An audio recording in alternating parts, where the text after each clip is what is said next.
night 4 of the Democratic National Convention. The program is about to begin, so please take your seats.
Delegates and guests, please take your seats. The program is about to begin.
Please welcome 2024 Democratic National Convention Permanent Chair, Mignon Moore, and Convention Co-Chair, Representative Veronica Escobar.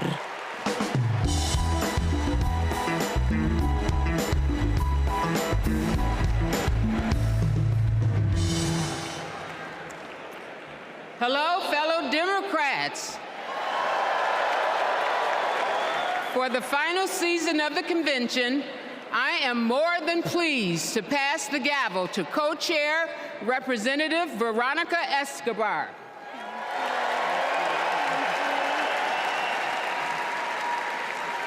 Thank you, Madam Chair. The fourth season of the 49th Quadrennial National Convention of the Democratic Party will now come to order.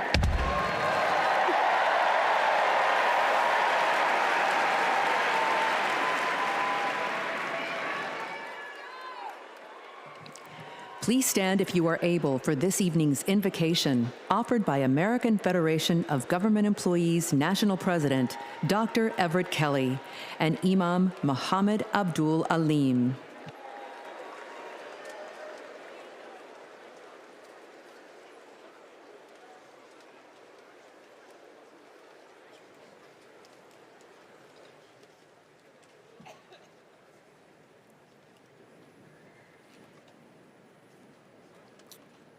Let us pray.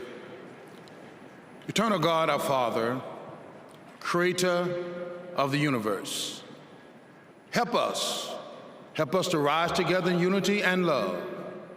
The work ahead is monumental.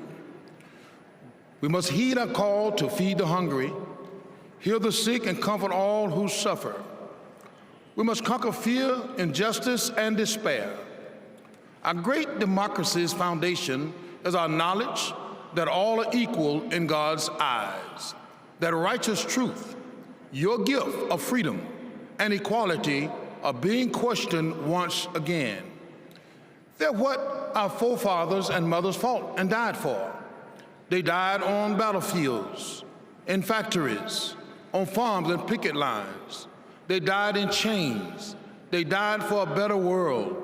Beloved Creator, all this tonight, our democracy is now on the line. In the months that remain, guide Vice President Harris and Governor Walz with your wisdom and your thoughts. Eternal One, hear our prayer. Set our hearts afire that we may never weary in doing with your will in the pursuit of justice. In your Son's name, amen.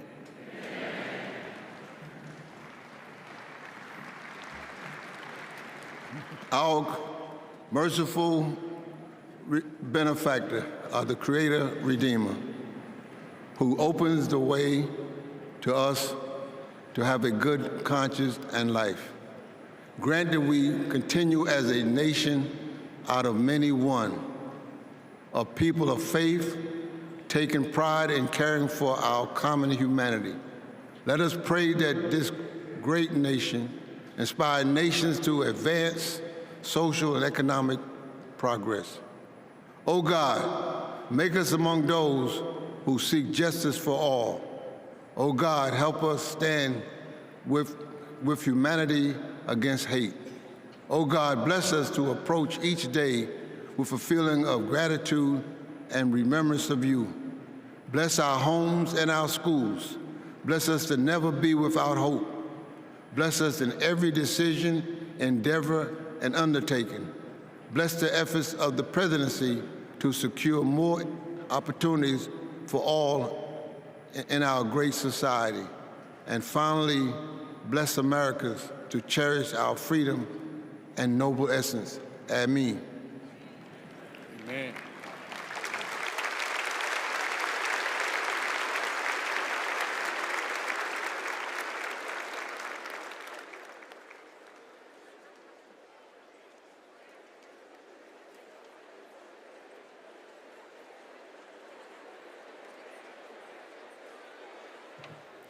Please remain standing for the presentation of colors by the Illinois State Police Honor Guard.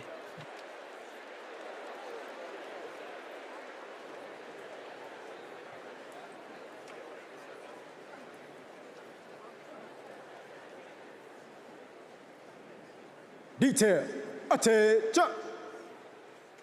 Carry, colors. Forward, march. Left, left, left, left, left, left. Colors, colors turn.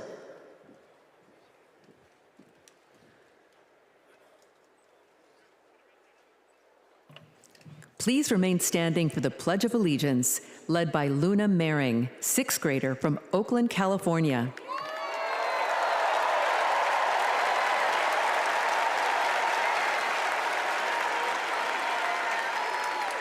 I pledge allegiance to the flag of the United States of America and to the republic for which it stands, one nation, under God, indivisible, with liberty and justice for all.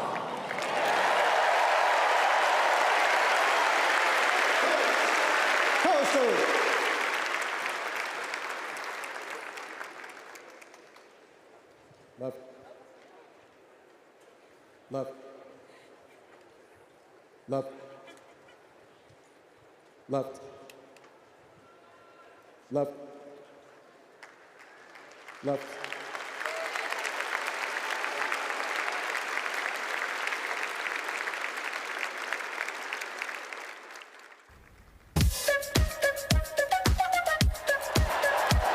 She's a fighter for the American people, committed to our values, our hopes, our dreams, bringing joy back across our nation. It's about damn time. Turn up the music. Turn down the lights. Where did this strength and passion come from in this daughter of middle-class Oakland?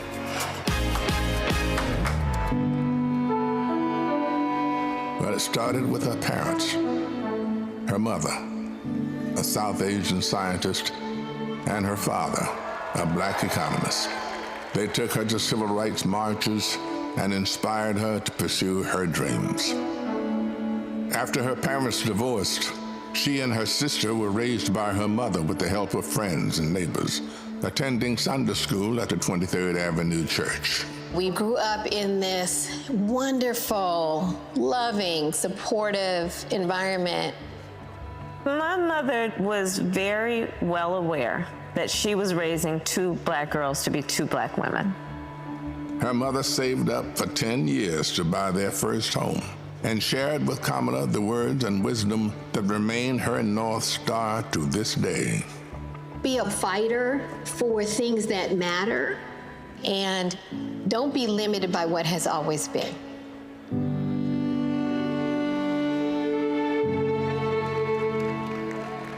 And then came a moment that changed Kamala Harris's destiny, the spark that lit the fire within. When I was in high school, I had a best friend who I learned was being molested by her father. This particular day, she was like, hey, you really, really are not yourself. There's something going on. I said to her as soon as she told me, well, you have to come stay with us. As you get older, you really, really reflect on how pivotal that intervention was at that crucial point in my life.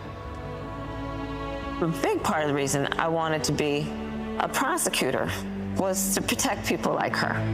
And on her first day in court, she rose from her chair at the prosecutor's desk and said, Kamala Harris for the people. As a prosecutor, she put violent criminals and sexual predators in prison, leading to the highest conviction rate for serious and violent crime in 15 years, and created Back on Track, a program for first-time low-level drug offenders that became a national model. About, yeah, you did commit a crime, accept it, own up to it, and then let's talk about what we can do to change the circumstances going forward. Lowering recidivism rates for nonviolent offenders from 54% to 10%, giving people the training they needed to find a job after their sentence. I remember being so struck by having a district attorney who cared both about justice, about safety and accountability, but figuring out how to stop that crime from happening again.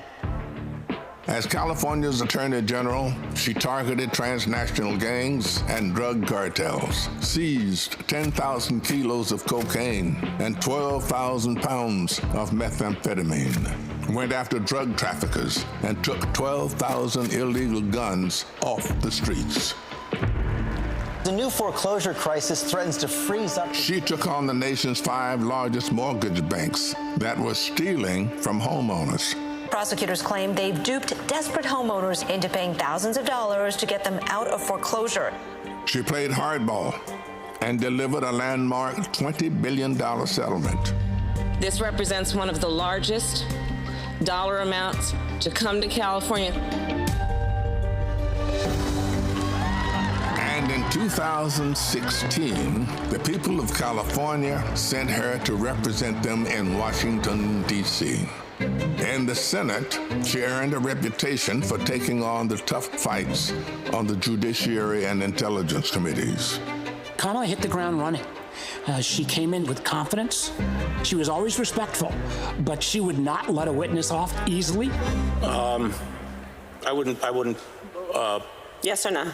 And if an argument didn't hold water, she could spot that flaw and get at it. I do want you to be honest. I'm not able to be rushed this fast. It makes me nervous.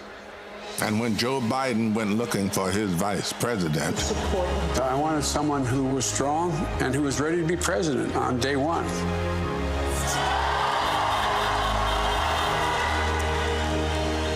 As vice president, she worked to cap insulin costs for seniors at $35, to replace lead pipes and provide clean water for communities, and she helped create 16 million jobs. The Biden-Harris bipartisan infrastructure bill has already created thousands of jobs for our members. That is what the future looks like under a President Kamala Harris. She fought to reduce the trauma of gun violence that has devastated our nation.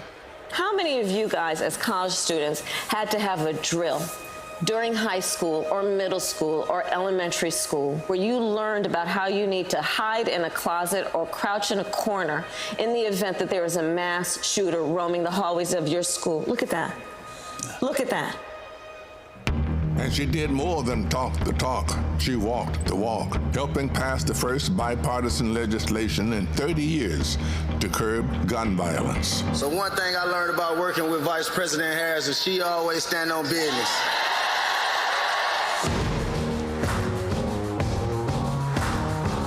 She has traveled the world to strengthen our national security and restore our global leadership, meeting with more than 150 heads of state. She stood shoulder to shoulder with our allies and stood up to dictators, helping to unite NATO behind Ukraine and impose punishing costs on Russia. She's led the fight for reproductive freedom. We have worked too hard and fought too long to see our daughters grow up in a world with fewer rights than our mothers.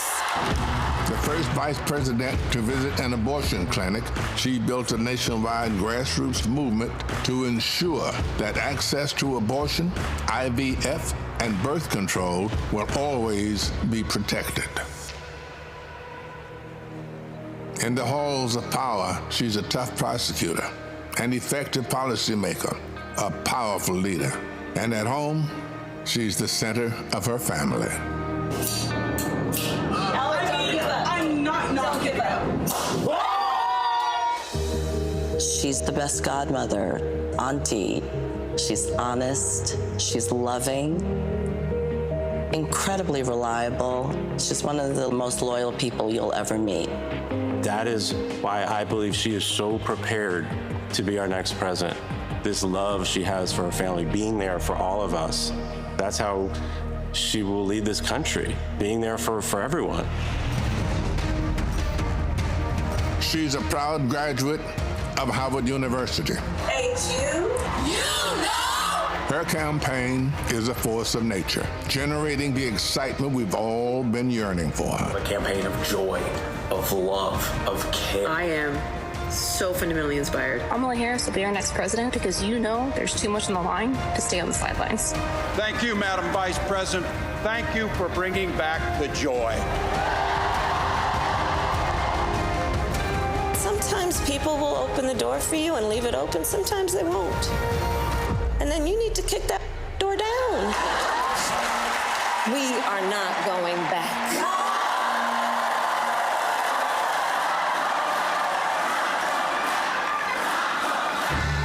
She's a protector, a strong voice for common sense, a leader for tomorrow, committed to healing our country, dedicated to doing the hard work to make us stronger. I now declare you spouses for life. Someone who truly understands the struggles of everyday Americans. Forged by the challenges of the past, ready for any challenge that may arise. Now is the time, America. The joy is back, the pride is back, the hope is back. She's doing the work. She's fighting for us. She's the new way forward, our way forward. She is the next president of the United States of America, Kamala Harris.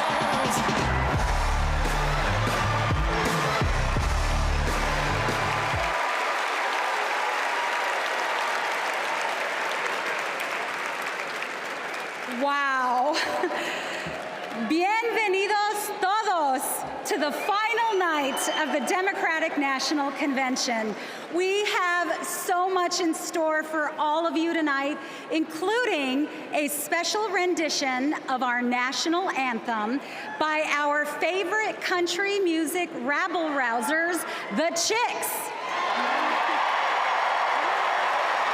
And I just want to say, this week, our energy, hope, and joy have inspired the nation. Meanwhile, Donald Trump has been a small man, speaking in small venues, talking about small ideas. Our ideas, our vision for America brings us together. Our vision for America embraces every community and everyone. Kamala Harris and Tim Walz are working hard because they know our country is great.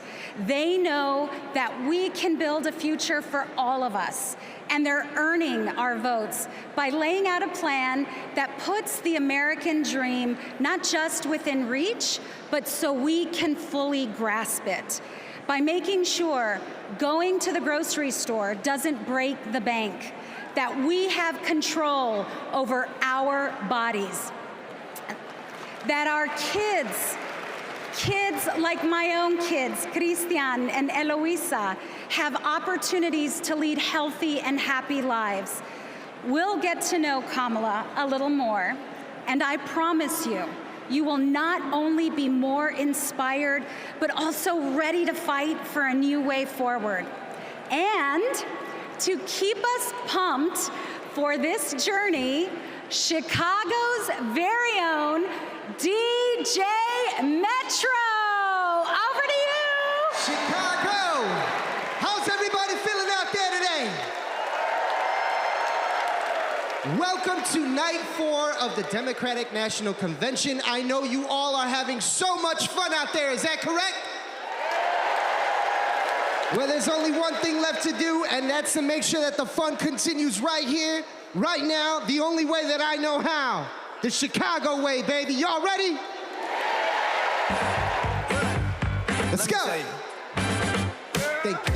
You my little boo thing, so I'll give a hoot what you do. Say, girl, I know you a little too tame. I'll be shooting that shot like girl, no. Tell him I'm next. Tell him you find a lot of something fresh, no. Tell him I'm tell them I'm next. Tell them you find a little something fresh. I know.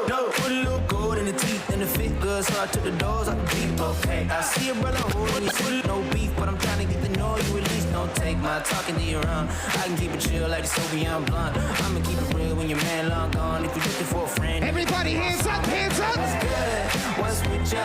If you book tonight, that's fiction. I'm outside, no pictures. You want me? Go figure. To the back, to the front. You a 10, baby girl, but I'm the one. Hey, to the back, one time, to the front. everybody, you a 10, hands girl, up in the air, let's go.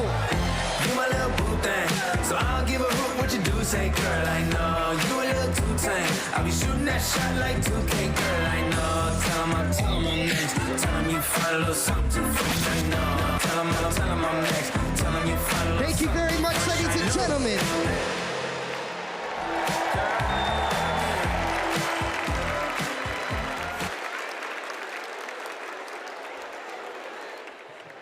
Please welcome National Education Association President Becky Pringle and American Federation of Teachers President Randy Weingarten.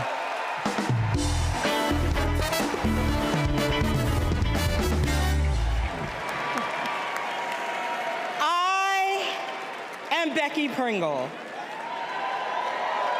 President of the largest labor union in this country, the National Education Association. As an 8th grade science teacher for over 30 years, I can tell you that Kamala Harris and teacher Tim Walz understand when our public schools are strong, our nation is strong. They know expanding free school meals, investing in healthcare, and keeping our communities and our schools safe creates opportunity for everyone. They will strengthen our schools, support our educators, and help our students live into their brilliance. Donald Trump and J.D. Vance are not just wrong, they're dangerous. It's all right there in Project 2025. They will shut down the Department of Education, end Head Start, and make educators pay a higher percentage in taxes than billionaires. But we are coming together to say not all things. So come this January, we will have a president who sees us, who believes in us, and who knows the beauty and the power of this diverse democracy. And her name is Kamala Harris.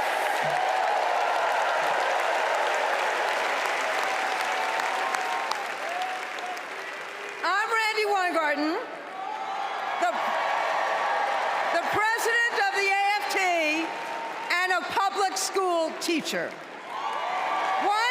One of my first lessons I taught my students was about the social contract, how both individual freedoms and mutual responsibility are essential in our democracy.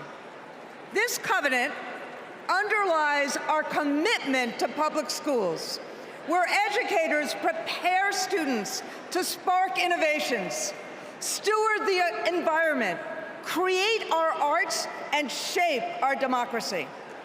Now, one of the first lessons my students taught me was you gotta walk the walk. That means Donald Trump and J.D. Vance can't claim they're pro-child while gutting funding for public schools. That means that being pro-family means we support access to good union jobs, affordable housing, health care, and higher education. That's what Kamala Harris and Tim Walz are fighting for, and we are all in. They've spent their lives making the promise of America real in the classroom and the courtroom. America, with Kamala Harris as our president, our best days are ahead.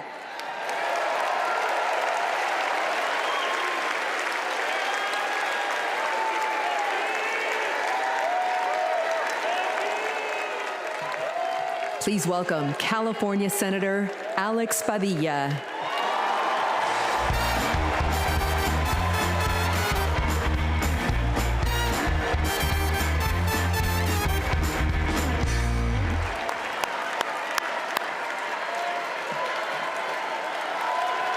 Good evening, Democrats. Buenas noches, demócratas. My name is Alex Padilla, and I am so proud to represent the great state of California in the United States Senate.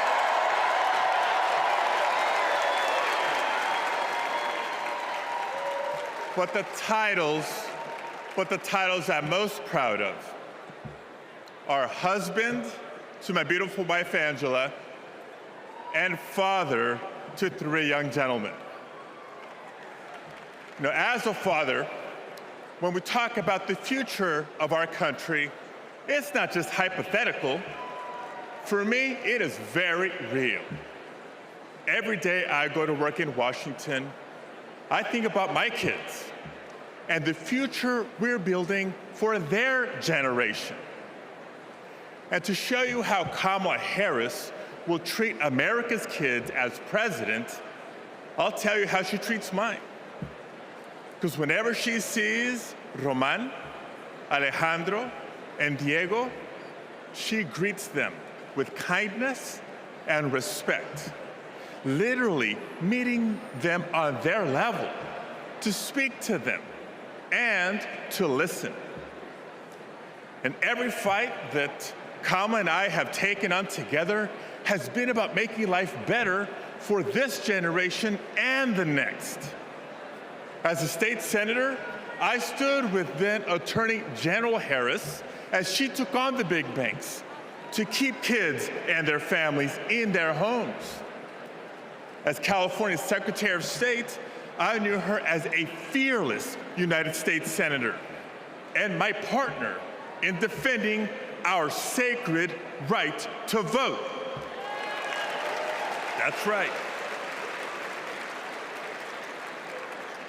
And when Kamala became vice president, I was honored to fill her seat. But I knew that I had some big Chuck Taylors to fill. But I was proud to carry on legislation that she championed to protect workers, to safeguard public lands, to provide kids with more access to quality education. You see, Kamala and I believe that all of our kids deserve a shot at the American dream.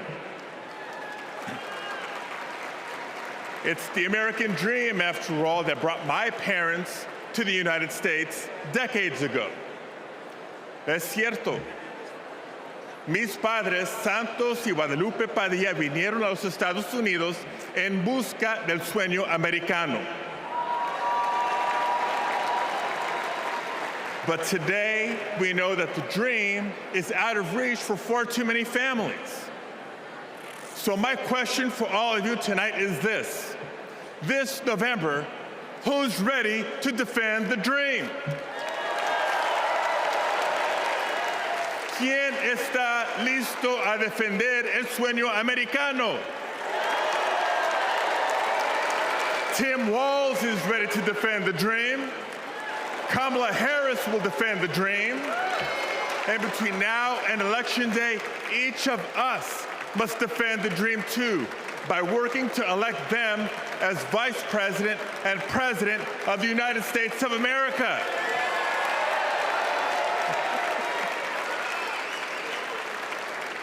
So I want to thank you. May God bless you. Now let's go win this thing.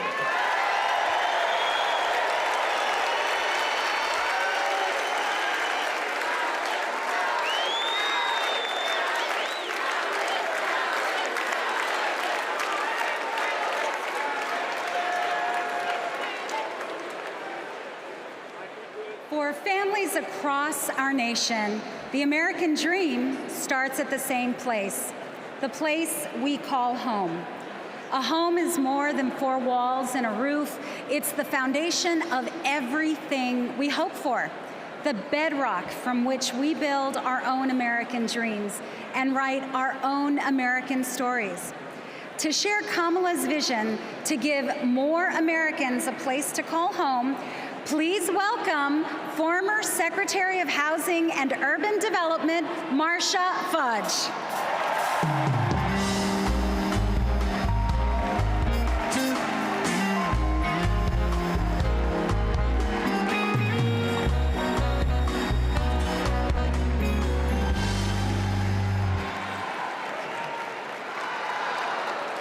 OH.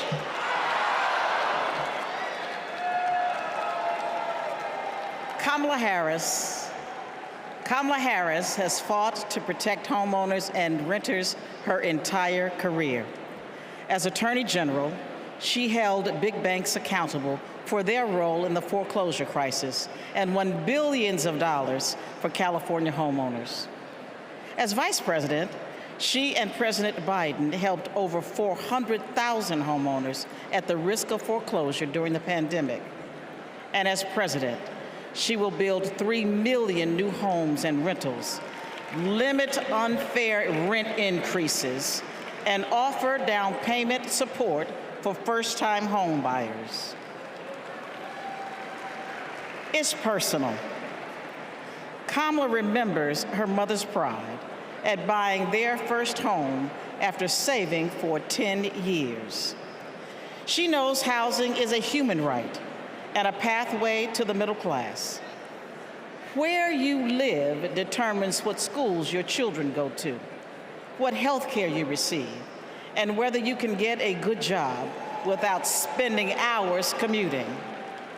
Where you live too often determines how you live. Donald Trump has no idea how housing works for everyday Americans. He doesn't care. He started his career being sued for denying housing to Black families. As president, he sat by while the cost of housing skyrocketed. Now, we can hand the keys to our housing policy back to a negligent landlord, or we can elect a president who believes in safe, affordable housing for all.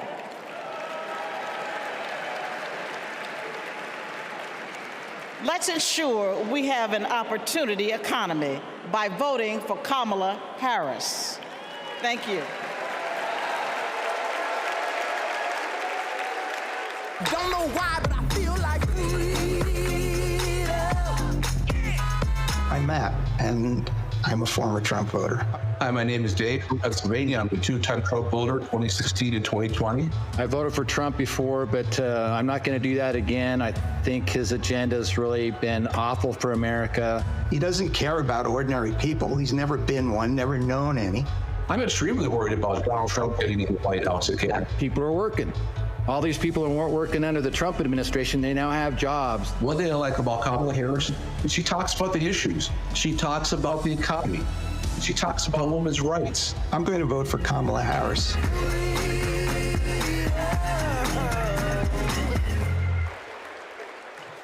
Please welcome California Representative Ted Lieu.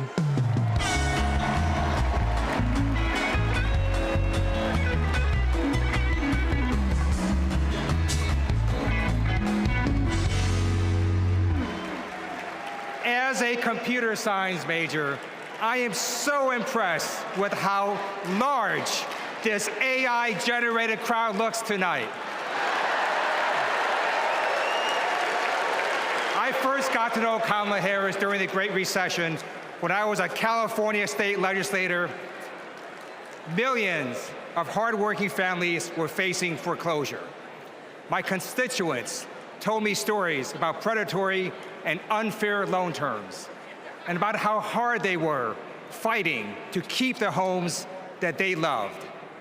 Thankfully, they had someone fighting just as hard for them, Attorney General Kamala Harris. She led an investigation of the mortgage industry to root out fraud. She helped pass the Homeowners Bill of Rights, and she held the big banks accountable, bringing back $20 billion to homeowners. Since those days, I've seen her continue to fight for affordable housing as vice president, and as president, she's going to cut red tape so we can build more houses, help new homeowners afford a down payment, and take on corporations that unfairly hike up rent. Kamala Harris fights for affordable housing because she gets it. You know, when her mom was raising 2 girls, she did what so many parents do: work early hours and work late nights, pay the bills, and put on a brave face so her girls did not know how hard it really was. It shouldn't be this hard in America, and President Kamala Harris will make sure it's not. She'll fight to lower housing costs so that everyone, everywhere, can find a place to call home.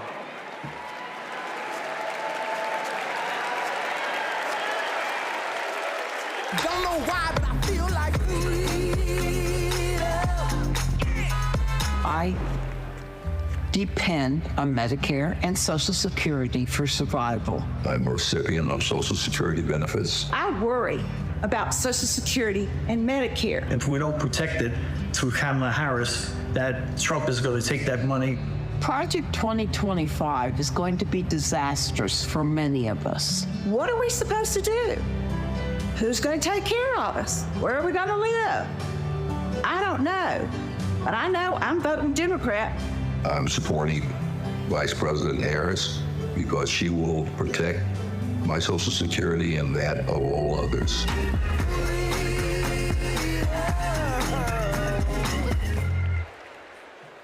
Please welcome Wisconsin Senator Tammy Baldwin.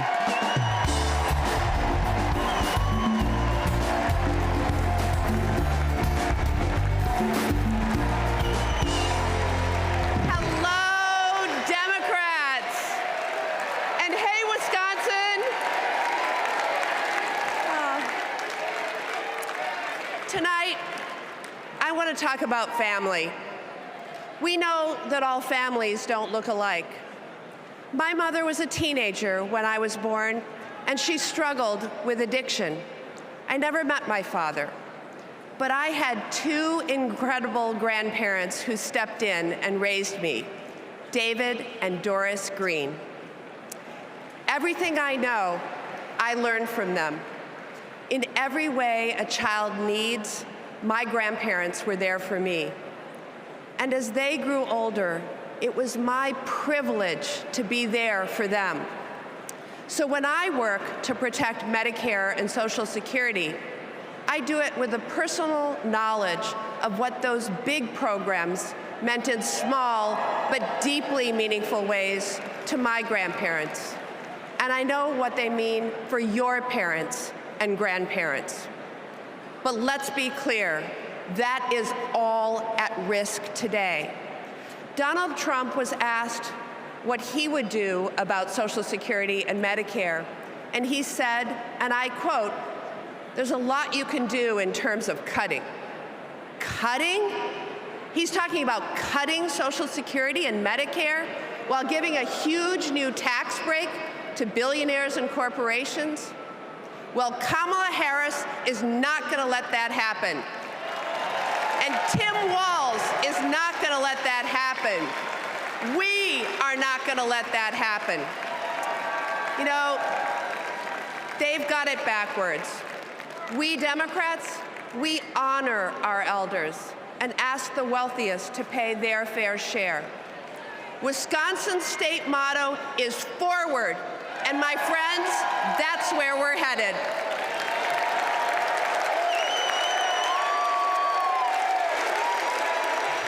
Please welcome Massachusetts Representative Catherine Clark.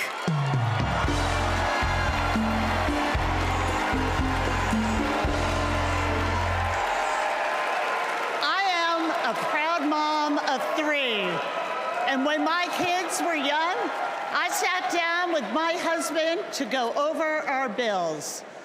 We realized that my entire income went to paying for childcare. We asked ourselves, how on earth will we make this work? So many parents will tell you a similar story. They'll tell you that preschool can cost as much as rent, or that they drive over an hour just to find childcare. They'll tell you that the workers who watch their children have it even worse. When parents have to choose between their kids and their jobs, businesses are hurt too. We shut out talent. We lose the prosperity parents could create. Childcare makes our economy run. And yet, Donald Trump's Project 2025 will eliminate Head Start, close classrooms, raise the cost of care. And J.D. Vance says affordable childcare is class war against normal people. You know what normal people want? A president who understands this shouldn't be so damn hard. That's Kamala Harris. She's seen this firsthand. You've all heard Kamala talk about her mother. She was both a brilliant scientist and a devoted mom. She had to fight to make it all work, to raise her daughters, to pay the bills, to keep the career she loved. Kamala and Tim know that when everyone can find and afford childcare, our kids and our communities will thrive. Our middle class will grow. So let's put childcare at the top of the agenda. Let's build a future worthy of our children. Let's elect Kamala Harris and Tim Walz.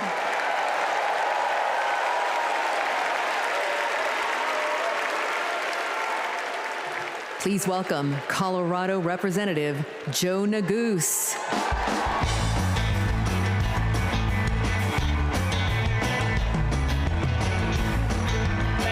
Thank you. Good evening, Chicago. My name is Joe Neguse, and I represent the great state of Colorado in the U.S. Congress. My parents immigrated here from a place torn apart by war. They worked hard every day, made tremendous sacrifices, and taught me to never take for granted the educational opportunities that we have in this incredible country. It's because of them and because of those opportunities that tonight their son stands before you as Assistant Democratic Leader of the U.S. House of Representatives. My fellow Americans, let me say this clearly. Don't let anyone tell you that the American dream is dead. It is alive and well, and it will grow even stronger with Kamala Harris as the next President of the United States.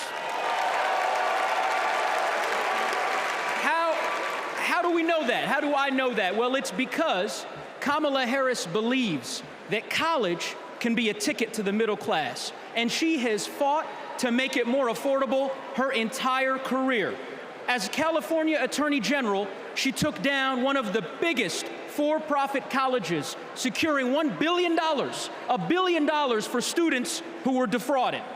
Alongside President Biden, she expanded Pell Grants and secured record funding for HBCUs.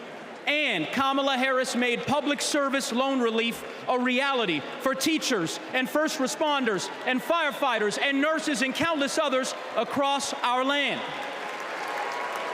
Vice President Harris delivered before, and she will do it again. As president, she will build a brighter future, a more affordable future, a future where going to college doesn't break the bank, a future where my 5-year-old daughter, Natalie, who's watching us back home in Colorado right now, a future where she can live her dreams. So those are the stakes. Let's make it happen, America. Let's make history, America. Let's elect Kamala Harris, the 47th President of the United States. Thanks so much. God bless. Thank you.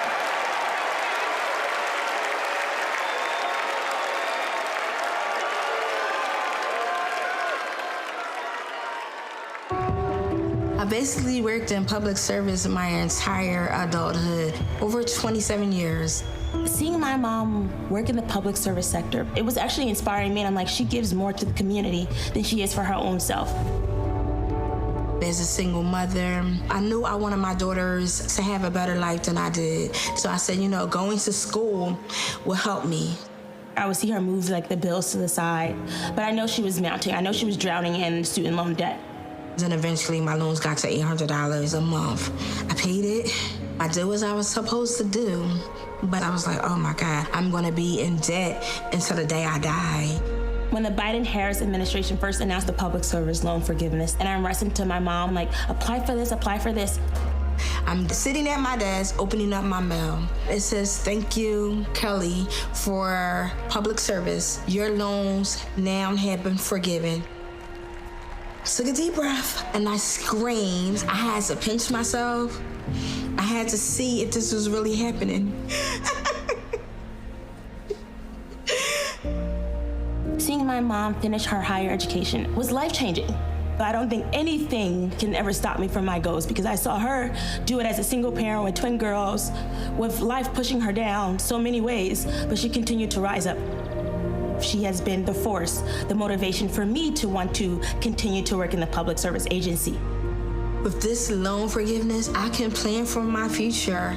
I was able to purchase my very first home. It creates great opportunity for my daughters. It creates stability. Thank you, Vice President Harris and the entire administration. I just want to thank you again and again and again. Thank you so much.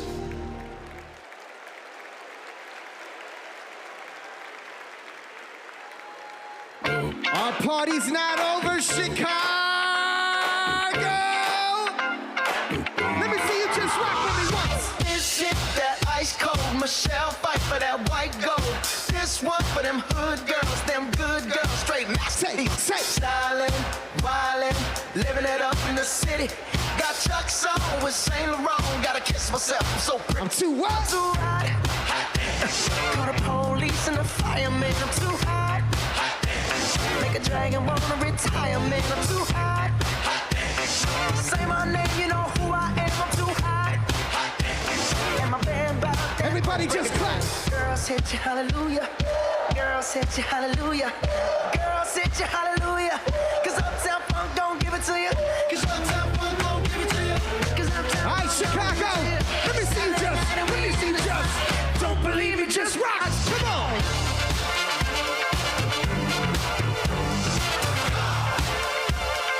Don't believe me, just watch. Don't believe me, just watch. Don't believe me, just watch. Don't believe me, just watch. Hey, hey,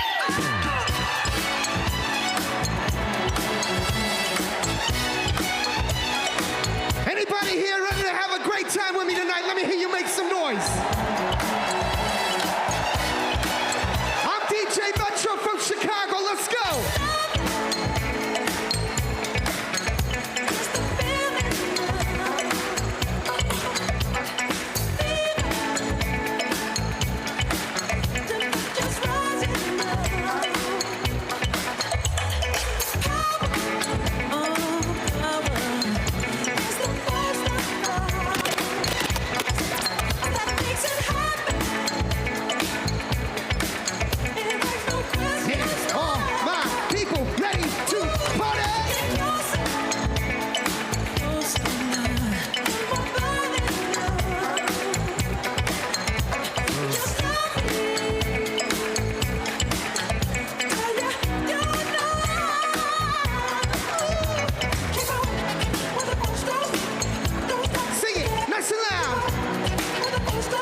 Please welcome Durham, North Carolina Mayor Leonardo Williams.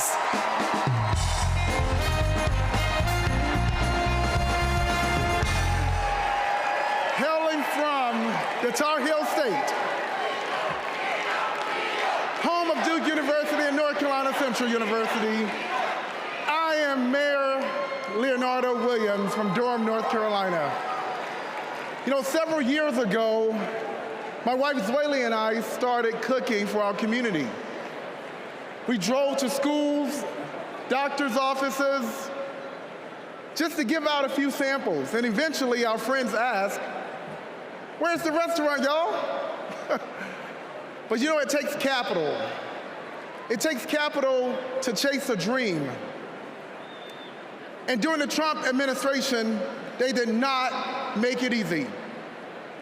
Not for folks like us.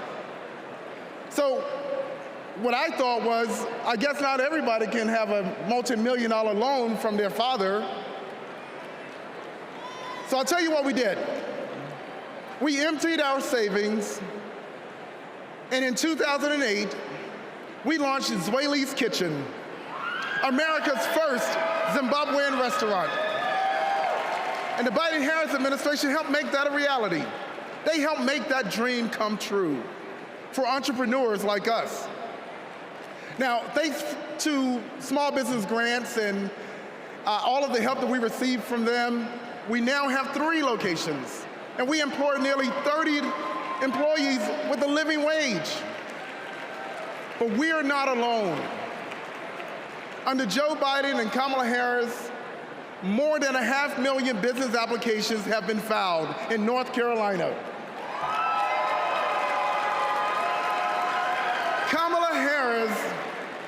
Kamala Harris is fighting to create an opportunity economy that can break down barriers for entrepreneurs like us.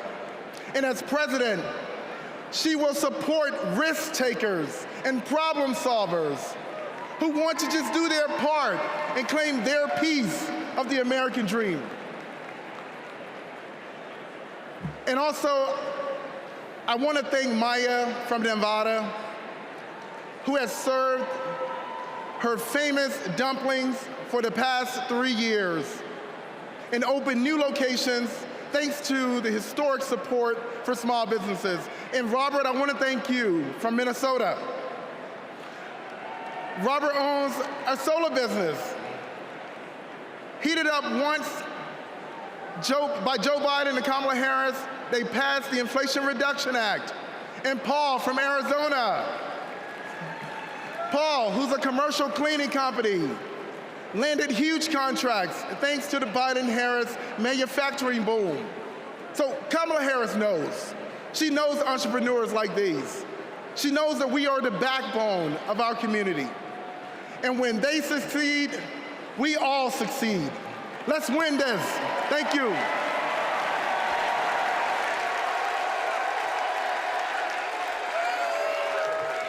Please welcome Illinois Representative Raja Krishnamurthy.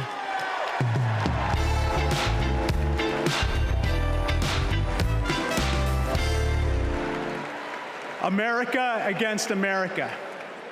It's the title of a book by one of China's highest-ranking leaders, and it's how they think they'll win. They know the only way they'll beat America is if we beat ourselves. In Congress, my job is to study China's economy. And mark my words, they want to see Donald Trump across the bargaining table, because he'll start endless trade wars that raise prices for Americans, because he'll cut programs that train workers in America.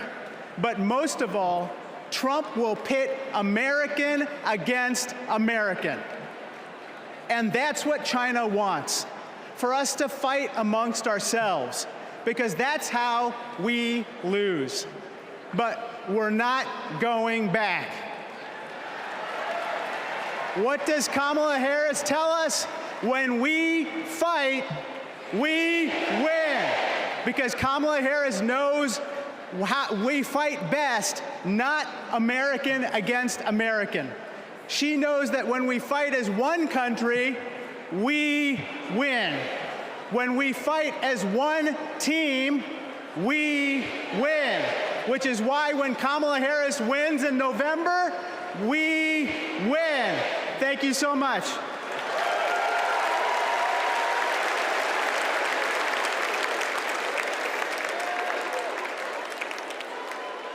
We believe in a future where every person has the opportunity to build a business, to own a home, to build intergenerational wealth, a future with affordable health care, affordable child care, paid leave, and all of this is to say, building up the middle class will be a defining goal of my presidency.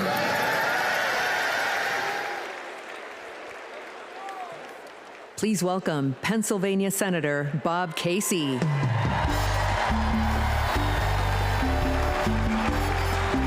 Pennsylvania.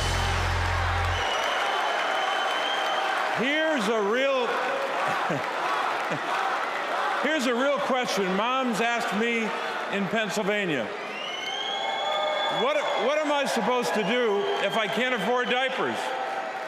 In just 6 months, a box of diapers went up $15. The corporations say your prices are up only because their costs are up. They're selling you a lie. It's in the bag with the diapers. Prices are up because these corporations are scheming to drive them up. Most companies are good companies. It's the food conglomerates that sit behind the supermarkets, the faceless wholesalers. They're the ones who are extorting families at the checkout counter. This is greedflation. I've been fighting it a long time. So has Kamala Harris. And finally, we're starting to win. When Big Pharma jacked up the cost of insulin, we passed a bill to stop them. Now, for millions of Americans, it's capped at $35 a month. So that's one. I've been fighting to ban price gouging on food. And next year, when she's president,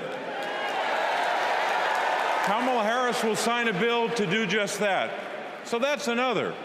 And when corporations take advantage of a crisis, like toilet paper during the pandemic, we'll hit them with harsher fines when Kamala Harris is president. Now, Americans don't expect stuff to be free, but we do expect it to be fair. The people I'm talking to, from Allentown to Erie, they don't tolerate being ripped off. Americans are hardworking, honest people. And that's what we've been fighting for. We're fighting for honesty. I'm fighting for it. Kamala Harris is fighting for it. Will you fight for it? All right, let's go out and win this thing. Thank you.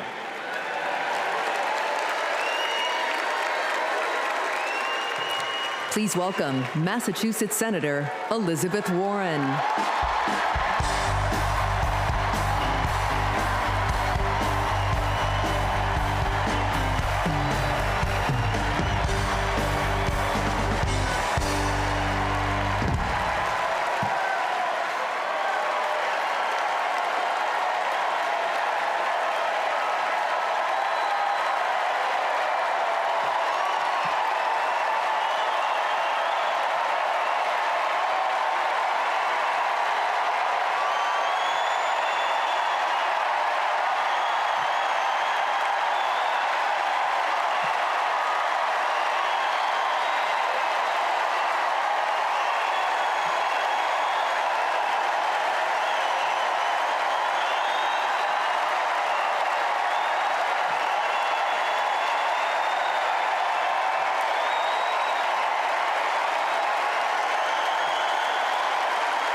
Harris can't be bought and she can't be bossed around.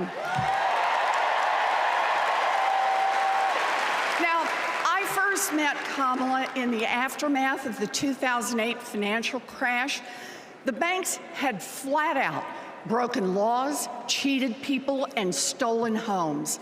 Millions of Americans had lost their jobs, their savings, their homes. Now, I was setting up the Consumer Financial Protection Bureau. Go CFPB! Yeah!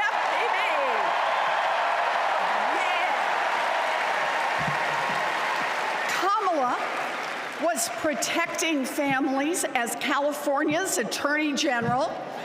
You bet. And Donald was scamming students at Trump University and trying to make money off people losing their homes. Kamala Harris stepped up. She enforced the law, she fought the giant banks, and she delivered billions of dollars of help for families.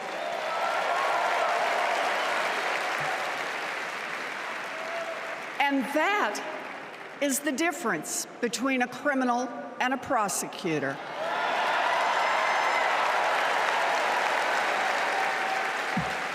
You know what else I love about Kamala? She gets it. We need to make life more affordable for working people. Yeah. Donald Trump, the felon, has no plans to lower costs for families.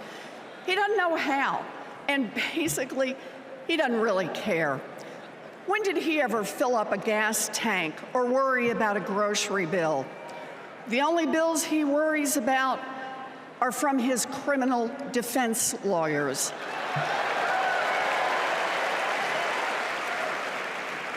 But Kamala, she cares deep down.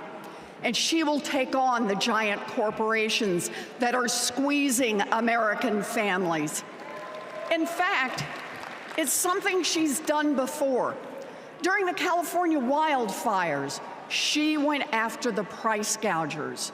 During the pandemic, we worked together in the Senate to stop price gouging. And as president, she will lower costs for your family. She'll take on the Wall Street firms that buy up millions of houses and apartments and then jack up the rent. She'll take on drug companies that charge an arm and a leg for prescriptions. She'll take on corporate monopolies that rip off consumers and billionaires who don't pay taxes.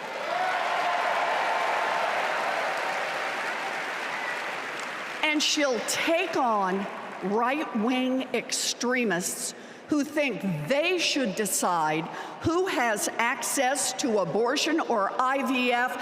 Kamala will protect abortion rights nationwide. Yeah. And there it is. Groceries, gas, housing, healthcare, taxes, abortion. Trust Donald Trump and JD Vance to look out for your family? Shoot, I wouldn't let those guys, I wouldn't trust them to move my couch.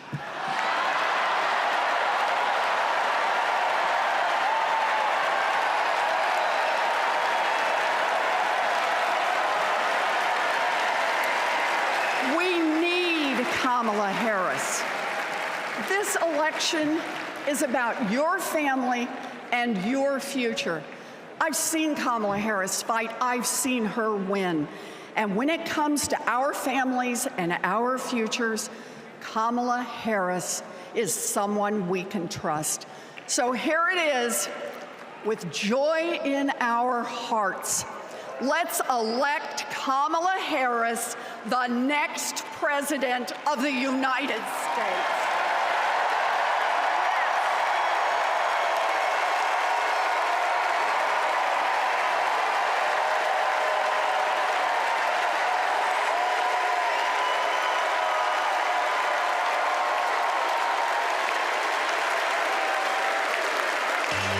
Our party is nowhere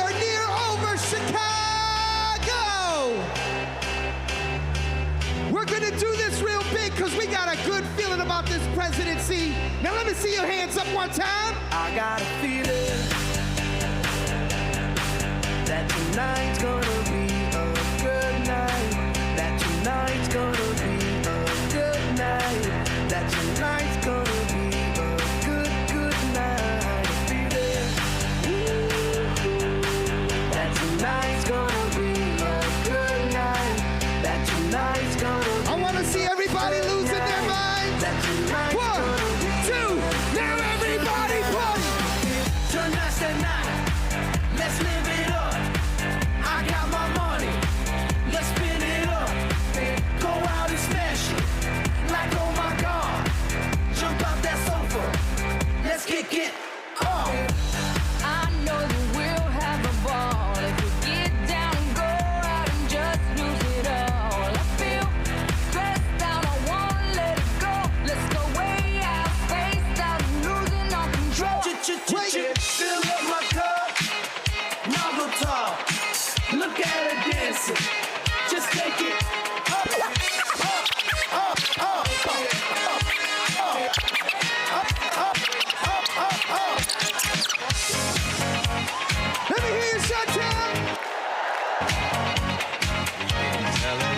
Come on. Because in this nation, we're all one big family. Let me see.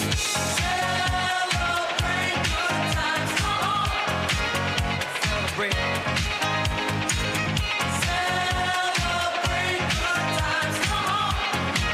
Let's celebrate. There's a party going on right here. A celebration to last throughout the years. So bring your good times and your laughter too. We gon' celebrate your party with you. Come on now. Celebration. Let's all celebrate and have a good time. Celebration. We gon' celebrate and have a good time. It's time to come together. It's up to you. What's your pleasure? Everyone around the world, come on. Ladies and gentlemen, I'll see you guys in just a little while. Thank you.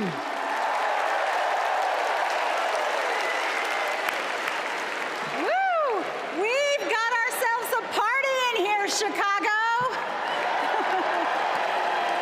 All right, Democrats, we know that a secure future depends on strong global leadership. As Vice President, Kamala Harris has been tested on the world stage. She's faced down threats, stood shoulder to shoulder with our allies, and engaged in the serious work of safeguarding America's security. Please welcome to the stage an Army Ranger, my colleague, Congressman Jason Crow.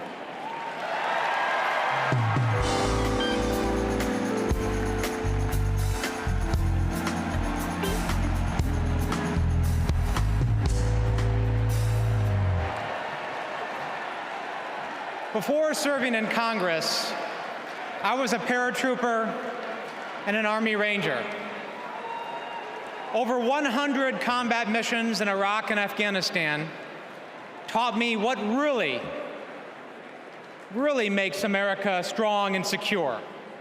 You see, it's not tough talk, it's not chest thumping, because in war, talk is cheap. And trust me, I know a couch commando when I see one.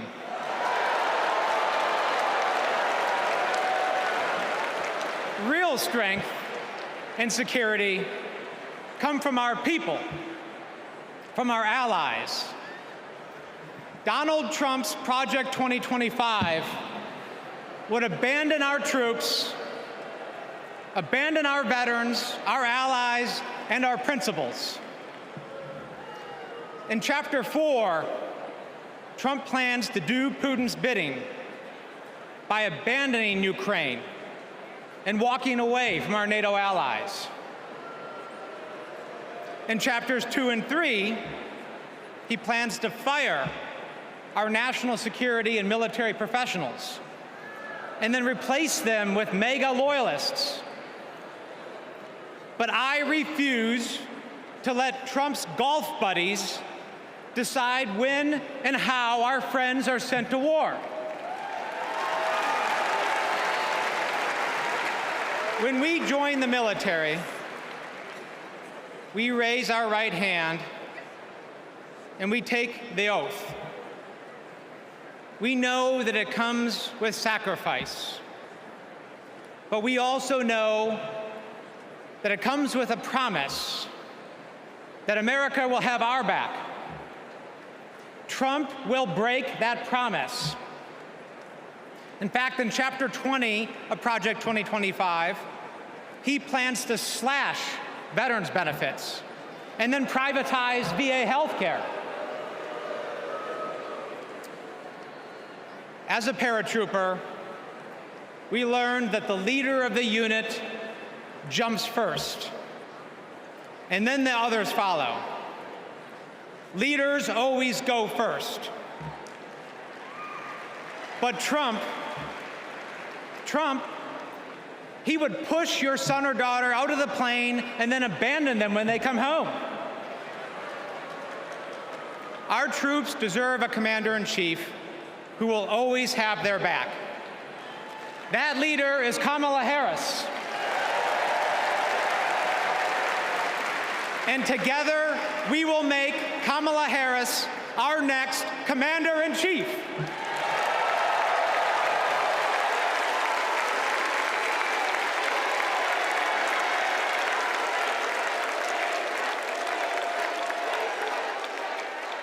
President Joe Biden and I, along with our entire country, are grateful, deeply grateful to each and every one of you for your service and for your excellence. The United States military, without any question, is the strongest and best fighting force the world has ever seen. And that is because of you, each one of you. Please welcome Michigan Representative Alyssa Slotkin.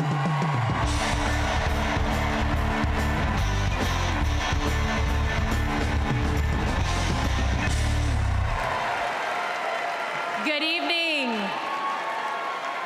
I'm Alyssa Slotkin. I am honored to be your U.S. Senate nominee from the great state of Michigan. Go blue, go green, my peeps from Michigan.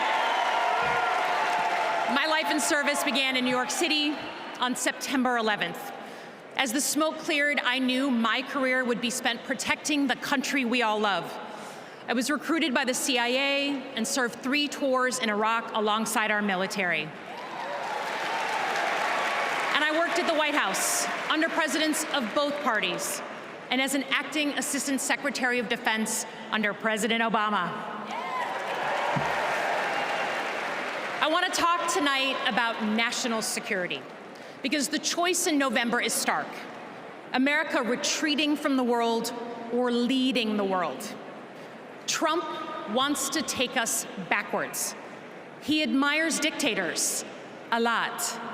He treats our friends as adversaries and our adversaries as friends. But our vision is based on our values, the values that took us to the shores of Normandy and helped us win the Cold War. We believe America should inspire and lead at home and abroad. We recognize that it's not just about having a strong military, but about tackling global challenges like AI and climate change together. And guess what? That takes friends. You gotta have friends to do that.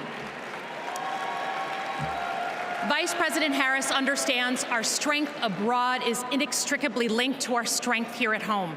Our schools, a strong middle class, and the health of our democracy. So, for everyone here and everyone watching, I want you to proudly claim your patriotism. You are here because you love your country. Do not give an inch to pretenders who wrap themselves in the flag, but spit in the face of freedoms it represents.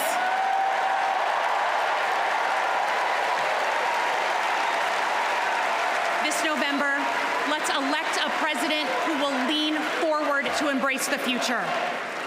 Because America doesn't follow.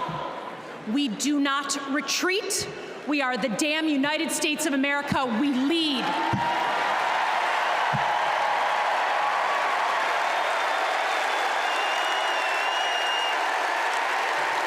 Please welcome New York Representative Pat Ryan.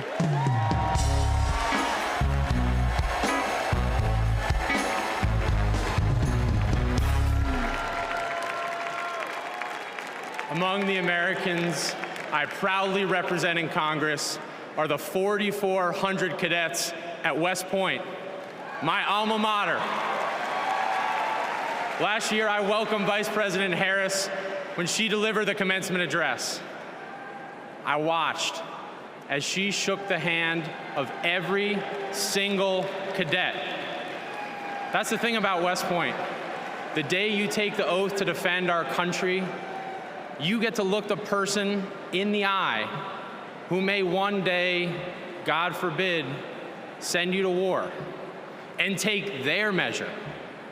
And every time, Kamala Harris looked back with respect, with reverence. That day, I saw our next Commander-in-Chief. At West Point, you learn the honor code. A cadet will not lie, cheat, steal, or tolerate those who do. Well, there's a candidate who has violated every word in that code.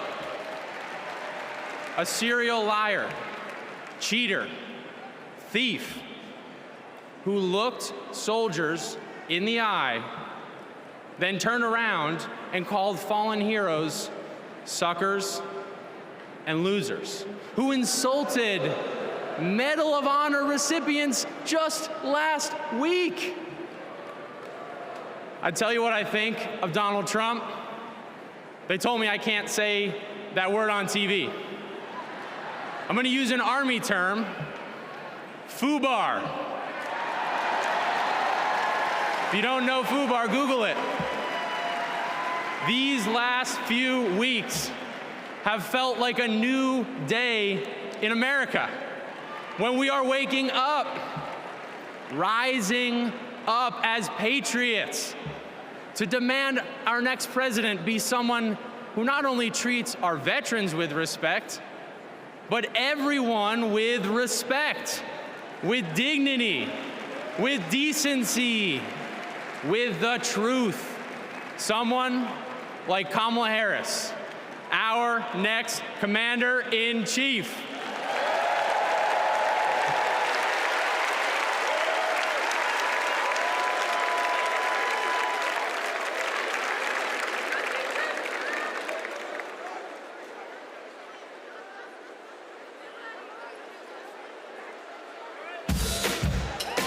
We are not done.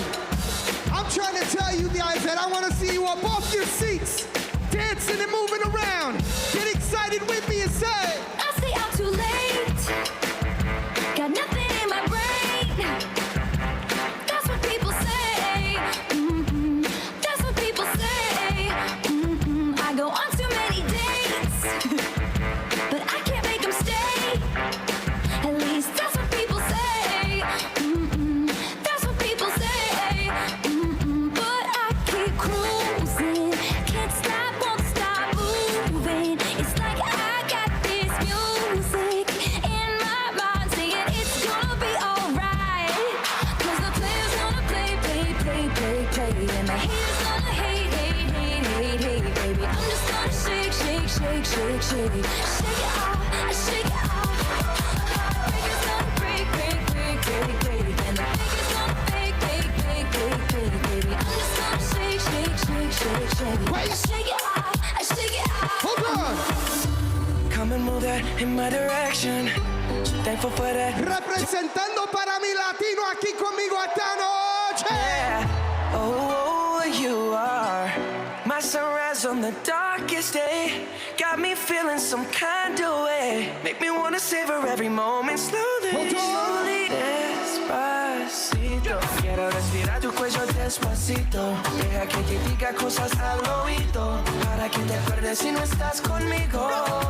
Despacito, quiero desnudarte a besos despacito. Firmo en las paredes de tu laberinto y hacer de tu cuerpo todo un manuscrito. Sube, quiero ver bailar tu pelo, quiero ser tu ritmo. Que le enseñes a mi boca tus lugares favoritos. Ladies and gentlemen, one more time, I'm DJ Metro, and I'll be back.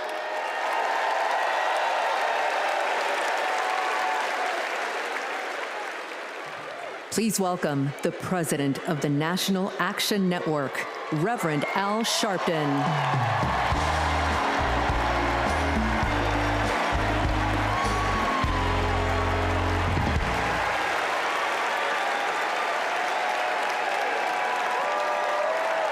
Thank you. Thank you. Thank you. Good evening. I stand before you as the president of National Action Network. We do not endorse candidates, but we report where candidates stand on criminal justice, economic empowerment, health equity, and other issues.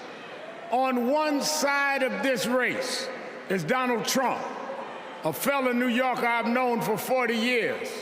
Only once in that time, did he take a position on racial issues. He spent a small fortune on full-page ads calling for the execution of 5 innocent young teenagers. Well, I'm gonna bring them out in a minute, and you'll hear from them tonight. Because they were not executed, they're here to continue to fight.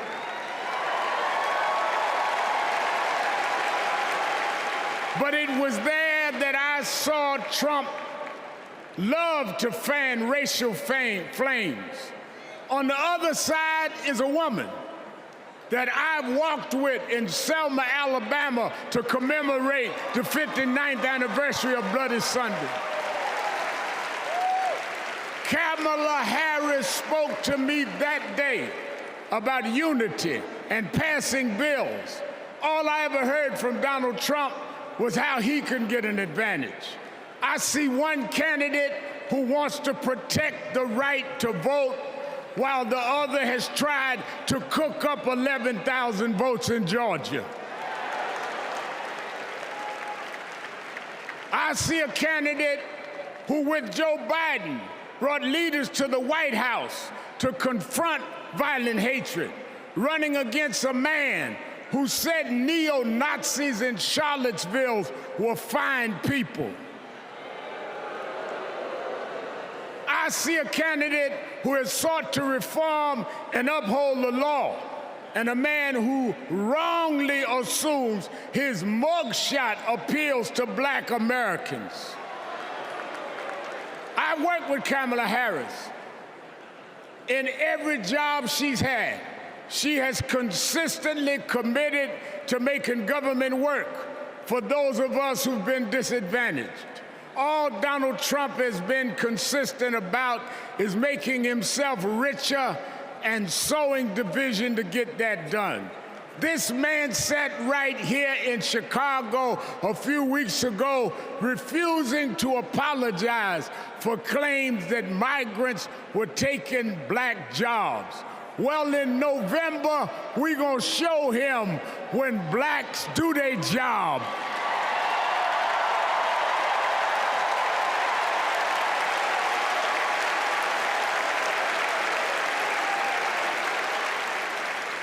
And we are going to join with whites and browns and Asians, and we're going to do a job on those that have done a job on us.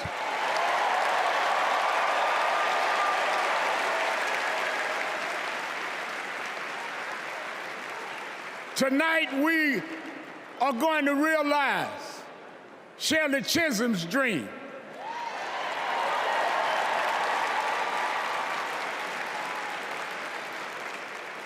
52 years ago, I was one of the youth directors in her campaign for president. And 52 years after she was told to sit down, I know she's watching us tonight as a black woman stands up to accept the nomination for President of the United States.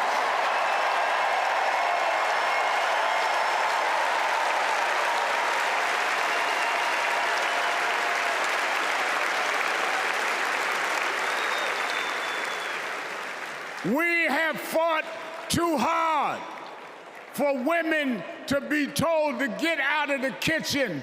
We are now on our way to the Oval Office. We won't go back.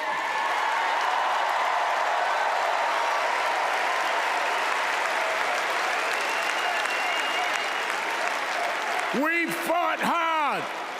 We fought hard for LGBTQ loved ones to get out the closet. We won't go back.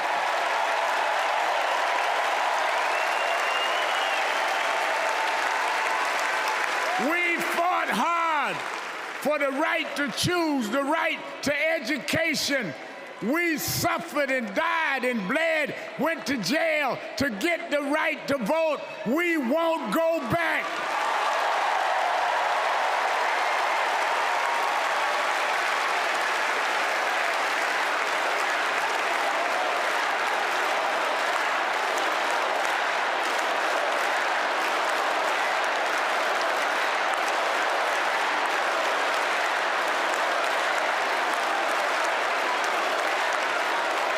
So we must be committed, no matter how the Supreme Court tries to roll back on civil rights, no matter what the amount of money they have.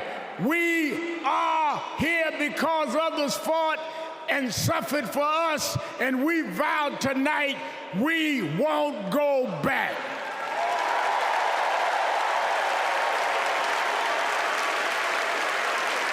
This November, we will go forward to fulfill the promise of a just and fair nation.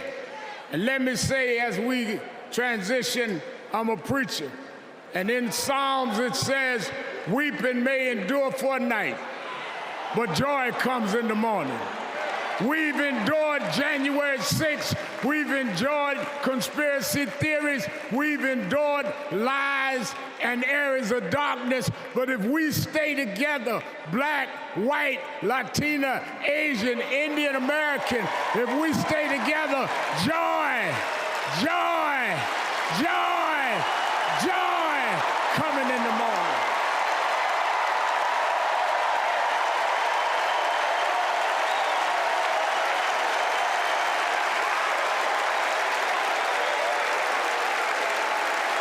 I want to now, since I was a teenager, I was mentored by Reverend Jesse Jackson. And Reverend Jackson taught us to fight for what's right. And now I want to bring out some young men that I fought for. I referred to them then, they were known as the Central Park Five. Now they're the exonerated Five. Raymond Santana, Kevin Richardson, Yusef Salam, Corey Weiss, the exonerated Five.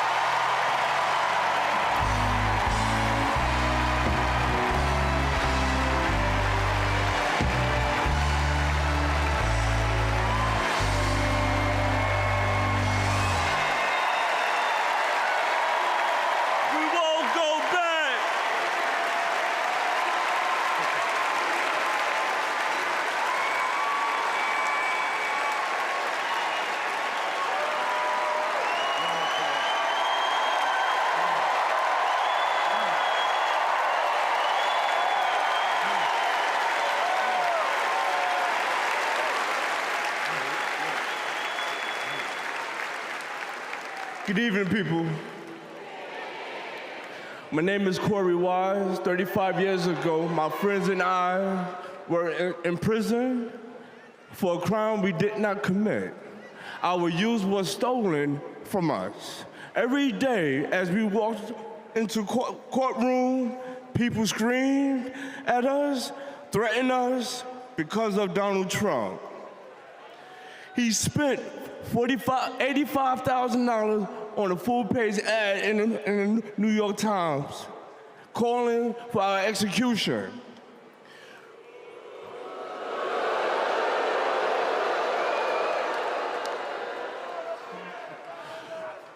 We were innocent kids, but we served a total of 41 years in prison. Reverend Al Sharpton stood with us.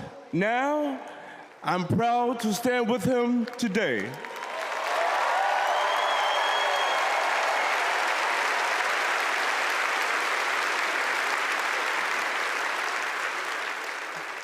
Vice President Kamala Harris has also worked to make things fairer. I know she will do the same as president. And I approve that message.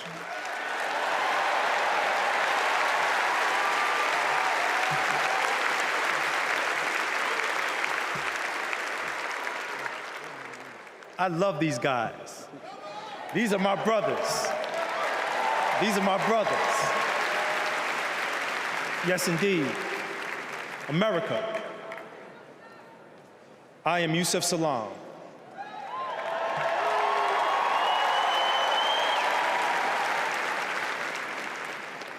A New York City councilman representing my hometown of Harlem. That's right.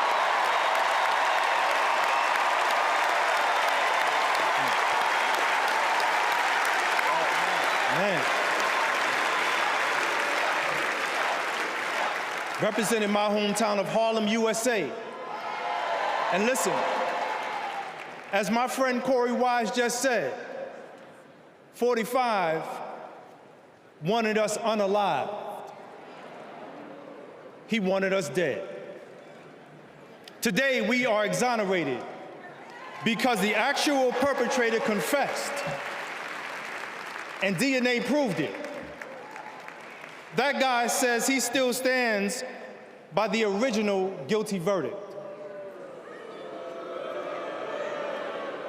He dismisses the scientific evidence rather than admit he was wrong. He has never changed, and he never will.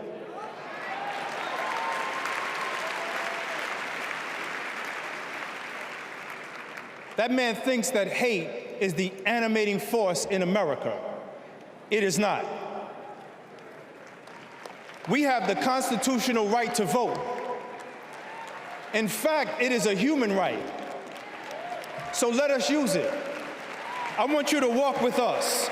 I want you to march with us. I want you to vote with us.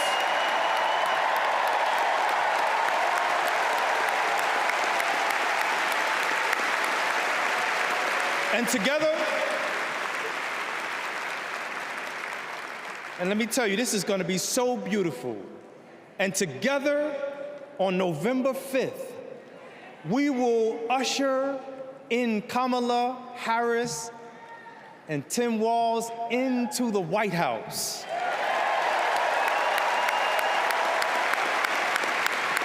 So I want to do this. When I say when they, I want you to say see us. When they, see us. When they, see us. When they see us, America will finally say goodbye to that hateful man.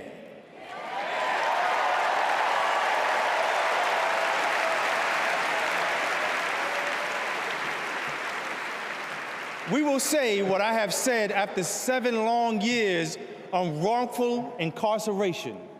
Free at last. Free at last. Free at last. Thank God Almighty, we are free at last.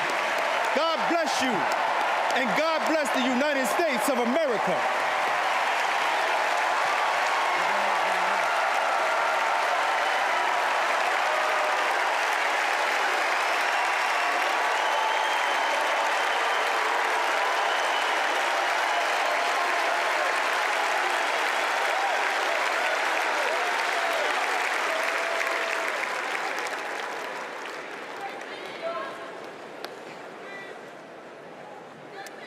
Wow. Our country is built on justice, and people's lives, as we just heard, can be harmed when we fail to do justice. But Kamala Harris fights to do justice. No one knows that better than the prosecutors who fought alongside her. These are their stories.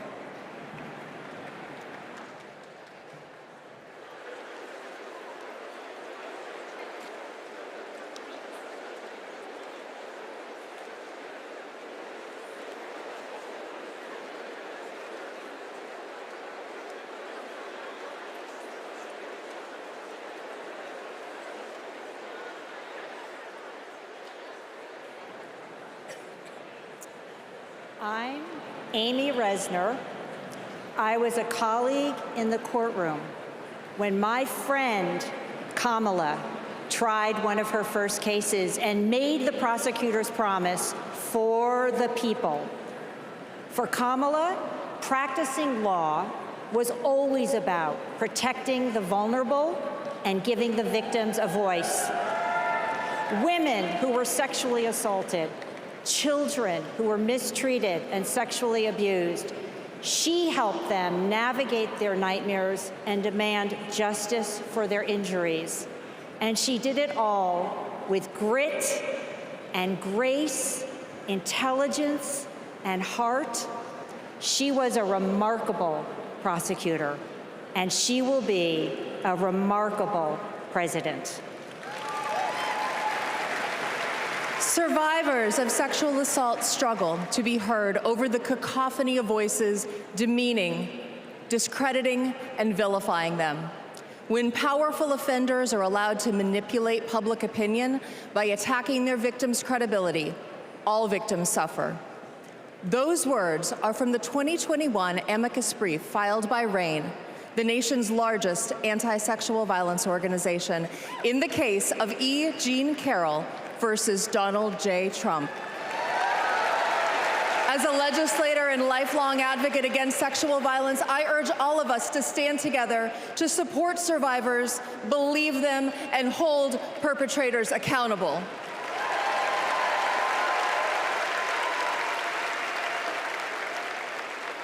I'm Lisa Madigan, former Attorney General of Illinois.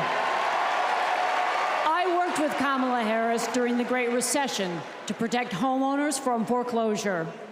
As Attorney General of California, Kamala met thousands of people on the verge of losing their homes and their faith in the American dream. She demanded big banks provide mortgage relief to allow families to stay in their homes. She stood her ground, and together, we prevailed. For as long as I have known her, Kamala Harris has always taken principled positions and never wavered. Thanks to Kamala's determination, countless Americans have a home they can call their own. And I'm Mark Morial, civil rights leader and former mayor of New Orleans. In the 1970s, Donald Trump was sued for refusing to rent his apartments to African Americans. His employees were told, put those applications in a drawer and leave them there. It was straight up housing discrimination. It was racism, and civil rights advocacy put an end to it. Kamala Harris has a plan to build more housing, keep rent prices fair, and help more people own homes. Donald Trump, you denied black people the American dream, and Kamala Harris is creating a future where every family, yes, every family has a place to call home. I'm Nathan Horns. In 2010, I went to college in California to pursue my dreams, but ended up with a nightmare. Corinthian Colleges was a predatory for-profit chain. They defrauded more than 500,000 students and burdened us with loans we could never repay. Then, Kamala Harris stepped in. As Attorney General of California, she stuck up for students.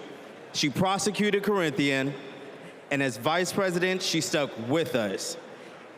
As we fought and we organized for debt relief, the Biden-Harris administration came in, canceled all Corinthian student debt, and gave us back our futures. My name is Tristan Snell, and I prosecuted Trump University.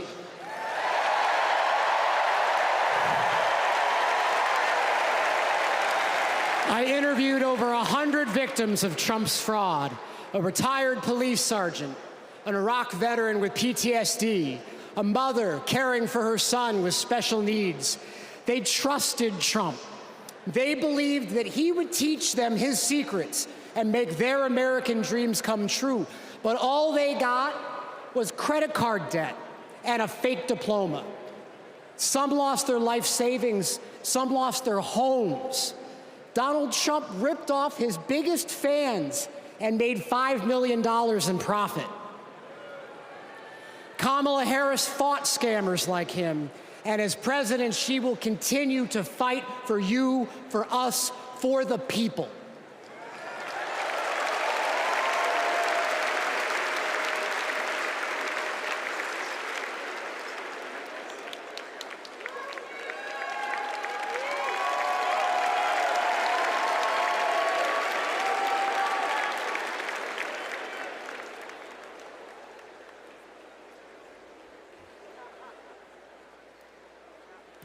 Please welcome Massachusetts Governor Maura Healey.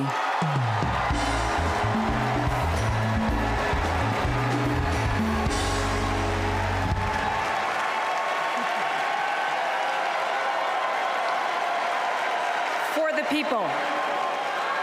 Those three words define the role of a prosecutor. To serve not only our clients in the courtroom, but our community and our country. To give people a sense of security and safeguard the principles that hold our nation together. To stand up to abusers and bullies, and stand up for the voiceless and the vulnerable. In other words, exactly what Kamala Harris has done her whole life.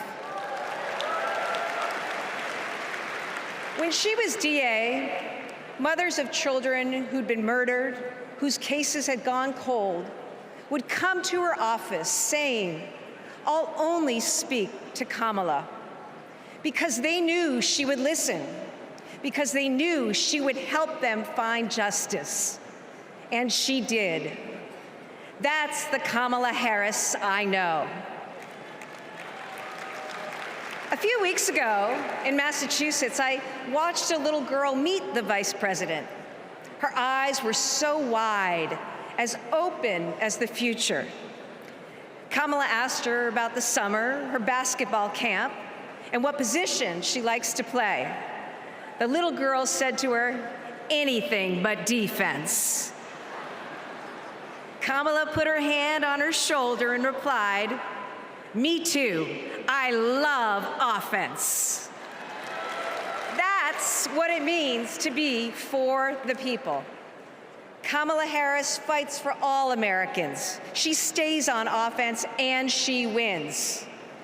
And I know that she'll fight with the same passion, the same determination as President of the United States. I can't wait to see her prosecute the case against Donald Trump on the debate stage in September. We face a stark choice in this election: a felon and con man, or a dedicated prosecutor. The contrast between Donald Trump and Kamala Harris is clear. He obstructs justice. She upholds it. He swindles people. She serves them. He thinks he's above the law. She actually understands the law.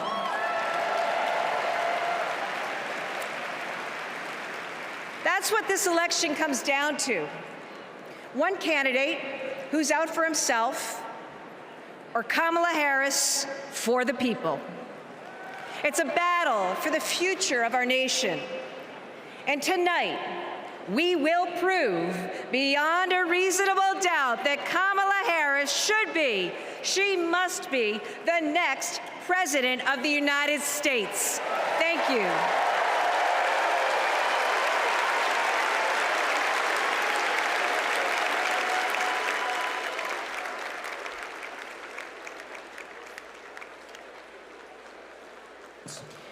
Please welcome survivor and advocate Courtney Baldwin.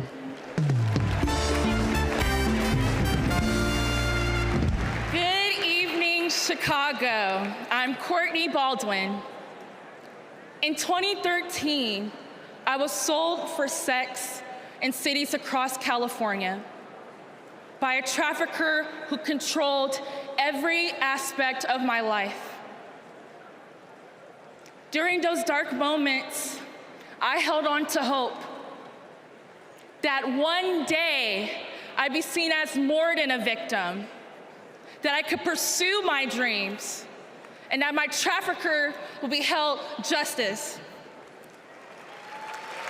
I didn't know it yet, but waiting for me on the other side were people who were fighting for survivors. One of them was Kamala Harris. As California's Attorney General, she fought Backpage.com, the website that let me and thousands of others be bought and sold. She filed criminal charges against its owner that shut down the website for good. No one has ever done that. Vice President Harris is fearless, compassionate, and she still gives me hope. She's protected people like me her whole life, and I know she'll fight for us all as president. Thank you.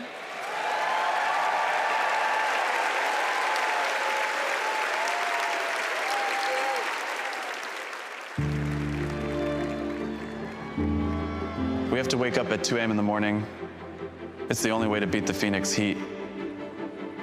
It's just like opening an oven. I work on the light rail. It's a good way to tackle the climate crisis, but the clock is ticking. Climate change is one of the greatest con jobs ever. All of this with the global warming and a lot of it's a hoax. It's a hoax. Hurricane Beryl is the earliest Category 5 on record. Climate change isn't a hoax, and it's not happening in the future. It's happening right here, right now. Here in Phoenix, the most consecutive 110-plus degree days in a row. Trump is pouring gasoline on the fire.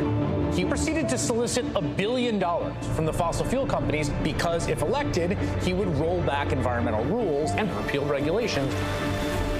Trump's Project 2025 agenda gives tax breaks to big oil and completely tramples the middle class. Trump would gut clean energy jobs like mine. This work gives us security and economic freedom. Trump would rip that away. Kamala Harris sees the future differently. She's a clean energy champion. She took on big oil that gouged Americans. Harris was the deciding vote that passed Democrats' epic clean energy investments. Kamala will fight for climate and clean energy policies that protect our health and hold big polluters accountable. The clock is not just ticking, it is banging. And that is why President Biden and I made the largest climate investment in America's history. We are not going back. I was raised to care for my community. That means jobs for my guys and a clean energy future.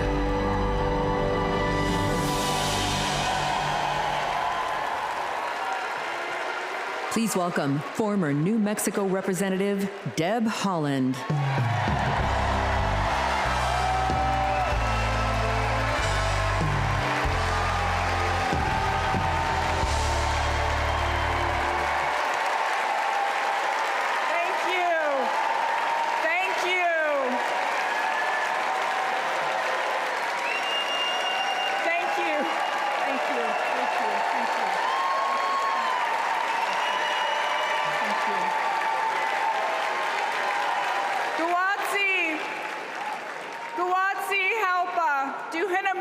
Taktawitsa Shuimi Hanu.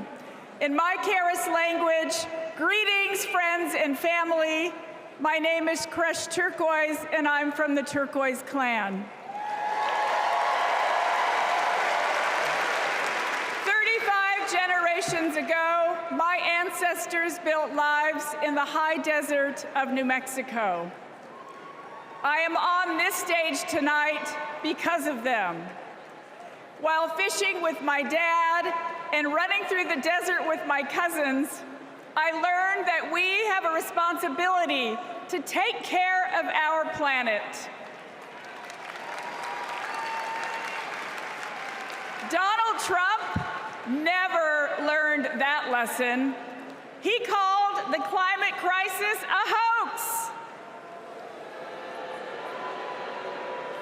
He made it easier for big companies to poison our air and water. An American president must lead the world in tackling climate change. We need a president who understands that assignment. That's Kamala Harris.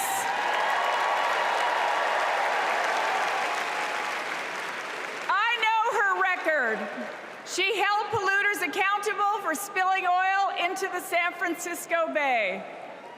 She defended President Obama's Clean Power Plan in court. And as Vice President, she cast the tie-breaking vote for the most ambitious climate action plan in our nation's history.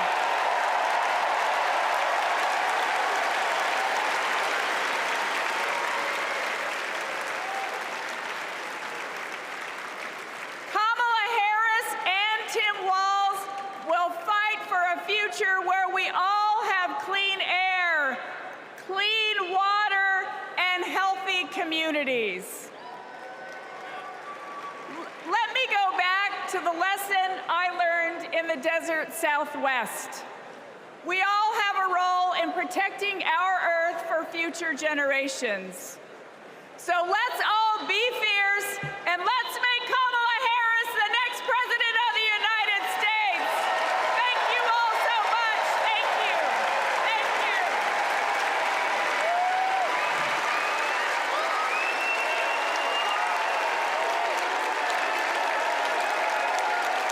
you. It's an election year, and both parties are battling to prove that they stand with workers.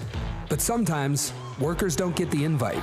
Do you know where the auto workers are? I haven't seen anybody from the UAW. Nobody from the UAW? I haven't seen anyone.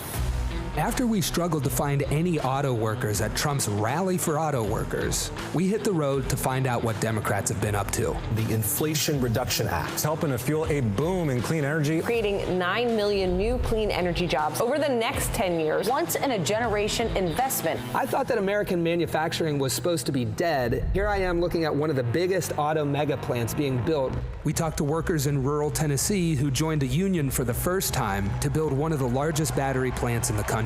We have 20-year-old people thinking about their future.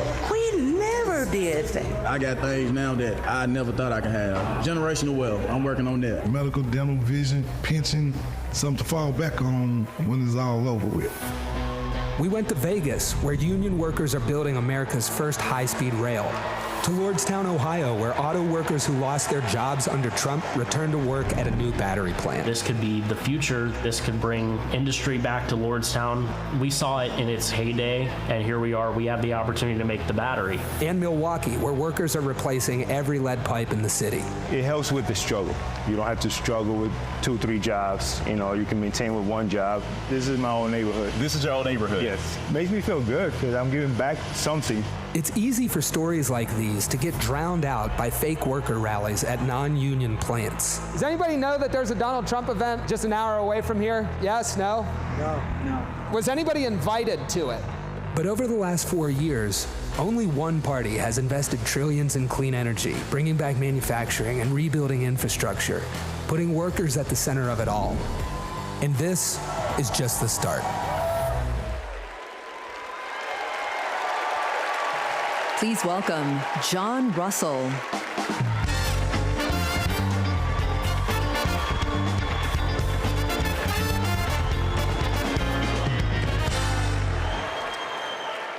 Hello, America. Thank you to the workers that make this convention happen. Let's never forget how essential all of our labor is. I come from Appalachia. We kept the lights on in this country for generations. But the wealth made by our broken backs and our black lungs never did trickle down. And Washington listened to rich men demanding that we stick with dirty energy at any cost. Across the country, working class people are looking for a political home after years of both parties putting profit above people. Now, Trump, a billionaire, says that he'll take on the elites. But then he promises handouts to big oil, and he punches down at anyone with the guts to be different. But populism that insists we are too different to get along, is just divide and conquer by a different name. There's another sort of populism with roots in this party that we in West Virginia know well. They called us rednecks back in the 1920s because striking workers from all different races wore red bandanas around their necks as they fought and died for respect and a living wage.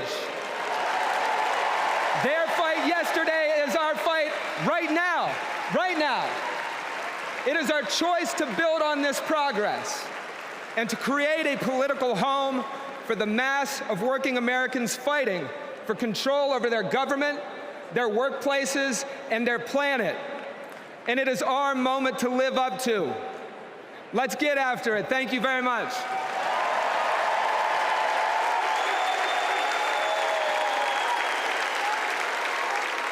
Don't know why, but I feel like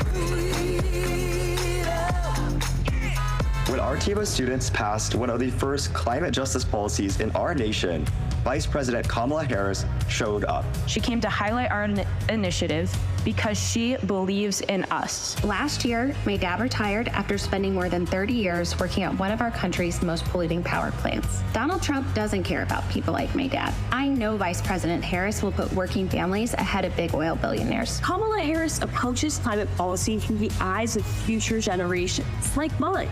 As new voters and as new leaders, I'm excited to join Harris in the fight for our future.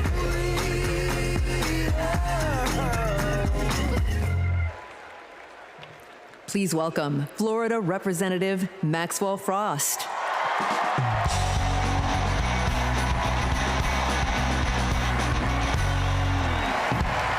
I'm Maxwell Alejandro Frost, and I'm proud to be the first member of my generation in Congress. I'm also proud to represent Central Florida. You might expect me to talk about how climate change will impact our future. But as a Floridian, as a Florida man, I'm here to tell you that the climate crisis isn't some far-off threat. It is here. Donald Trump and J.D. Vance think they can divide us by saying this crisis is some type of hoax. But I've walked the streets of communities that have been forced to rebuild after hurricane flooding destroyed their homes. I've heard the stories of immigrant farm workers made to work in horrid conditions exacerbated by this crisis. And I felt the scorching record heat and know that climate change can sometimes feel like an unstoppable force. But with our movement and with organizing and an administration that cares, we are making progress. Kamala Harris and Joe Biden have proven that tackling this crisis creates jobs, that investing in clean energy protects our health, and that investing in mass public transit builds strong communities. And we must always remember that peace is essential to our climate and war destroys our environment. This election is about every drop of water that we consume and every breath we breathe. Fighting the climate crisis is patriotic. And unlike Donald Trump, our patriotism is more than some damn slogan on a hat. It's about actually giving a damn about the people who live in this country. Because when you love somebody, you want them to have clean air. When you love somebody, you want them to have safe drinking water. And when you love somebody, you want them to have a dignified job. And so, America, it's simple. Let's get to work and elect Kamala Harris and Tim Walz for our planet, for our future, for our present, and for our people. God bless.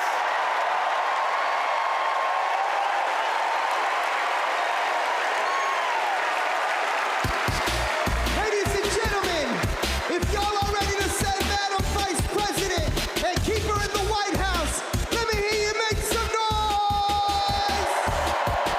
All I do is win, no matter what. Got money in my mind, I can never get enough. And every time I hit the building, everybody's hands go. Let me see. And they stay there, and they say yeah, and they stay there, and they say yeah, and they stay there, and they say yeah, and they stay there, and they. I want to hear you nice and loud, Chicago. Are there any union workers here today? Make some noise. Are there any teachers in this building? Make some noise. Now everybody hands up,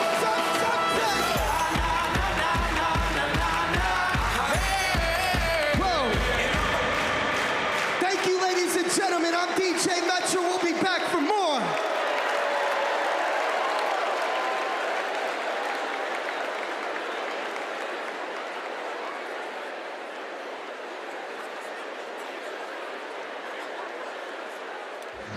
What's up, everybody? Stephen Curry here. I know you all know I play for the Golden State Warriors, but man, what a great honor it was to represent Team USA and go out there and win that gold medal at the Olympics this summer. And that unity on and off the court reminded us all that together we can do all things and continue to inspire the world. That's why I believe that Kamala, as president, could bring that unity back and continue to move our country forward. This is about preserving hope and belief in our country, making sure families can be taken care of during their most precious times. I got to visit Kamala with my team in the White House last year, and I can tell you one thing I knew then and I definitely know now. The Oval Office suits her well. So in the words of Michelle Obama, do something. Go vote. Be active. Let's show out in November like never before. It's been an honor for me to represent our country. It's an honor to support Kamala. So let's all do our part. God bless.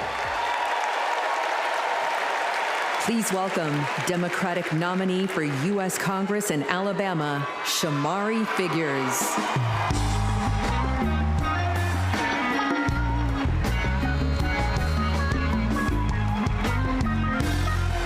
Good evening, America. And hello, sweet home Alabama. I am running for Alabama's 2nd Congressional District. This is the district that gave America the Tuskegee Airmen, Rosa Parks, Fred Gray, and it is the birthplace of the civil rights movement in Montgomery, Alabama. And of course, this district is home to Mr. Good Trouble himself, Congressman John Lewis. Look, my pathway to this stage was paved by a legacy of fighters. Fighters that include my mother, Alabama State Senator Vivian Davis Figures, who is here at her 11th DNC. And it also includes my father, my late father, Michael Figures, who was also a state senator and civil rights lawyer who sued the Klan into bankruptcy. Listen, all of America, all of us owe a debt to courageous freedom fighters, both known and unknown, a debt that can never be repaid. But what we can do is ensure that the work of those fighters who came before us continues, and that our sacred right to vote is always protected. Kamala Harris gets this. She's working to protect our freedoms every single day. And that's why she will sign into law the John Robert Lewis Voting Rights Act once it is introduced again by Congresswoman Terry Sewell.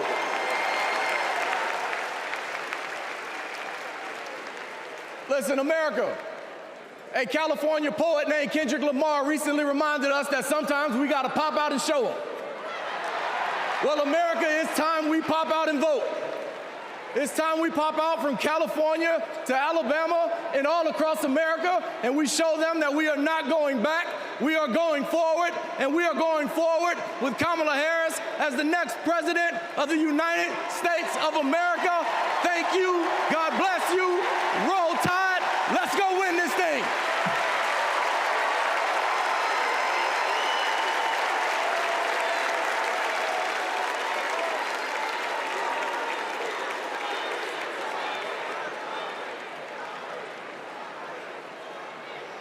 As I close out my segment tonight, I gotta send a quick message.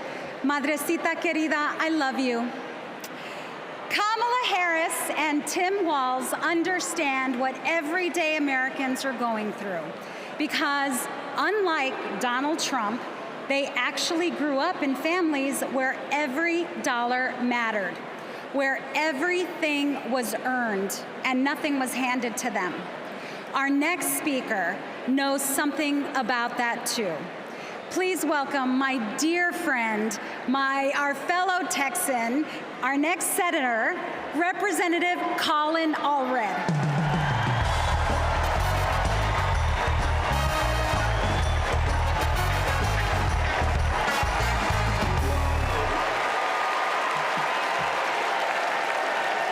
All right.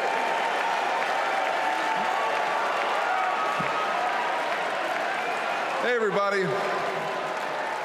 I'm Colin Allred, a congressman from Dallas, dad to two perfect little boys. And this November, I'm going to beat Ted Cruz.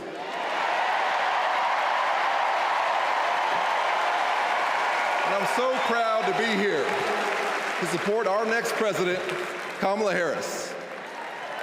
You know, like Kamala, I was raised by a single mom. Mom was a public school teacher who often worked two jobs to make ends meet. So when we talk about lowering costs, I think about the times when we went to the grocery store when I was growing up and swiped the debit card and said a little prayer.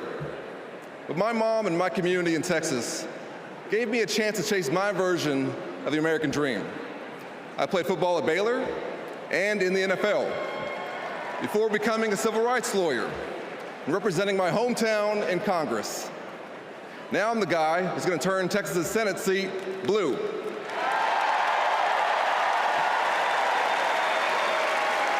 You know, in the NFL, we had a term for guys like Donald Trump and my opponent Ted Cruz. Me guys. You know the type. Talk a big game, only care about themselves, but you don't want to be stuck with them at a barbecue. The truth is, America has never been about me. As President Obama said, the single most powerful word in our democracy is the word we. We the people. We shall overcome. Yes, we can. And we've got a message for the me guys. We is more powerful than me. We will protect and restore reproductive freedom. We will secure the border. We'll protect Medicare and Social Security. And we'll turn the page and write a new chapter for this country and elect Kamala Harris to be the next president and beat Ted Cruz. Thank you all so much. God bless you, and may God bless Texas.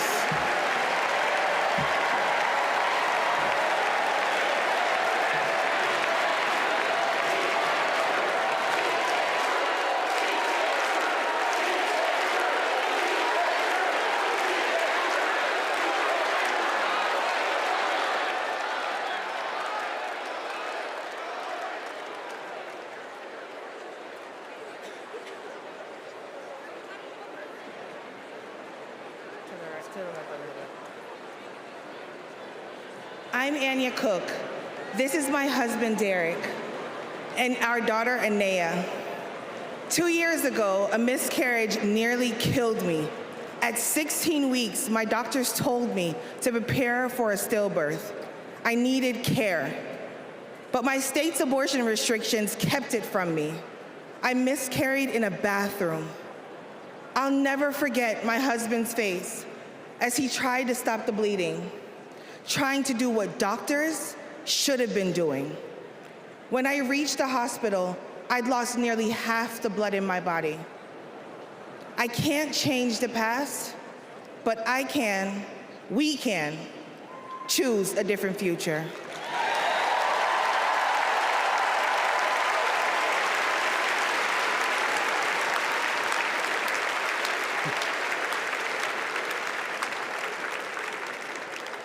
I'm Craig Sicknick, and this is my mother, Gladys. My brother was a U.S. Capitol Police officer, Brian Sicknick, a hero who died after defending our country on January 6th.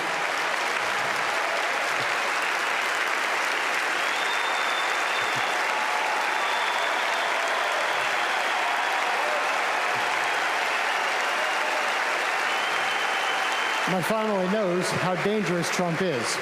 He incited the crowd while my brother and his fellow officers were putting their lives at risk. We need a real leader, not an autocrat who is stuck in the past. Brian, we miss you every day.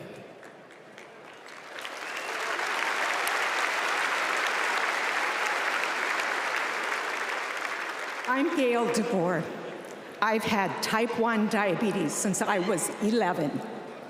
Stressing about insulin cost has been a constant in my life. President Biden and Vice President Harris have moved mountains to help. Medicare can finally negotiate prescription drug prices.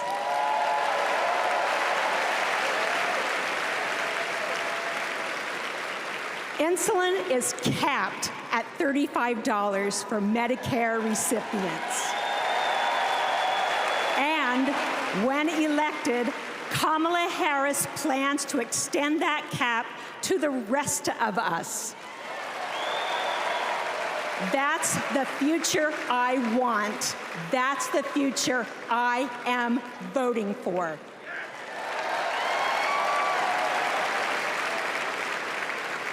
I'm Wani Romero, owner and CEO of Mothership Coffee in Las Vegas. I put in work to build my business. When COVID hit, this administration's support kept us moving. I hired staff and we grew. We've more than doubled in size since the pandemic, and it's just not us. Over the last 4 years, 19 million new business applications have been filed.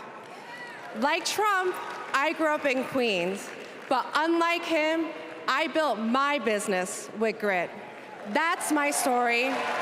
That's the American story. Let's turn the page on Trump.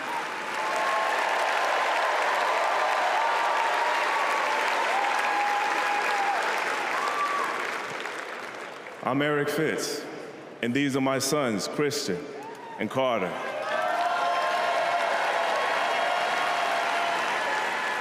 I always try to set an example for my boys, to teach them compassion, accountability, and resilience. I want those values to be reflected in our leaders. I don't want to have to turn off the TV because our president is lobbing insults or telling lies. I'm tired of all of the hate. It's time to move forward together and build a country our kids can be proud of.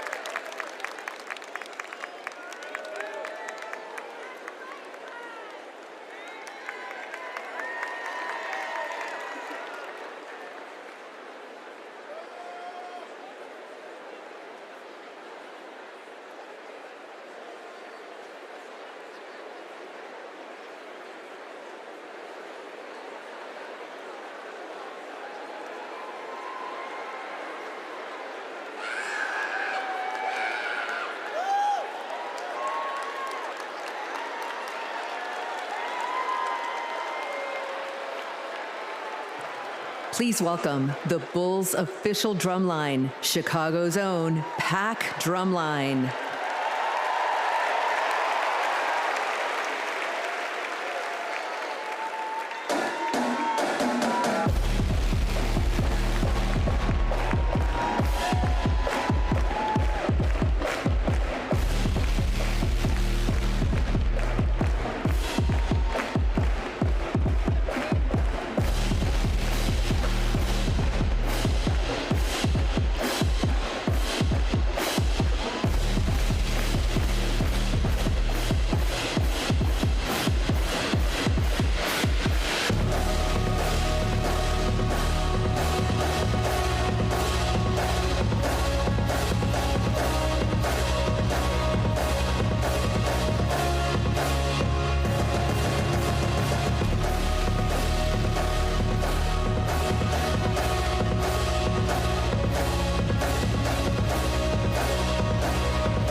Party's not over, Chicago!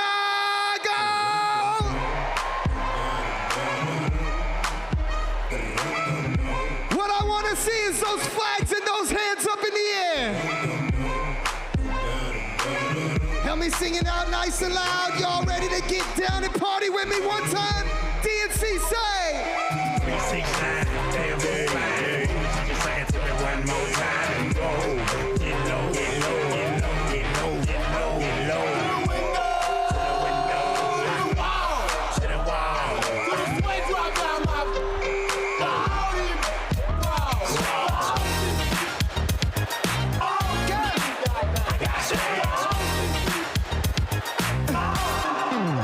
Pop, it's showtime, showtime. Guess who's back again? Say, I don't know, I bet they know as soon as we walk in. Shut up, I'm wearing Cuban links, designer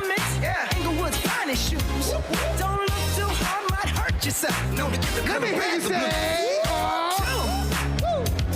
I'm a dangerous man with some money in my pocket. Keep up. So many pretty girls around me and they're waking up the rocket. Keep up. Why you mad? Fix your face. Ain't my fault they all be jacking. Keep up. Players only. Come on, put your pinky rings up to the moon. Girls, what y'all trying to do? 24 karat magic in the air. Head to toe so bad. Look out. This ain't Texas, ain't no hold'em. So lay your cards down. Say! Pocket Lexus, and throw your keys up. Stick around, round.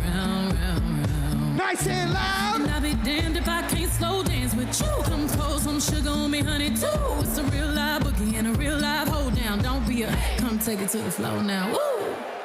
There's a tornado in my city. In the basement. That ain't pretty. Rugged whiskey. We're surviving. Of red cup kisses, sweet redemption, passing time, yeah.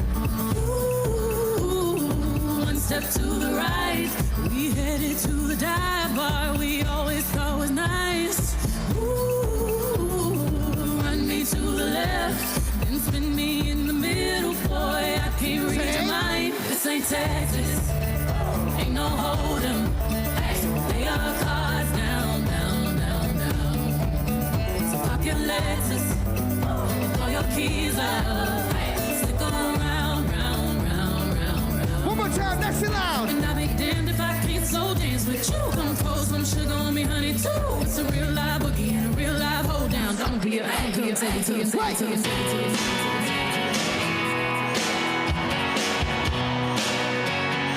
If you've been with me all 4 days, let me see you make some noise right now.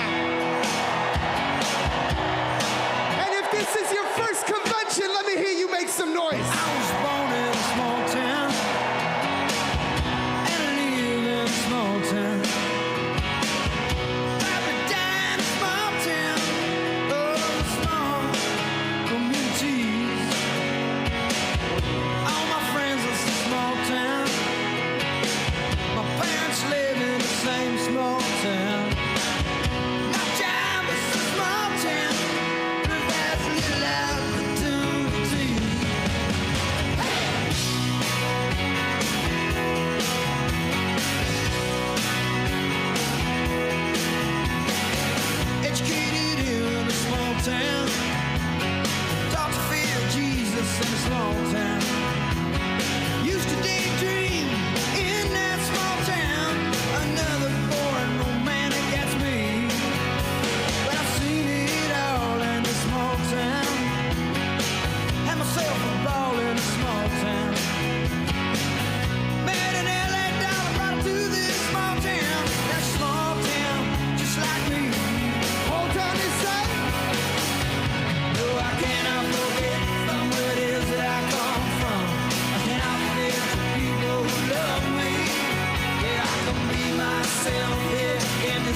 intentions is gonna dry as a bone. We take care of our own. And we say, we take care of our own. One more, wait.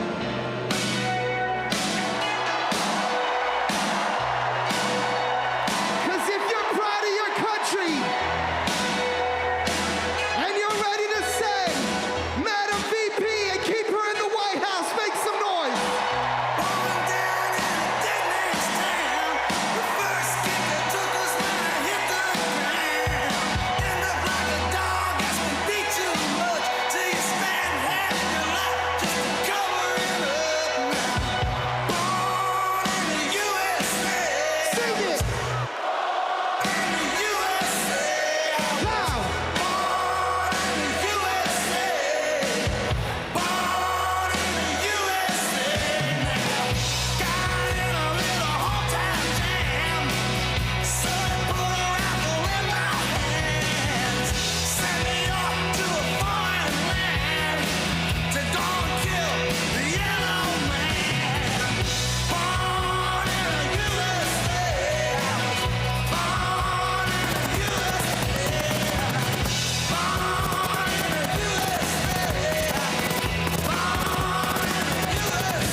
With me.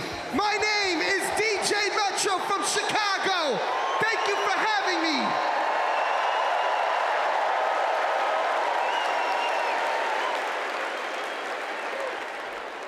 Here we go.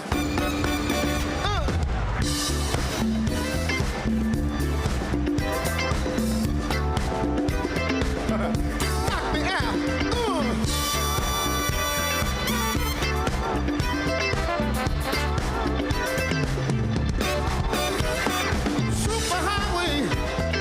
Coast to coast, easy to get anywhere. On the transcontinental overload, just slap behind the wheel. How does it feel? There's no destination too far, and somewhere on the way, you might find out who you are. Living in America, eye to eye.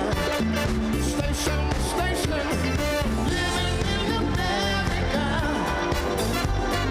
hand in hand, across the nation, living in America. I got to have the satisfaction, rock my soul, yeah. Come on, smoke that, fat back.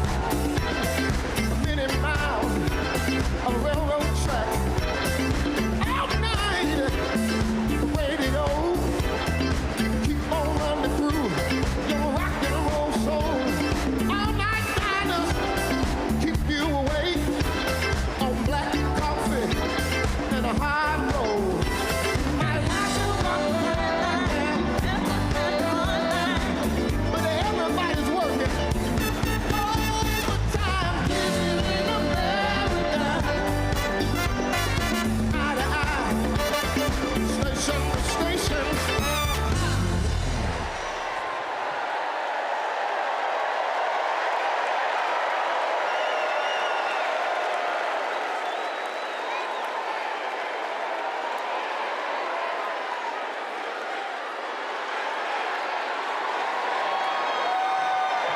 Please stand if you are able and welcome winners of 13 Grammy Awards and the biggest selling U.S. female group of all time, the Chicks.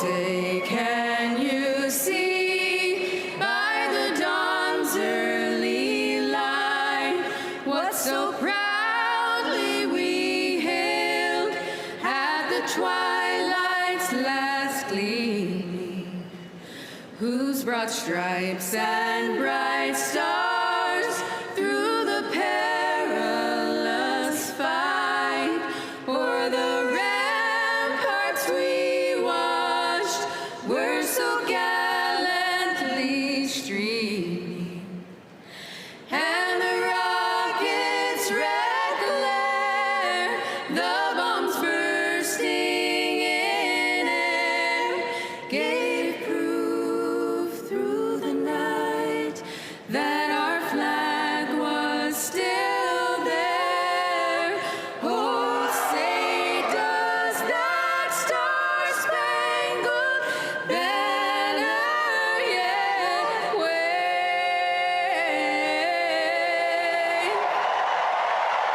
o'er the land of the free and the home of the brave?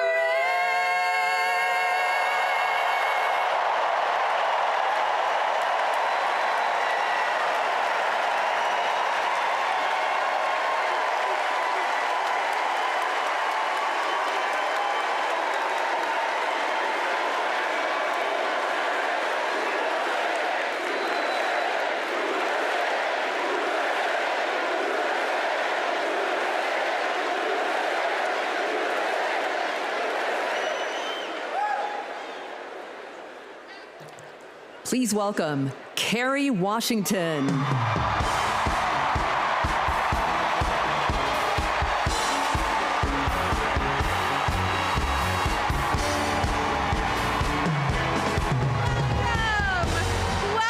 to the final night of the Democratic National Convention. The last 3 nights have been extraordinary, and tonight we hear from our next president, Kamala Harris. Now, as I stand here, I know that there are folks on social media already saying, go back to your TV show, shut up and act. But I am not here tonight as an actor. I am here as a mother, as a daughter, as a proud union member. I am here as the granddaughter of immigrants, as a black woman descended from enslaved people. I am here tonight because I am an American and because I am a voter and because we, the people, are stronger when all our voices are heard. Look, I know that I am the one standing on this stage, but I am not the lead character in this story. You are. All of you. You are the messengers. You are the fixers. Dare I say it, you are the Olivia Popes. You are the superheroes saving this democracy. It is you, not me, who have the greatest power to convince your loved ones to vote. So, just like Michelle Obama told us, let's do something. Let's make a video. Everybody take out your phones. Everybody take out your phones. We're gonna make a moment. Can somebody bring me my phone? I wanna capture this historic moment and share it with the people that we love. What'd you do? Come on over here.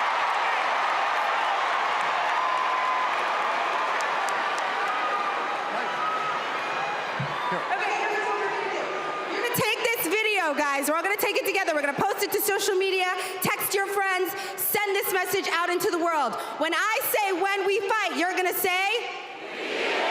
Are you ready? Okay, let's record. We're recording. You ready, Tony? Yep, I'm ready. Okay, ready? When we fight, when we fight, when we fight,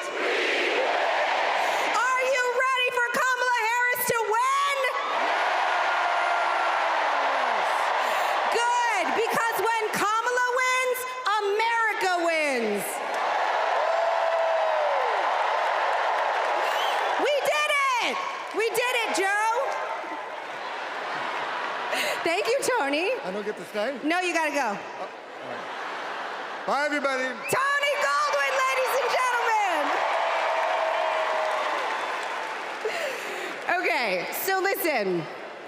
It's come to my attention that there are some folks who struggle or pretend to struggle with the proper pronunciation of our future president's name. So, hear me out. Confusion is understandable. Disrespect is not. So tonight, we are going to help everyone get it right. Here to help me are some very special guests.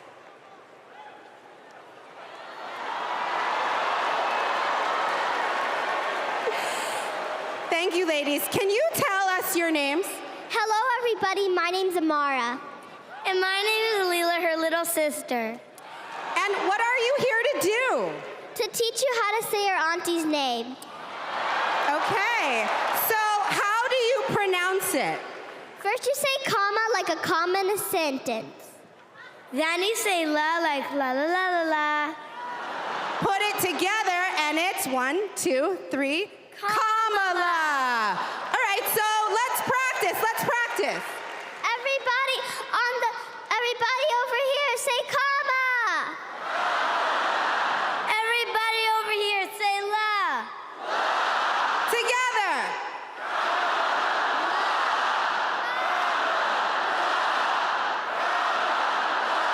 For president.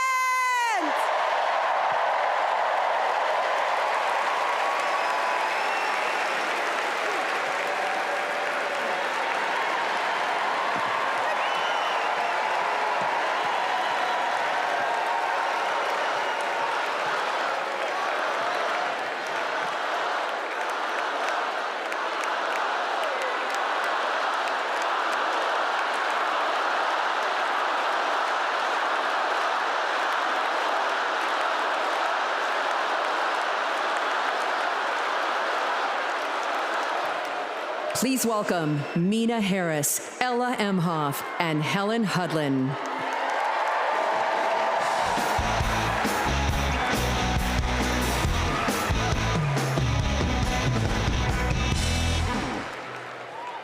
Hi, I'm Mina. I'm Ella. And I'm Helena. I grew up in Oakland, California,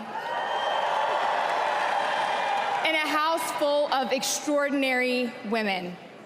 My mom, my grandma, and my auntie, who showed me the meaning of service, helping her sister, a 17-year-old single mom, fighting for justice for the American people, and still cooking Sunday family dinner.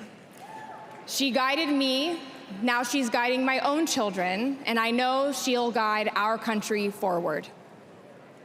Kamala came into my life when I was 14, famously a very easy time for a teenager. Like a lot of young people, I didn't always understand what I was feeling, but no matter what, Kamala was there for me. She was patient, caring, and always took me seriously. She's never stopped listening to me, and she's not gonna stop listening to all of us.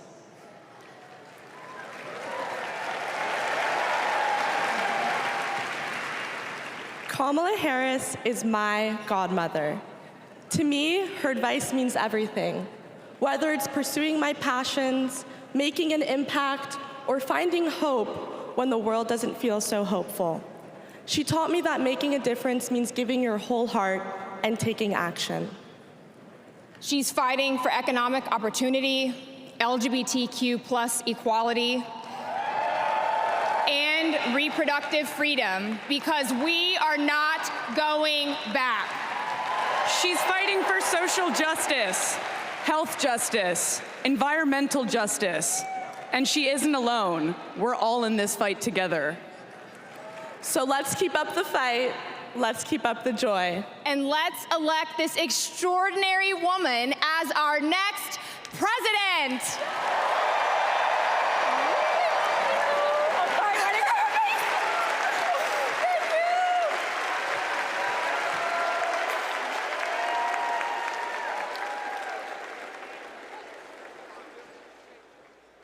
Please welcome actor and comedian D.L. Hughley.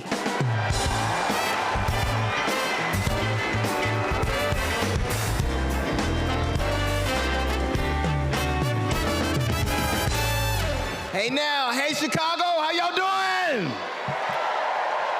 What's happening, California? Now, wait, where those AKAs at? Where they at? You know what? In 3 months, ain't gonna be no living with y'all. I can tell you this, I don't blame Donald Trump for not wanting to debate Kamala. I've been married to a black woman for 40 years and I ain't won one debate. I'm owing $93,000. Now, of course, Trump is saying that Kamala isn't black. I guarantee you this, Kamala's been black a lot longer than Trump's been a Republican.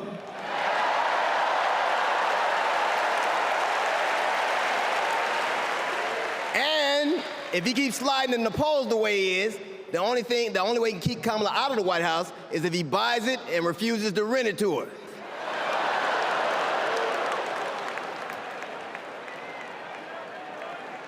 Of course, Kamala's getting broad support. They got black men for Kamala, white men for Kamala, Latinos and Asians for Kamala. They even have Republicans for Kamala. Republicans for Kamala. I guess Donald Trump will finally know what it's like when you get left for a younger woman.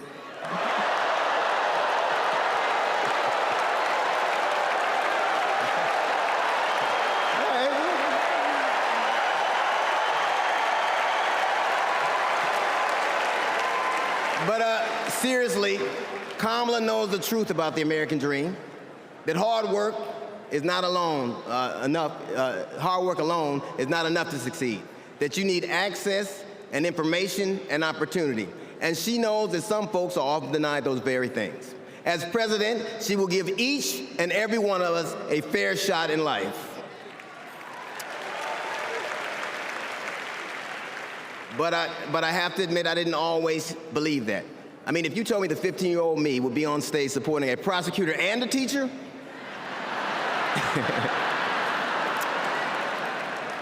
there is no way that I would have believed you.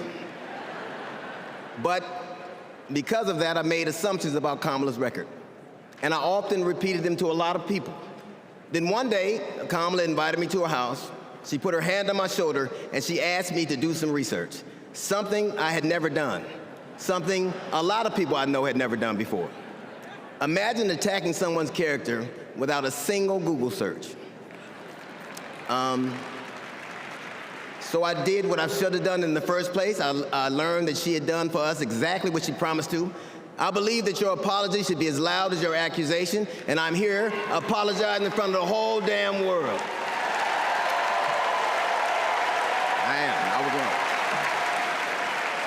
I was wrong, and I'm so very glad I was wrong because, Kamala, you give me hope for the future, a future where my grandchildren, Nola and Stevie, had the freedom to control their own bodies, where they have the opportunity to go as far as their wits and their talents would take them. That future, ladies and gentlemen, is possible, but only if we elect Kamala Harris as the 47th President of the United States of America.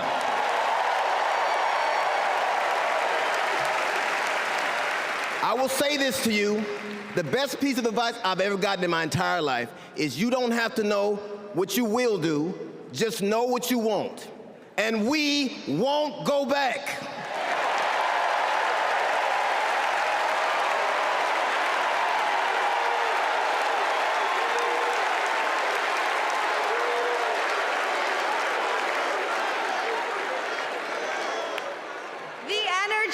In this room is electric. And you can feel it everywhere, all over the country. In the coming weeks, I want us to find ways to maintain this energy and this joy and this commitment, because there will be days when the work ahead seems impossible.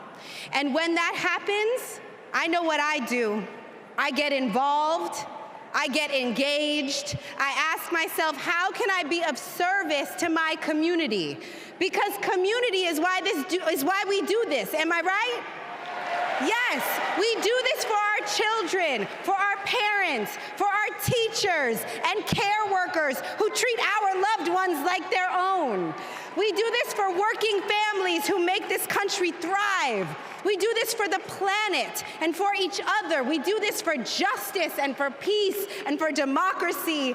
And as we are about to hear, we do this for the safety of our communities.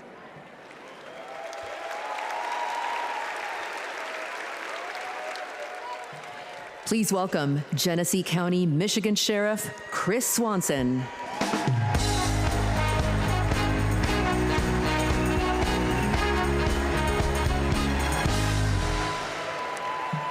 My job is to protect people, all people.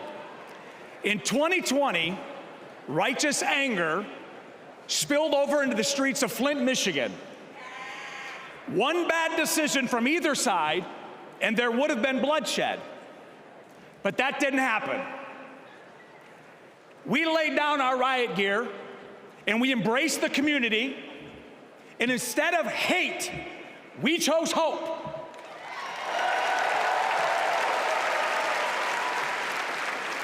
On January 6th, the opposite occurred. That day was paved with division, deceit, and denigration. Police officers were attacked that day. It could have been stopped. We need a leader who will embody what's affixed to all three sides of my Sheriff Patrol cars: protect, serve, and unify. Kamala Harris is that leader. As a prosecutor, Kamala Harris protected us by putting violent criminals and sex offenders behind bars. If I was in a courtroom, she's exactly the tough prosecutor that I'd want to see. As vice president, she served America by keeping us safer. And I can testify firsthand, where I come from, crime is down and police funding is up. As president, Kamala Harris will unify our country. She will bring us together because our country needs a leader who will go toe-to-toe with drug cartels and bullies. One who has already taken the oath, raised her right hand to advocate for the people. I can tell you in 2020, we were able to turn a protest into a peaceful movement by walking together. One city, one community, and one country. America, let's walk. Let's walk. Let's walk together and let's elect Kamala Harris and turn hate into hope yet again. Thank you.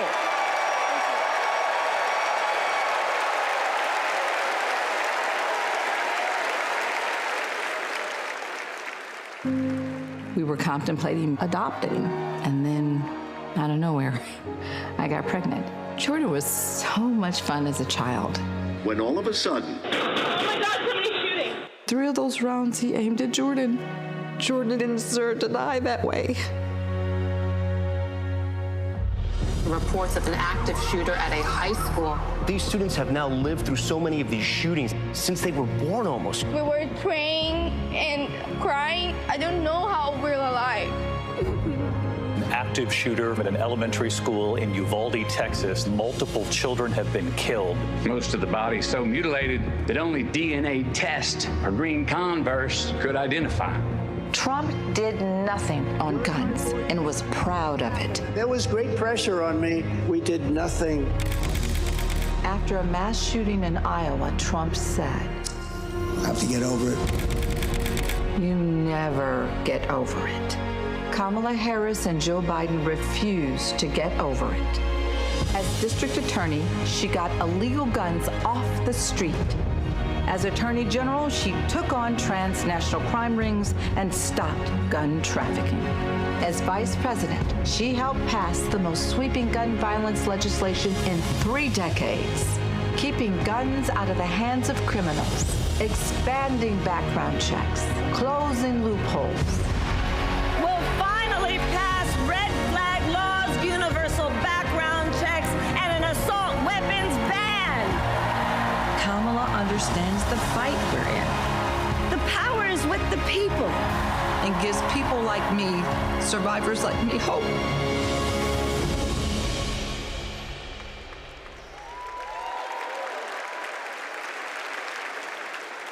When I worked for Every Town Please for Gun welcome Safety. Georgia Representative Lucy McBath.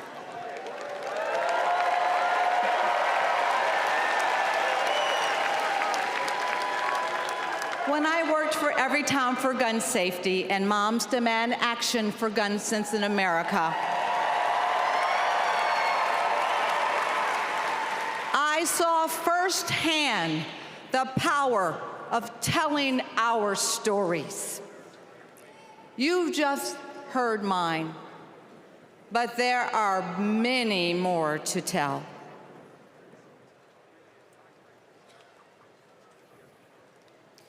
On December 14th, 2012, I walked into Sandy Hook School. I stopped at the office, chatted with my principal, then started my day with my second graders. Suddenly, a loud crash, like metal folding chairs falling. 154 gunshots blaring.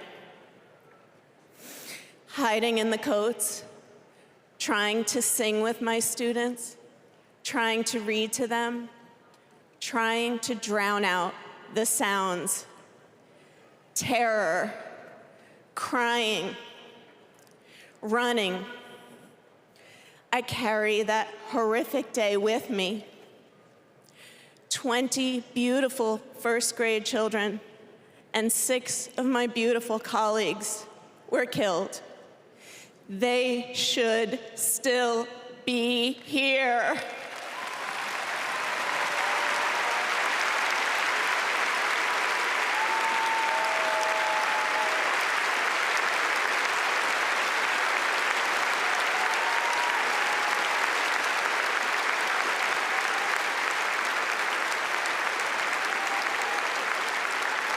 It's 10:30 a.m. at Robb Elementary in Uvalde.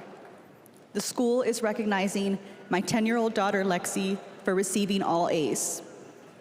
She receives a Good Citizen Award, and we pose for photos. She wears a St. Mary's sweatshirt and a smile that lights up the room.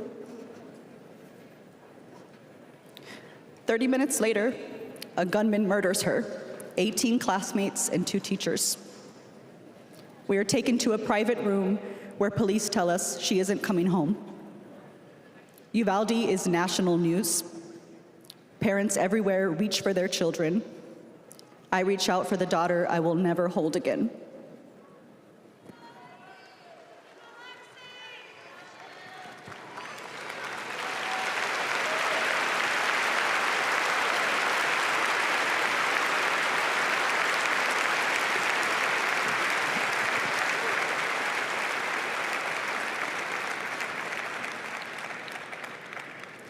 My niece, Sandy Patrice, was 22. She drove to Myrtle Beach for sun and fun and motorcycle parades. Hours later, my phone rang. Shooting on the beach. No one can find Sandy. I stayed calm. You see, my mother, Patricia Ann, had been shot and killed by an abusive partner. I was calm then too. I got to handling business. I called relatives, the police, hospitals, and I kept calling, voice steady, heartbeat pulsing. Then I was connected to the coroner. 10 years of waiting, and Sandy's murder is still unsolved. I'll keep calling, and I'll keep fighting.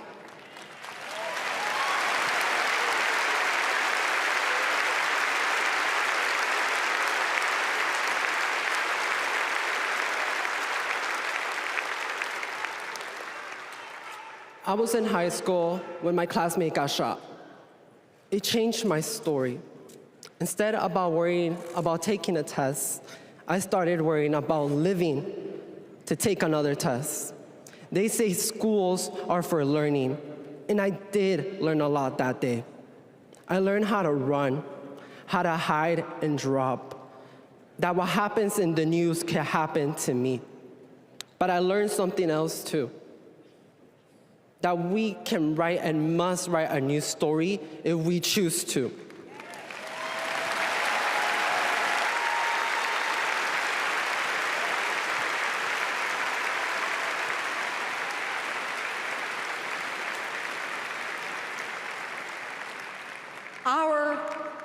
Are stories of loss.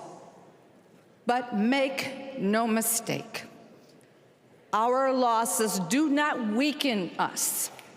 They strengthen our resolve. We will secure safer futures that we all deserve. We will organize. We will advocate. We will run for office.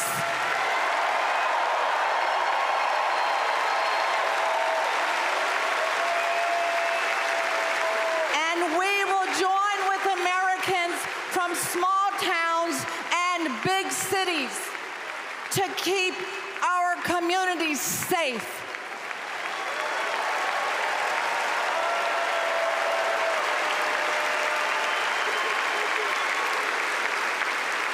And we will elect leaders like Kamala Harris, who won't just empathize, but will act.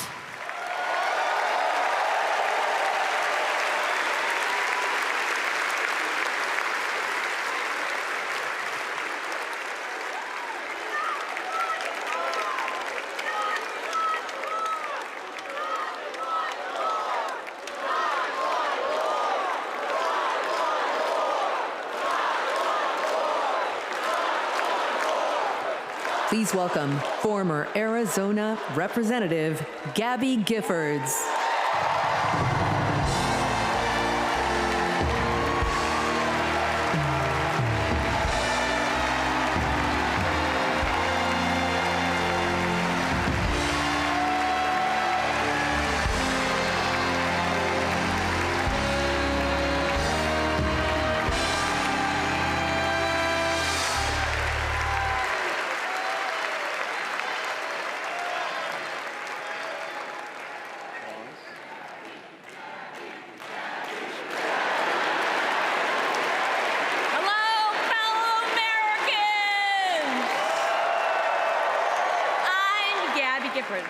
I was born in the great state of Arizona. I was born with grit.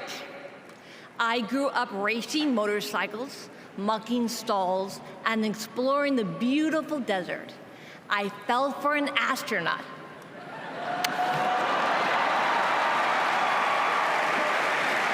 For 5 years, I served in Congress from a swing district. Everybody called me a rising star. Then on January 8th, 2011, a man tried to assassinate me. He shot 19 people. He killed 6. Terrible, terrible day. I almost died, but I fought for my life, and I survived.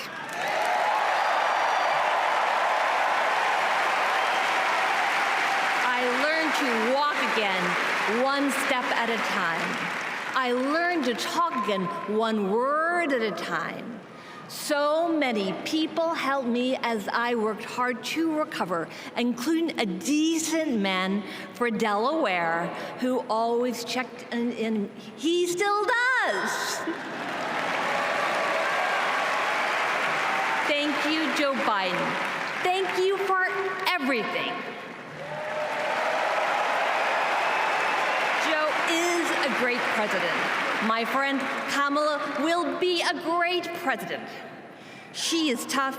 She has grit. Kamala can beat the gun lobby. She can fight gun trafficking. Kamala stood up to Wall Street and the drug company. She will protect abortion access. She will defend our freedom. She saved lives. Join me in voting for Kamala Harris. Bravo! Thank you.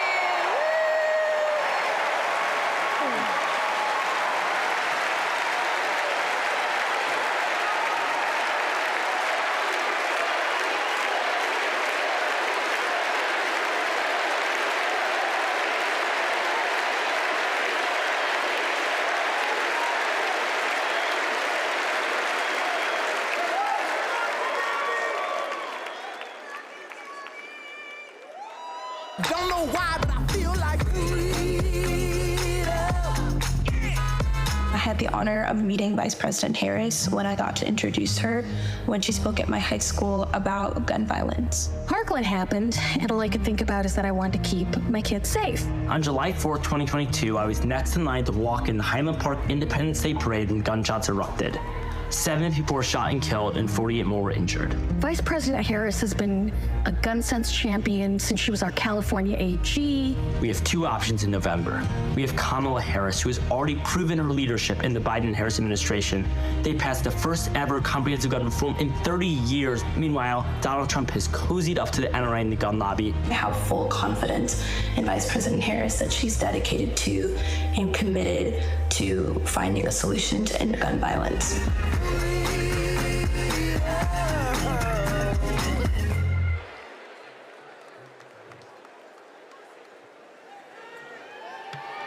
Please welcome 3-time Grammy-winning singer-songwriter and global pop icon, Pink.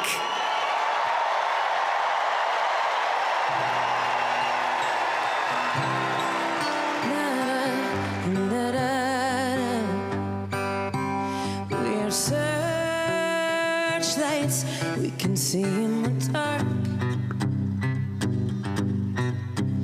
We are rockets pointed up at the stars. We are billions of beautiful hearts. You sold us down the river too far. What about us? What about all the times you said you had the answer? What about us? What about all the broken happy ever afters? Oh, what about us? What about all the plans that ended in disaster? What about love? What about trust? What about us? We are problems that want to be solved. We are children that need to be loved. We were willing, we came when you called. But man, you fooled us.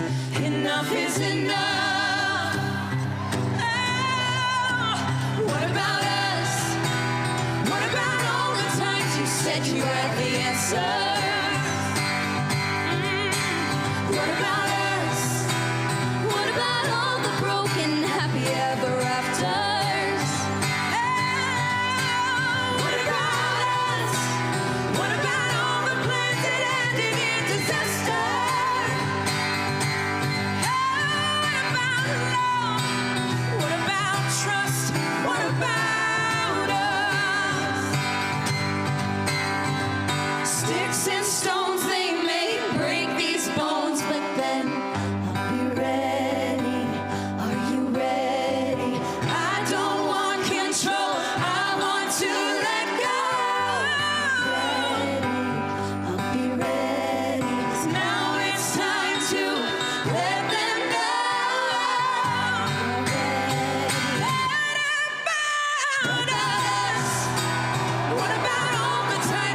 that you had the answers. So what about us? What about all the broken happy ever afters? What about us? What about all the plans that ended in disaster?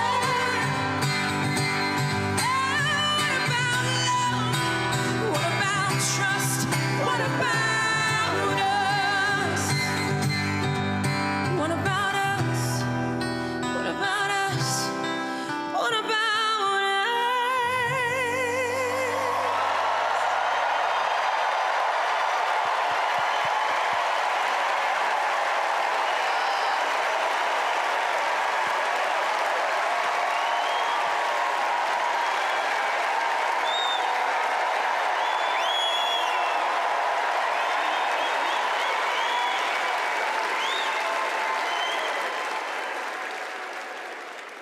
Global security and global prosperity depend on the leadership of the United States of America. And a strong America remains indispensable to the world. Our democratic ideals of freedom and liberty inspire billions, and our military is the strongest in the world. Our military is a force that underwrites global stability and our national security.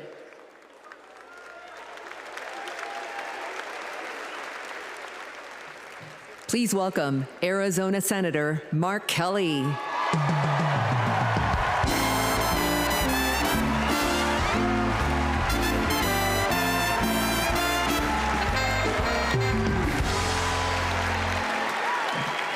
Hello, Chicago. Hello, Democrats.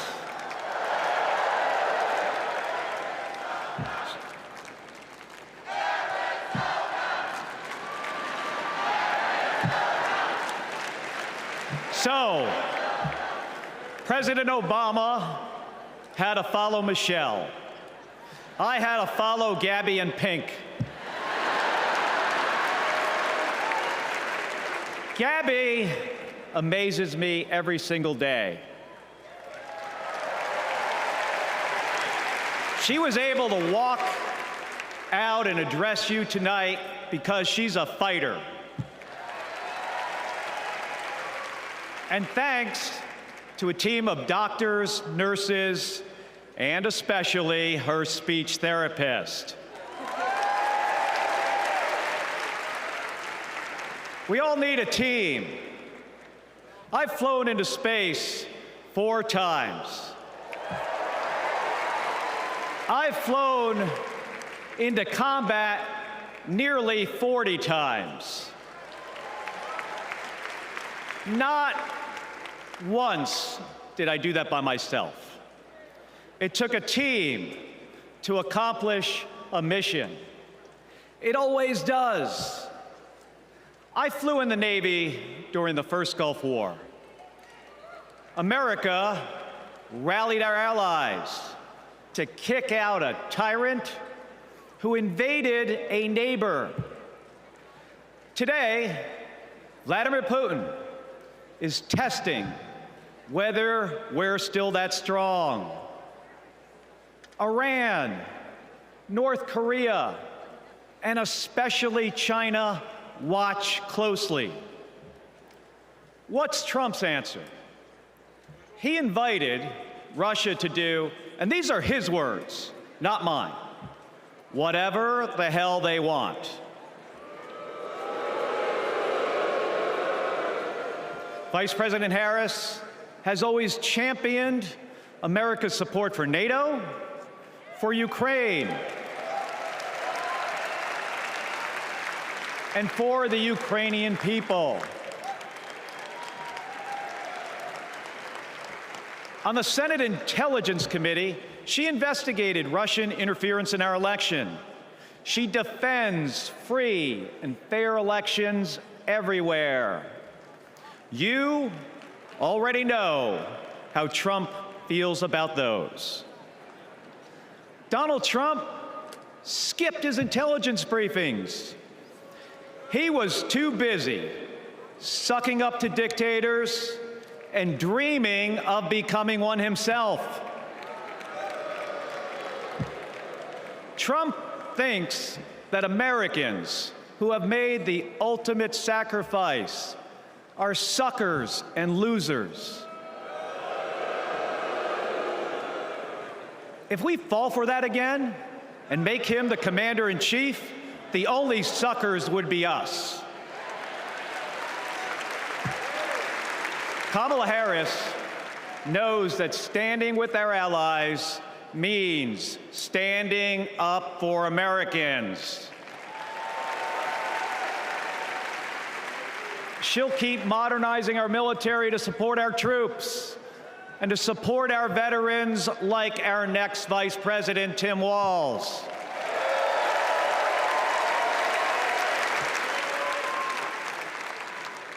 The world laughs at Trump, literally.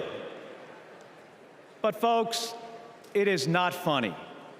When he was president, that meant the world was laughing at us. The threats we face are too serious. The sacrifices our service members make are too sacred. The alliances we've spent decades building are too critical. That's what's at stake now. And the choice isn't even close. But in Arizona and nationwide, this election will be.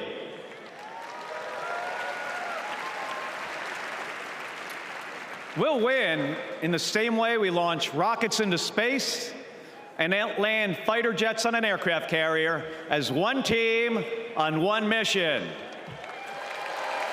State by state, voter by voter, coming together.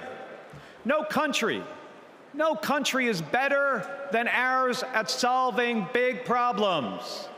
So, on November 5th, let's prove that America is still the leader the world needs today by electing the leader we need right now, Kamala Harris. Thank you, everybody. Thank you.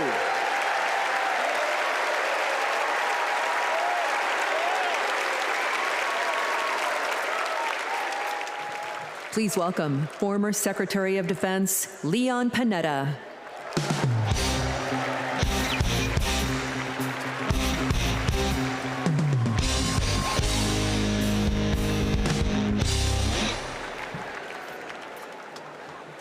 My fellow Americans, I'm proud to have served in the Army, the Congress, the White House, Chief of Staff, CIA Director, and Secretary of Defense.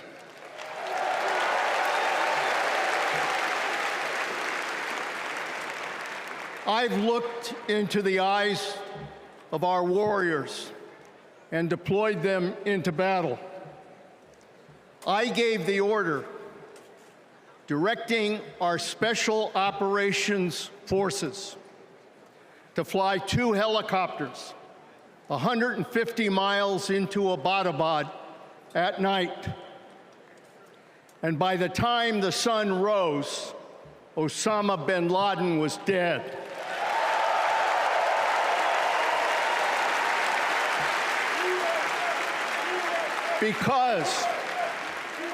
Because nobody attacks our country and gets away with it. Nobody.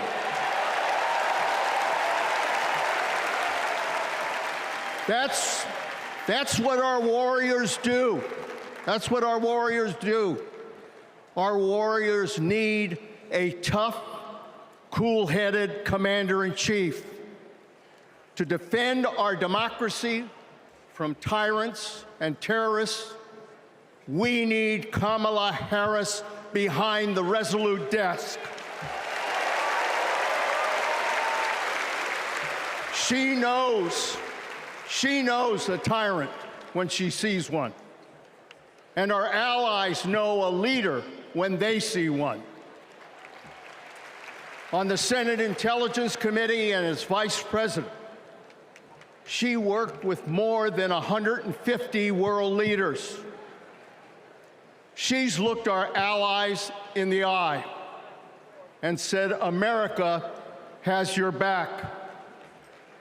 Trump would abandon our allies and isolate America. We tried that in the 1930s. It was foolish and dangerous then, and it's foolish and dangerous now.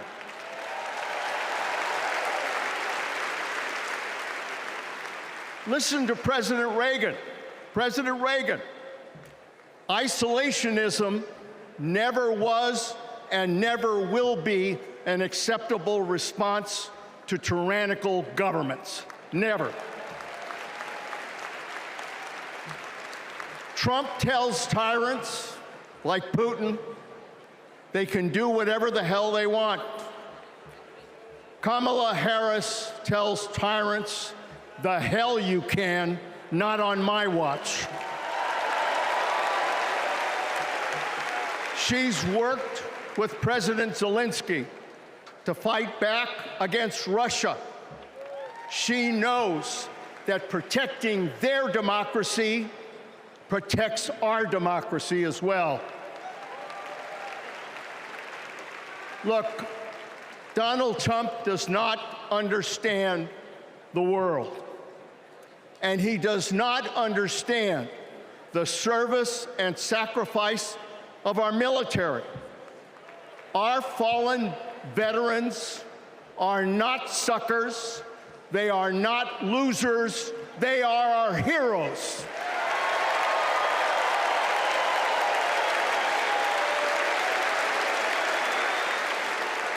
Kamala Harris will honor our veterans. And in Tim Walz, we will have a vice president who has served in uniform honorably for 24 years.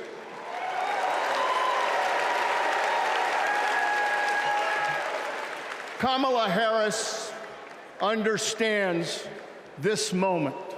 It is a moment of danger and a moment of opportunity. She'll keep America's military the strongest in the world, the strongest ever known.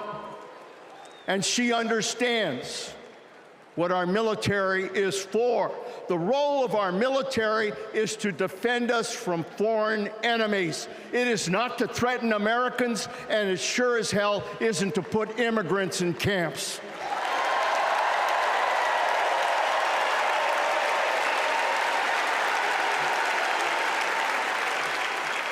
Every president since World War II, Republican and Democrat, has shared the belief that America must protect democracy in the world. Every president has honored our veterans and their sacrifices. Every president, but one. So we face a critical choice: to vote for someone who stands with our military and stands up for democracy, or someone who will disrespect our heroes and undermine our democracy. My fellow Americans, there is only one choice. One choice. And let me tell you something. When she takes her oath of office, as she will this January,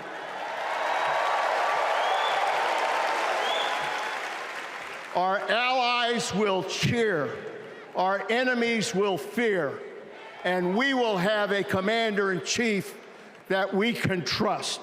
God bless our veterans, and God bless our country.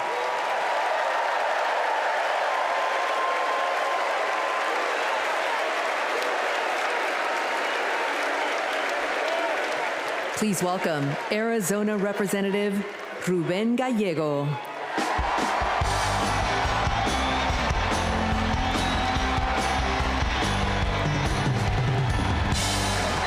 I'm a dad, husband, congressman, and the proudest Arizonan you'll ever meet. But I am even prouder to be a Marine. Rah! My mom raised us alone on a secretary's salary. I slept on the floor. I worked every job I could: meat packing, construction, making pizzas. I made it to Harvard with no money or connections. Other kids were happy because they were at Harvard. I was happy because I finally had a mattress. Then I enlisted, fought alongside my brothers with Lima 325 in Iraq. They called us Lucky Lima, but our luck ran out. We saw some of the heaviest combat of the war. And when we got home, the government failed to help us readjust. We have a duty to care for our patriots who serve our nation.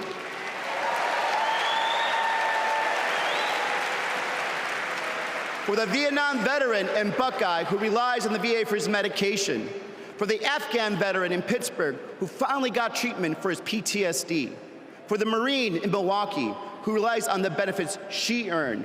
For my Navajo brothers and sisters who serve the Marines with me, I remember you too. Kamala Harris and Tim Walz are fighting for them. Kamala Harris has delivered more benefits to more veterans than ever before, and has achieved the lowest veterans unemployment rate in history. Vice President Harris has stood up for us and our families always. Tim Walz served for 24 years.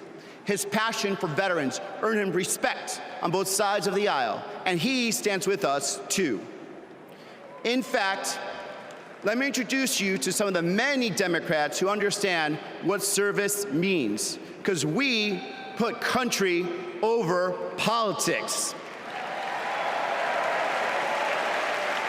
We were proud to wear the uniform, and we're proud serving our countries in city halls, state capitals, the U.S. House, and the Senate. These veterans represent the best of our country. We stand united as veterans, Democrats, and patriots to fight for everyone who serves.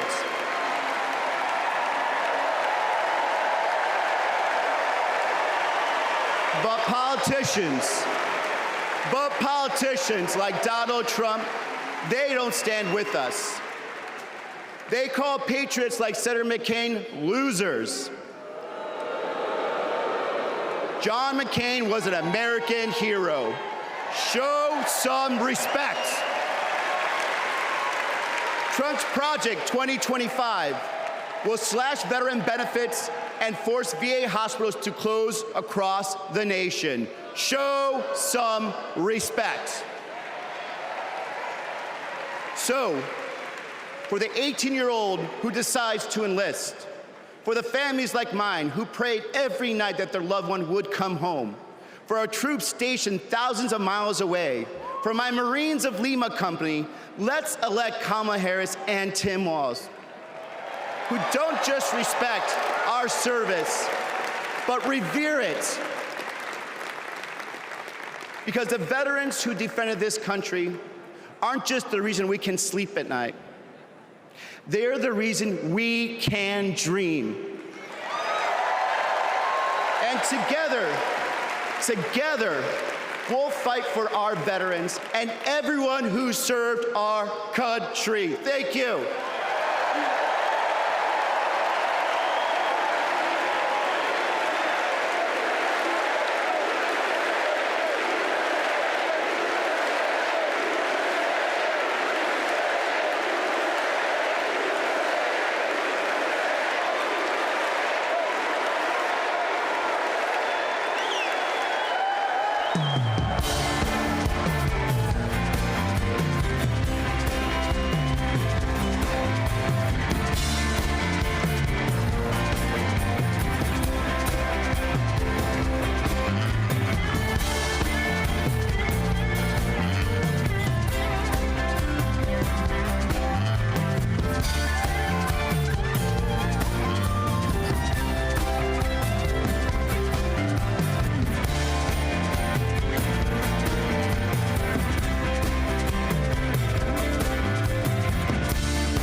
welcome Michigan Governor Gretchen Whitmer.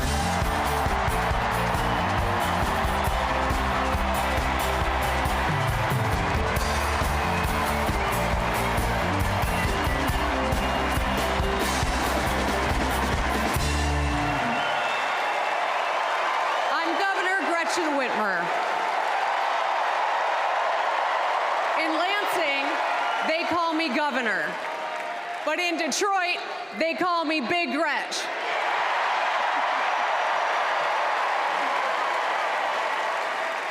Donald Trump called me that woman from Michigan as an insult. Being a woman from Michigan is a badge of honor.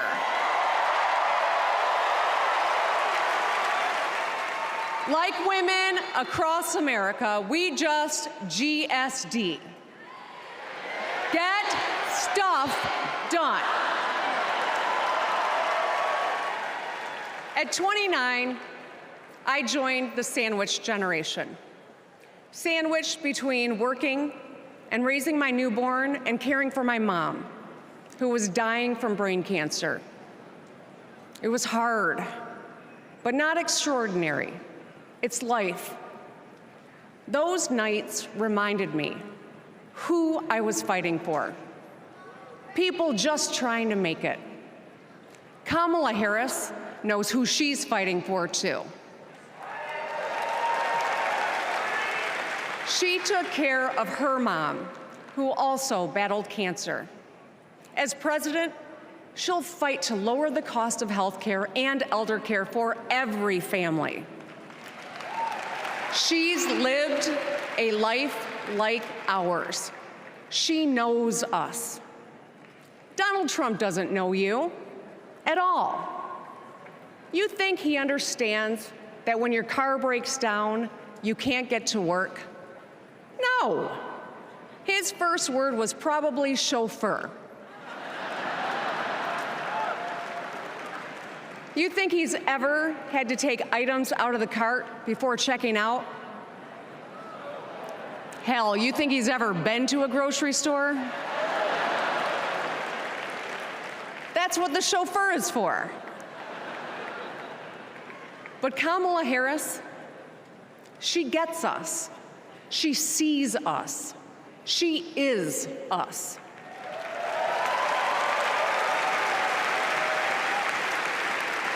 Look, we've all lived through a lot of history over the past few years. Floods and fires, an attempted coup, a plot, and a pandemic. It's exhausting. We don't know what the next 4 years will bring. But what we do know is this: through it all, your life won't stop. You're gonna have to get to work, pick up the kids, and pay your bills. And then one day, when you're just trying to get everyone out the door, a news alert goes off. Something happened. Something hit the fan. You'll ask, is my family gonna be okay? And then you'll ask, who the hell is in charge? What if it's him? What if it's that man from Mar-a-Lago?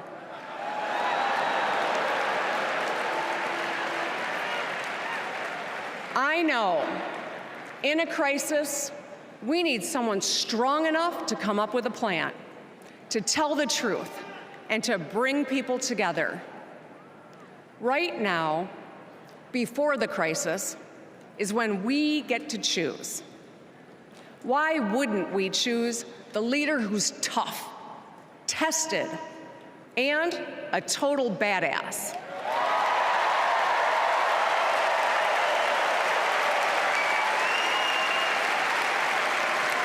I know who I want as our commander-in-chief. America, let's choose Kamala Harris.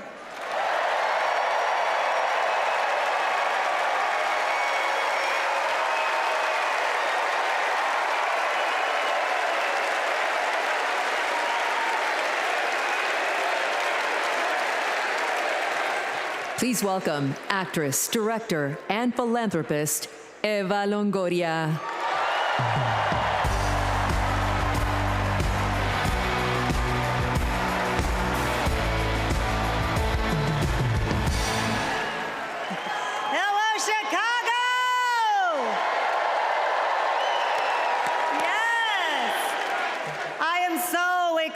To be here tonight. What an honor to be part of this historic moment, and y'all are part of it. Look, I have known Kamala Harris for more than a decade, and she comes from a family a lot like mine, and I'm sure a lot like yours. We were both raised knowing that no one was gonna hand us anything, especially as women. That we were gonna have to touch every rung of the ladder to get ahead. We were gonna have to work really hard. Now, she worked at McDonald's, but I worked at Wendy's. And look at us now. You see, Kamala and I were able to see beyond the horizon because our families supported our big dreams. Well, guess what? As Americans, we're all part of one big family. Somos familia. And as familia, we have to have each other's back. We have to support each other's dreams because Kamala's success is our success. And she supports us to dream big too. So let me tell you, in the Latino community, in our community, we have a saying, "Sí se puede," which means yes. It means yes, we can. But tonight, I'm here to tell you, yes, she can. So we're going to say, "Sí se puede." So when someone asks you, is she ready to lead this country forward, we're going to say, "Sí se puede." When somebody says, is she qualified for the job, we're going to say, "Sí se puede." When somebody asks, is she going to be the first female president of the United States, we're going to say, "Sí se puede." Our voices, our vote, we're going to decide this election. And let me tell you, the energy tonight isn't just here in Chicago, it's all across the country. People are gathered at watch parties everywhere to celebrate Kamala Harris. Say hello.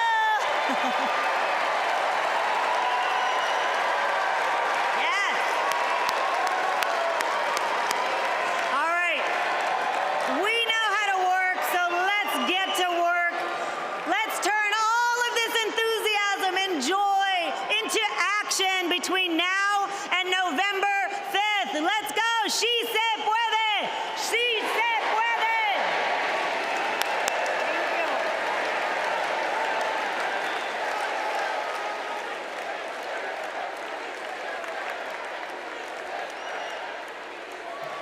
Please welcome former Illinois Republican Representative Adam Kinzinger.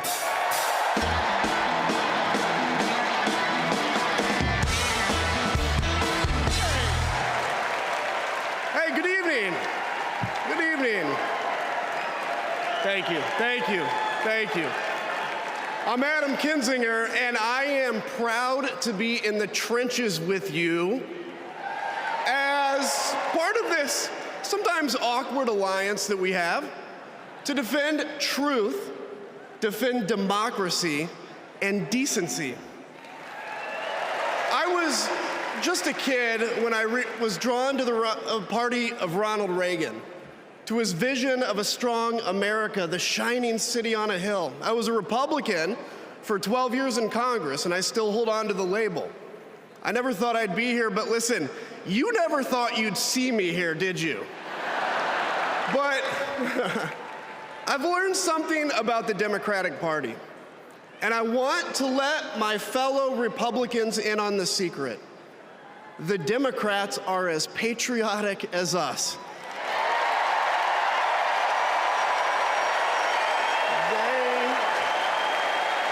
They love this country just as much as we do.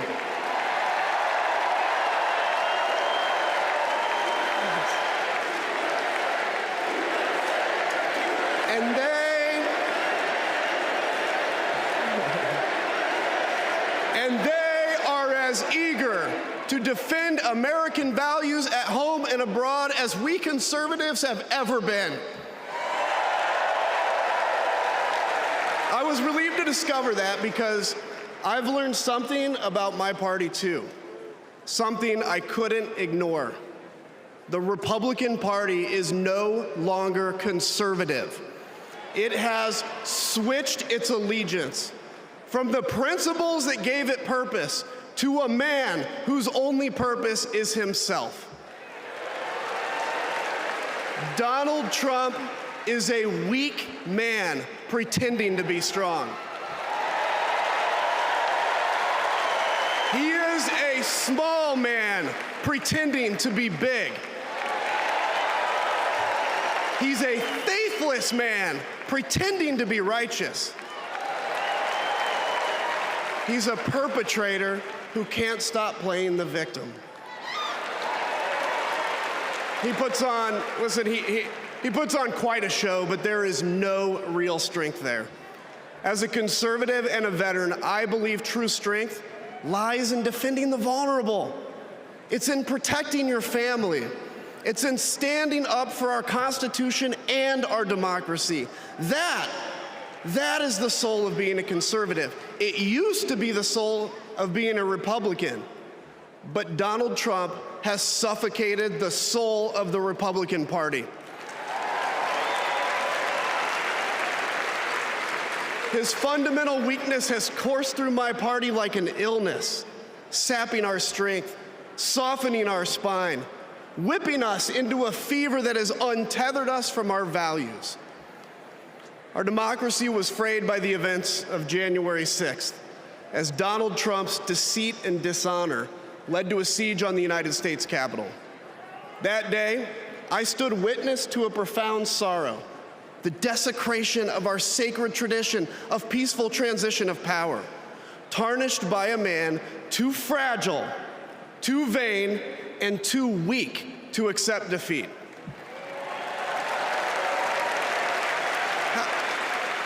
How can a party claim to be patriotic if it idolizes a man who tried to overthrow a free and fair election? How can a party claim to stand for liberty if it sees a fight for freedom in Ukraine, an attack pitting tyranny against democracy, a challenge to everything our nation claims to be, and it retreats, it equivocates, it nominates a man who is weirdly obsessed with Putin? And his running mate who said, quote, "I don't care what happens in Ukraine." Yeah, and he wants to be vice president. Yeah. How can a party claim to be conservative when it tarnishes the gifts that our forebears fought for? Men like my grandfather, who served in World War II, who believed in a cause bigger than himself, and he risked his life for it behind enemy lines. To preserve American democracy, his generation found the courage to face down armies. Listen, all we're asked to do is to summon the courage to stand up to one weak man.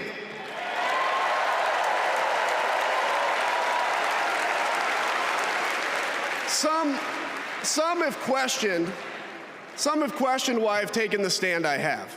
The answer is really simple, ladies and gentlemen. We must put country first. And tonight, as a Republican speaking before you, I'm putting our country first.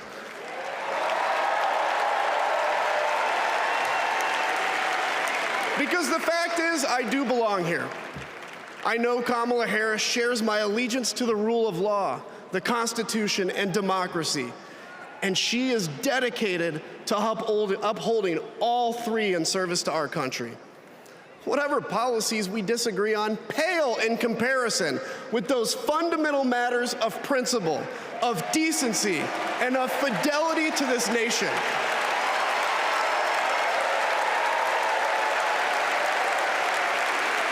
Listen, to my fellow Republicans, if you still pledge allegiance to those principles, I suspect you belong here too. Because Because democracy knows no party. It's a living, breathing ideal that defines us as a nation. It's the bedrock that separates us from tyranny, and when that foundation is fractured, we must all stand together, united, to strengthen it.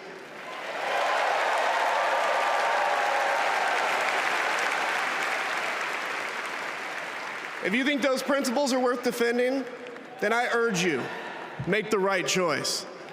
Vote for our bedrock values, and vote for Kamala Harris. God bless you.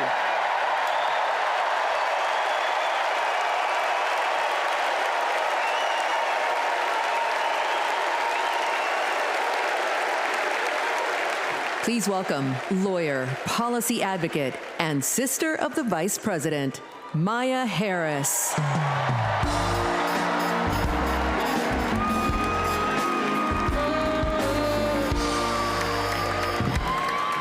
Hello, Chicago. In 1958, a 19-year-old from India left the only country she'd ever known to chart her own path in America. She came here to pursue an education, but she stayed here to build a life. Her name was Dr. Shyamala Gopalan Harris.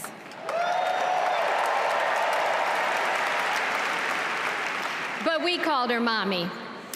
Mommy was so many things to so many people. A civil rights activist, a scientist, a devoted mother to her 2 little girls. But most of all, Mommy was a trailblazer who defied the odds and defined herself. And when it came to Kamala and me, Mommy had great expectations for us, but she had even greater expectations of us. She raised us to believe that we could be and do anything. And we believed her. You see, Mommy understood the power and the possibility that come with knowing and showing who you truly are. She knew we could be the authors of our own stories, just as she'd been the author of her own. Mommy's journey and the opportunity that she wanted for Kamala and me, that's a distinctly American story. We may all have different histories, different struggles, or different perspectives, but what binds us together is the fervent desire to be free, to fulfill our God-given potential. Kamala's entire life has been about fighting for each of us to have that freedom. And like so many Americans, Kamala knows what it's like to be underestimated and be counted out. She knows what it's like to be the underdog and yet still beat the odds. And now, she has created so much electricity, so much optimism, so much joy throughout the nation, and it is why we need her leadership in this historic moment.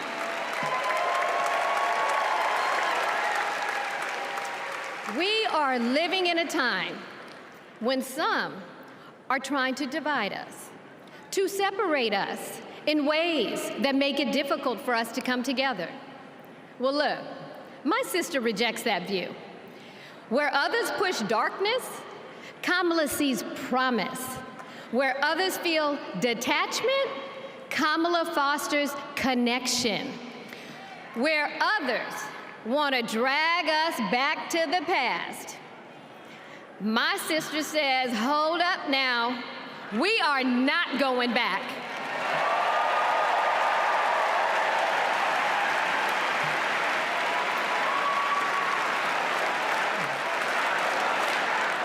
Because Kamala understands we have so much more in common than what separates us. She knows the measure of our success isn't just winning an election. It's about who we bring along and lift up in the process.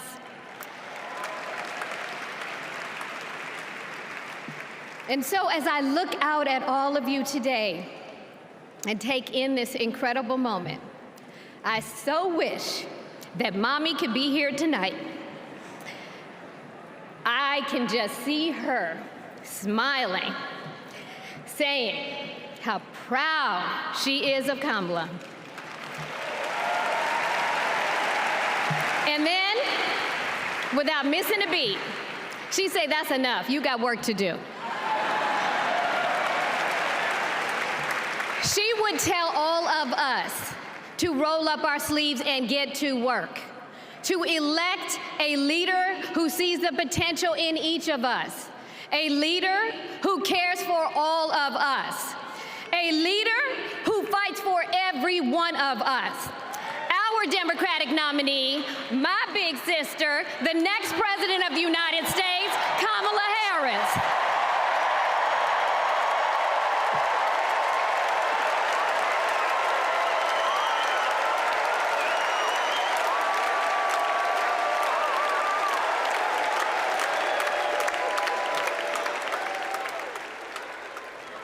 Please welcome North Carolina Governor Roy Cooper.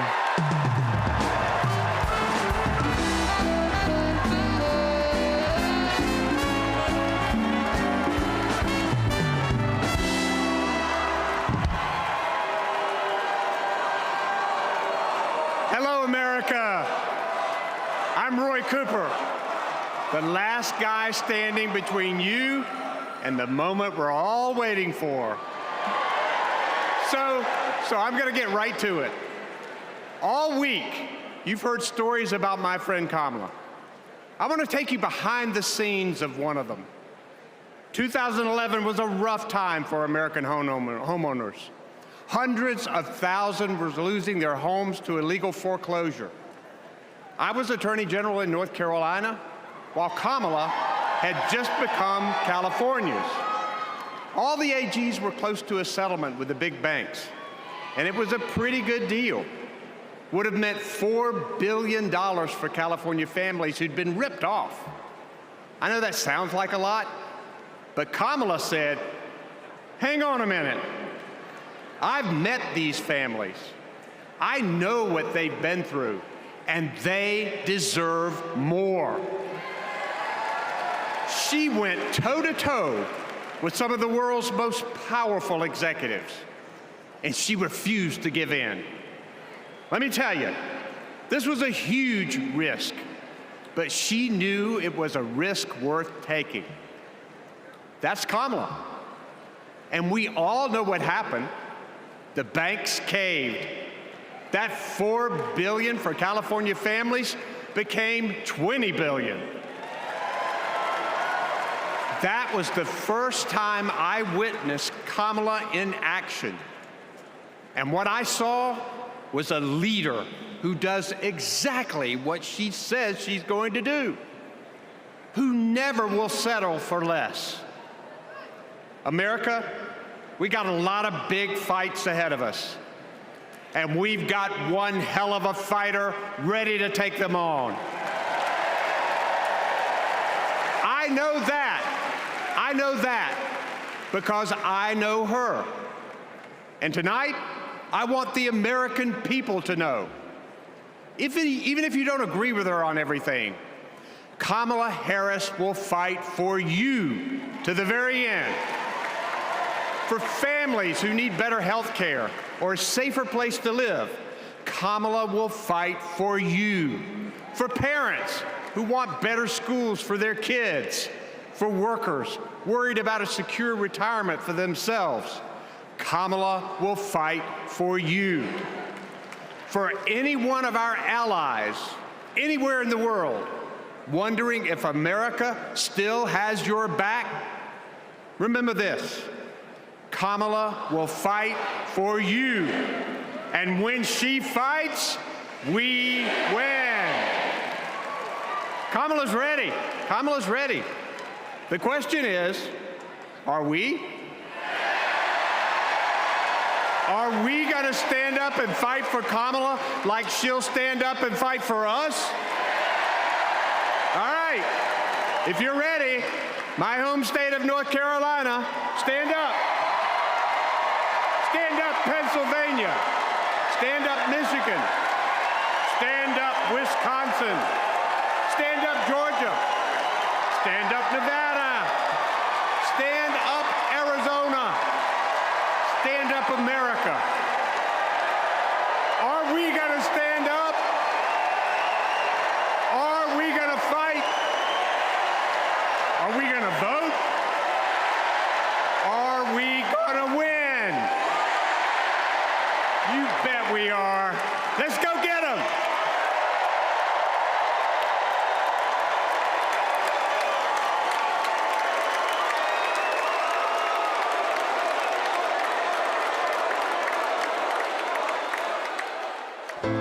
She grew up in a tight-knit neighborhood. It was the kind of place where your neighbor would look after you when school let out, where your first grade teacher would show up at your law school graduation. It's where Kamala Harris learned what it means to be in the middle class, making every paycheck count. She was raised by a working mom who taught her about standing up for what's right and protecting the people you love. Kamala carries the lessons of our mother, the fighting spirit of our mother, the compassion. She was all of 5 feet tall. If you met her, you would have thought she was 7 feet tall. And our mother, if I'd ever come home complaining about anything, she wouldn't have it. The first thing she'd say is, well, just stop the complaining. Just tell me what you're going to do about it. And since she was a young girl, Kamala Harris has been fighting for families like the one she grew up with. That is Kamala. She can't help herself from standing up for people and standing up for what she thinks is right. She has been that way our whole lives. Being a protector is what led her to become a prosecutor. Looking back now, I could say it was her calling. As a courtroom prosecutor, she went after predators who targeted women and children, and fraudsters who ripped off working families. And she put dangerous gang members and human traffickers behind bars. We didn't have partnerships with DOJ or FBI or DEA or any of those law enforcement agencies. Now, we all work collaboratively. She was the person who built the foundation in how we do criminal justice in America. As Attorney General of California, she held the big Wall Street banks accountable for fraud, winning $20 billion for California families. She took on one of the largest for-profit colleges that was scamming students. And in the Senate, she fought for her constituents with the determination of a prosecutor, standing up for reproductive freedom. Can you think of any laws that give the government the power to make decisions about the male body? I'm not thinking of any right now, Senator. She fought to keep our children safe from the terror of gun violence. How many of you guys had to have a drill where you learned about how you need to hide in a closet or crouch in a corner in the event that there is a mass shooter? Look at that. Look at that. On the Intelligence Committee, she defended our nation against foreign adversaries. And in 2020, she made history as the first woman to be elected Vice President of the United States. She cast the tie-breaking vote to deliver urgent relief to the American people during the pandemic. She beat Big Pharma to lower prescription drug costs and cap the cost of insulin, and led the fight to restore reproductive rights after Roe v. Wade was overturned. We have worked too hard and fought too long to see our daughters grow up in a world with fewer rights than our mothers. Because she's never been afraid to stand up to powerful interests. Sometimes people will open the door for you and leave it open. Sometimes they won't. And then you need to kick that door down.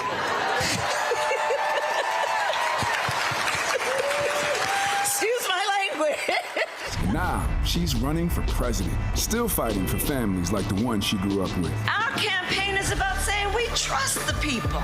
We're saying we just want fairness. We want dignity for all people. And we are a work in progress. We haven't yet quite reached all of those ideals, but we will die trying because we love our country. We believe in our country. We're not falling falling for these folks who are trying to divide us, trying to pull us apart. We know what we stand for, and we stand for the people, and we stand for the dignity of work, and we stand for freedom. We stand for justice. We stand for equality. And so we will fight for all of it. That's who Kamala Harris is. That's what she believes. And that's what she'll fight for every day.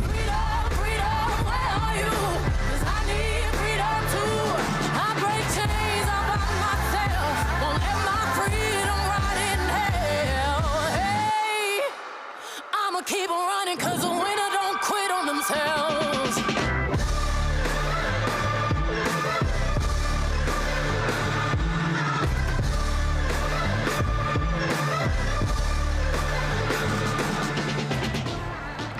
Please welcome the Democratic nominee for president, Vice President of the United States of America, Kamala Harris.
Thank you, everyone. Thank you, everyone. Thank you. Okay, let's get to business. Let's get to business. All right. So let me start by thanking my most incredible husband, Doug, for being an incredible partner to me, an incredible father to Colin, Ella, and happy anniversary, Dougie. I love you so very much. To our President Joe Biden, when I think about the path that we have traveled together, together, Joe, I am filled with gratitude. Your record is extraordinary, as history will show, and your character is inspiring. And Doug and I love you and Jill and are forever thankful to you both.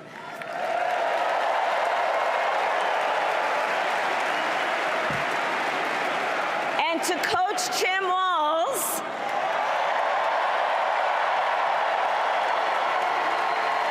you are going to be an incredible vice president. And to the delegates and everyone who has put your faith in our campaign, your support is humbling. So, America, the path that led me here in recent weeks was no doubt unexpected. But I'm no stranger to unlikely journeys. So my mother, our mother, Kamala Harris, had one of her own. And I miss her every day, and especially right now. And I know she's looking down smiling. I know that.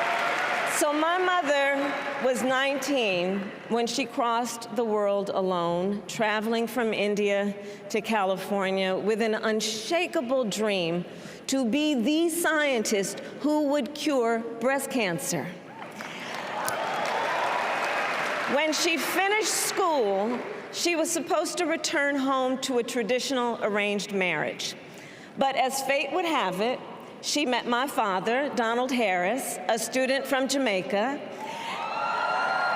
They fell in love and got married, and that act of self-determination made my sister Maya and me. Growing up, we moved a lot. I will always remember that big Mayflower truck packed with all our belongings, ready to go to Illinois, to Wisconsin, and wherever our parents' jobs took us. My early memories of our parents together are very joyful ones. A home filled with laughter and music, Aretha, Coltrane, and Miles. At the park, my mother would say, "Stay close." But my father would say, as he smiled, "Run, Kamala, run. Don't be afraid. Don't let anything stop you."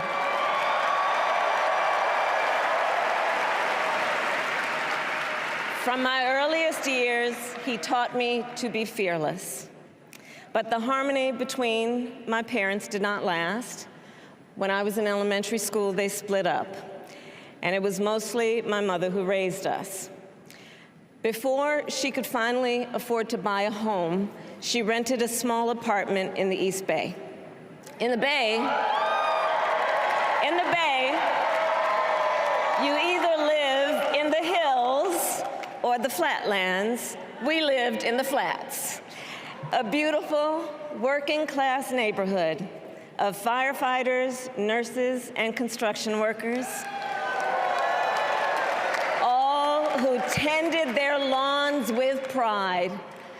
My mother, she worked long hours, and like many working parents, she leaned on a trusted circle to help raise us. Mrs. Shelton, who ran the daycare below us and became a second mother. Uncle Sherman, Aunt Mary, Uncle Freddie, Auntie Chris. None of them family by blood, and all of them family by love.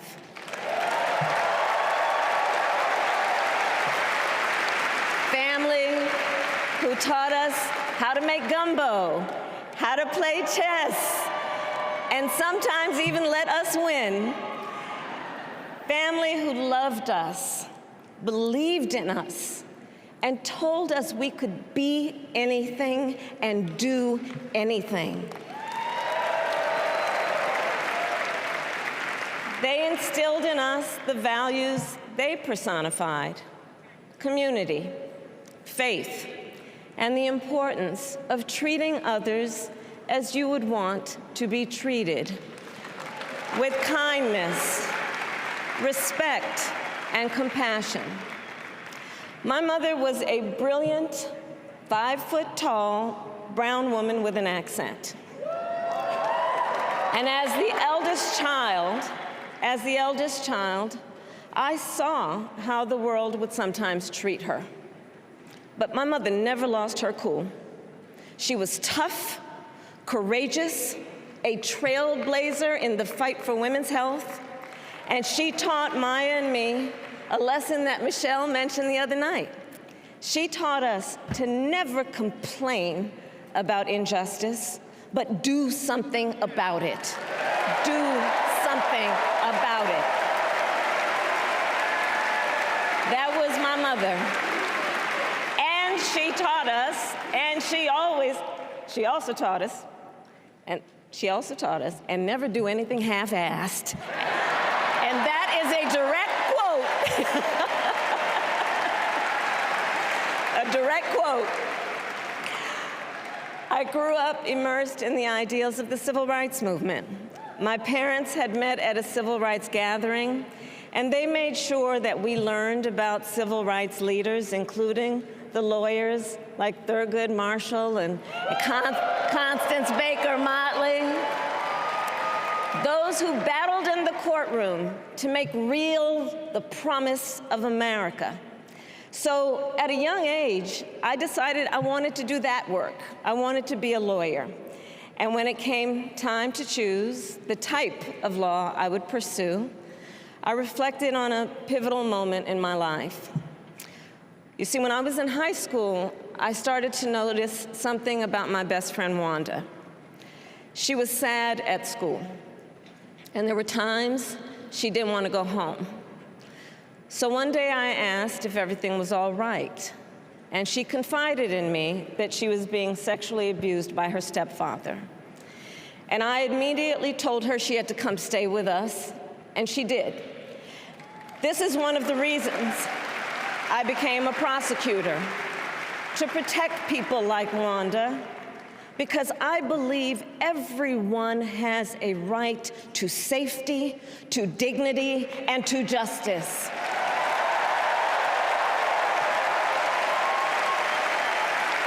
As a prosecutor, when I had a case, I charged it not in the name of the victim, but in the name of the people.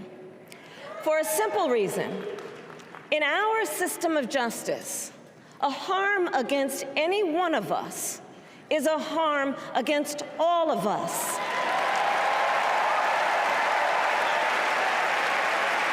And I would often explain this to console survivors of crime, to remind them no one should be made to fight alone.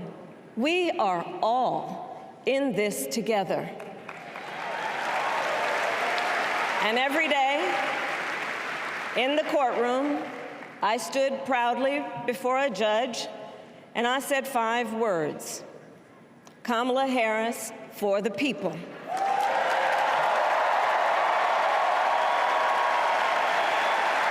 And to be clear, my entire career, I've only had one client, the people. And so, on behalf of the people, on behalf of every American, regardless of party, race, gender, or the language your grandmother speaks, on behalf of my mother and everyone who has ever set out on their own unlikely journey, on behalf of Americans like the people I grew up with, people who work hard, chase their dreams, and look out for one another, on behalf of everyone whose story could only be written in the greatest nation on earth, I accept your nomination to be President of the United States of America.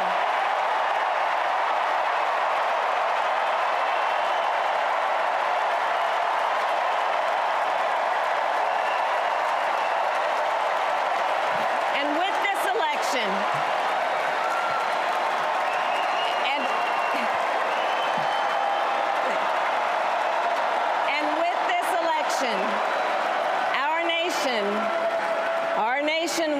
election has a precious, fleeting opportunity to move past the bitterness, cynicism, and divisive battles of the past, a chance to chart a new way forward. Not as members of any one party or faction, but as Americans. And let me say, I know there are people of various political views watching tonight, and I want you to know, I promise to be a president for all Americans. You can always trust me to put country above party and self, to hold sacred America's fundamental principles, from the rule of law to free and fair elections to the peaceful transfer of power.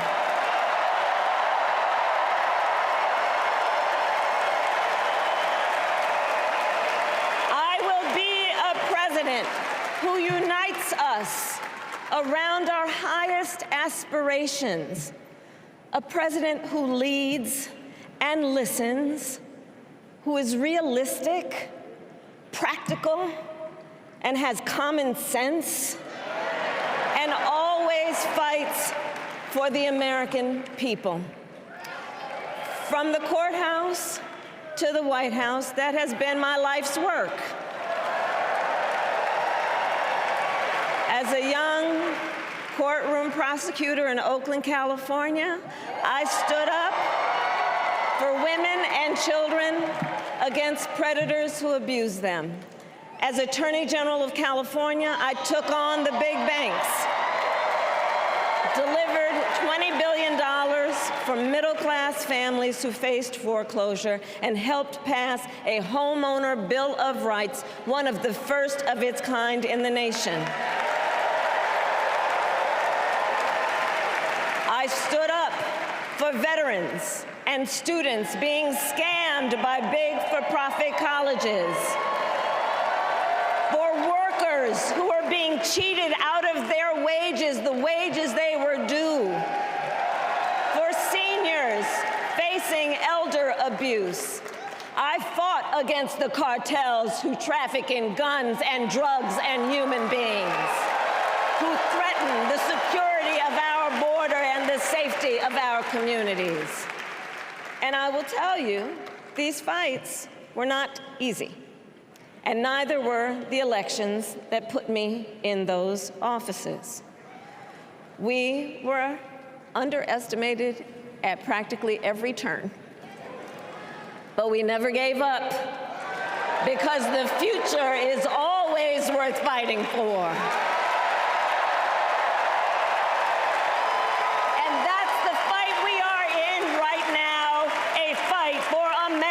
Future.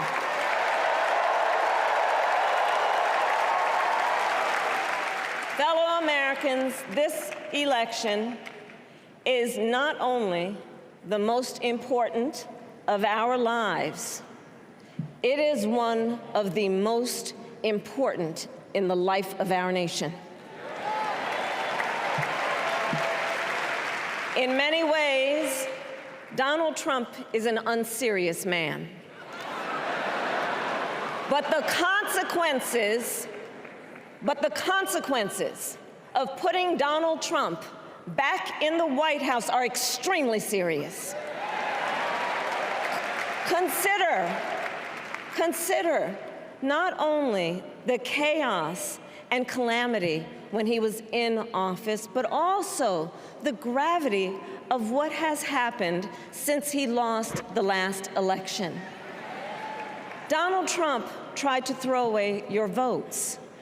When he failed, he sent an armed mob to the United States Capitol, where they assaulted law enforcement officers. When politicians in his own party begged him to call off the mob and send help, he did the opposite. He fanned the flames. And now, for an entirely different set of crimes, he was found guilty of fraud by a jury of everyday Americans and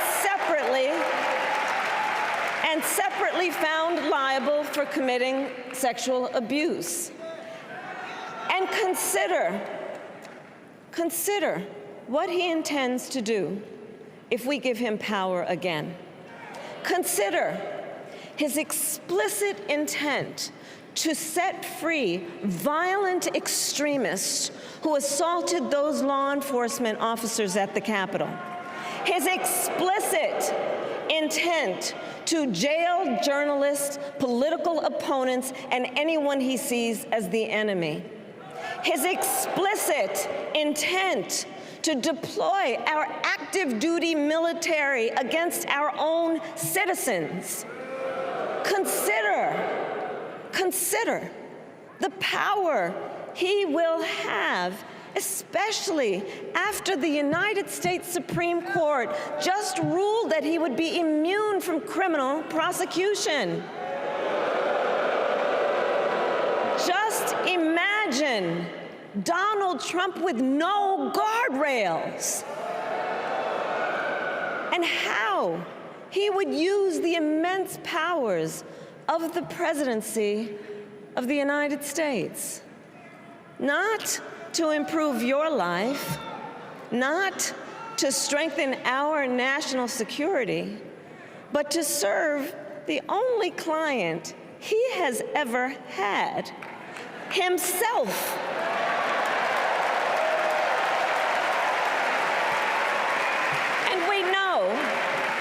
And we know what a second Trump term would look like. It's all laid out in Project 2025, written by his closest advisors, and its sum total is to pull our country back to the past.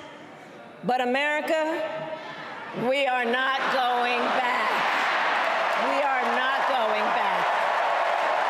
We are not going back. We are not going back to when Donald Trump tried to cut Social Security and Medicare.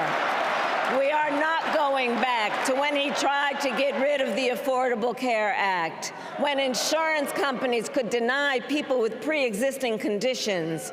We are not going to let him eliminate the Department of Education that funds our public schools. We are not going to let him end programs like Head Start that provide preschool and childcare for our children. America, we are not going back.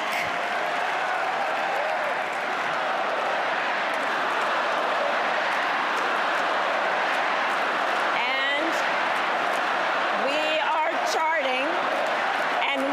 charting a new way forward.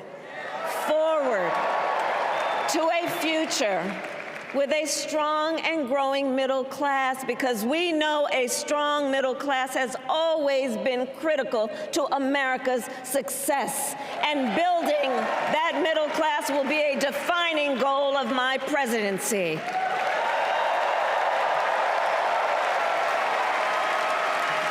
And I'll tell you, this is personal for me. The middle class is where I come from. My mother kept a strict budget. We lived within our means, yet we wanted for little. And she expected us to make the most of the opportunities that were available to us and to be grateful for them. Because, as she taught us, opportunity is not available to everyone. That's why we will create what I call an opportunity economy where everyone has the chance to compete and a chance to succeed. Whether you live in a rural area, small town, or big city.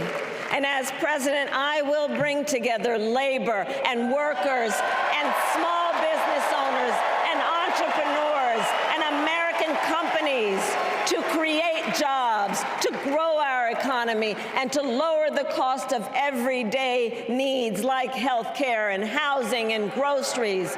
We will provide access to capital for small business owners and entrepreneurs and founders. And we will end America's housing shortage and protect Social Security and Medicare. Now compare that to Donald Trump, because I think everyone here knows he doesn't actually fight for the middle class. He doesn't actually fight for the middle class. Instead, he fights for himself and his billionaire friends.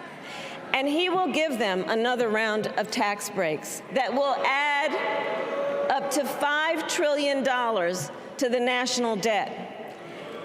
And all the while, he intends to enact what in effect is a national sales tax, call it a Trump tax, that would raise prices on middle-class families by almost $4,000 a year.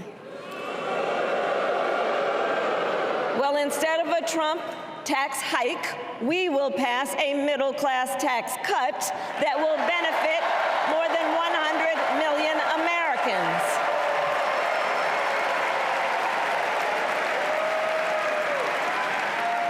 Friends, I believe America cannot truly be prosperous unless Americans are fully able to make their own decisions about their own lives, especially on matters of heart and home. But tonight, in America, too many women are not able to make those decisions. And let's be clear about how we got here. Donald Trump handpicked members of the United States Supreme Court to take away reproductive freedom. And now he brags about it. In his words, quote, "I did it and I'm proud to have done it," end quote. Well, I'll tell you, over the past 2 years, I've traveled across our country, and women have told me their stories. Husbands and fathers have shared theirs. Stories of women miscarrying in a parking lot, developing sepsis, losing the ability to ever again have children, all because doctors are afraid they may go to jail for caring for their patients. Couples just trying to grow their family, cut off in the middle of IVF treatments. Children who have survived sexual assault, potentially being forced to carry a pregnancy to term. This is what's happening in our country because of Donald Trump. And understand, he is not done. As a part of his agenda, he and his allies would limit access to birth control, ban medication abortion, and enact a nationwide abortion ban with or without Congress. And get this, he plans to create a national anti-abortion coordinator and force states to report on women's miscarriages and abortions. Simply put, they are out of their minds.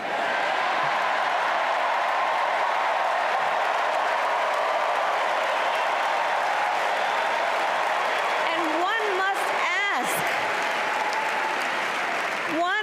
ask, why exactly is it that they don't trust women? Well, we trust women. We trust women. And when Congress passes a bill to restore reproductive freedom, as President of the United States, I will proudly sign it into law.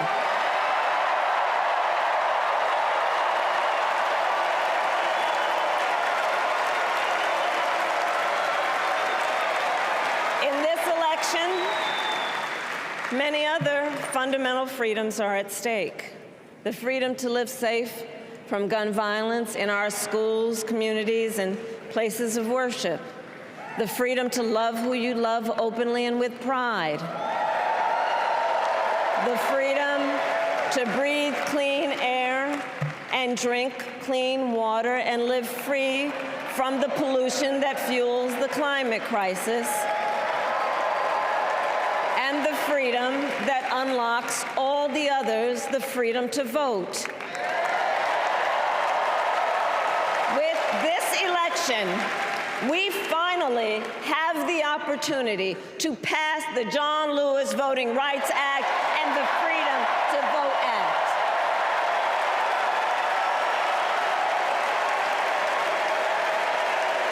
And let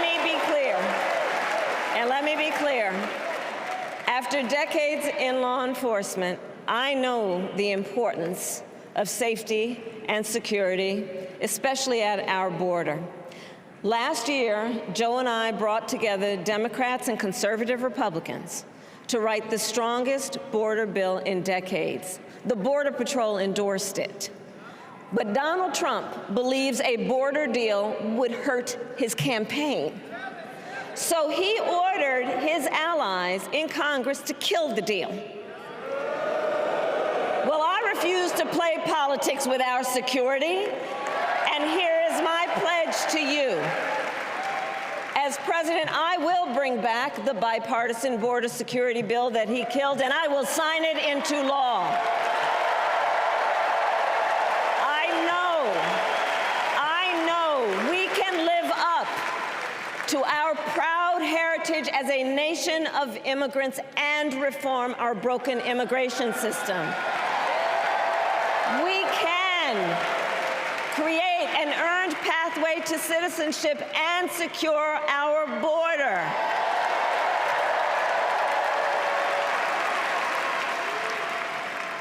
And America, we must also be steadfast in advancing our security and values abroad. As Vice President, I have confronted threats to our security, negotiated with foreign leaders, strengthened our alliances, and engaged with our brave troops overseas. As Commander-in-Chief, I will ensure America always has the strongest, most lethal fighting force in the world,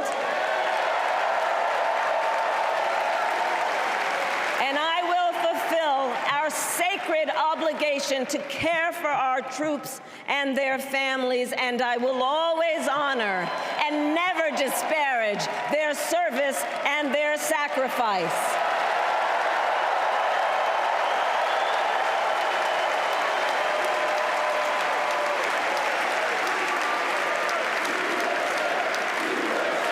I will make sure that we lead the world into the future on space and artificial intelligence, that America, not China, wins the competition for the 21st century, and that we strengthen, not abdicate, our global leadership. Trump, on the other hand, threatened to abandon NATO. He encouraged Putin to invade our allies, said Russia could, quote, do whatever the hell they want. 5 days before Russia attacked Ukraine, I met with President Zelensky to warn him about Russia's plan to invade. I helped mobilize a global response, over 50 countries, to defend against Putin's aggression. And as president, I will stand strong with Ukraine and our NATO allies.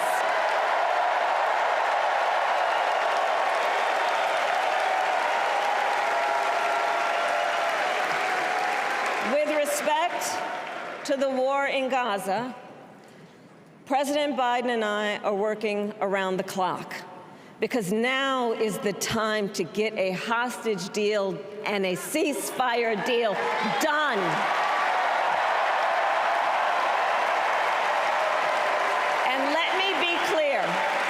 And let me be clear, I will always stand up for Israel's right to defend itself, and I will always ensure Israel has the ability to defend itself, because the people of Israel must never again face the horror that a terrorist organization called Hamas caused on October 7,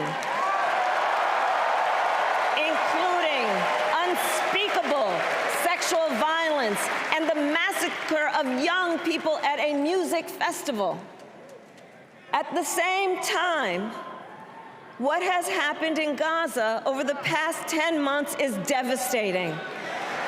So many innocent lives lost. Desperate, hungry people fleeing for safety over and over again. The scale of suffering is heartbreaking. President Biden and I are working to end this war such that Israel is secure, the hostages are released, the suffering in Gaza ends, and the Palestinian people can realize their right to dignity, security, freedom, and self-determination.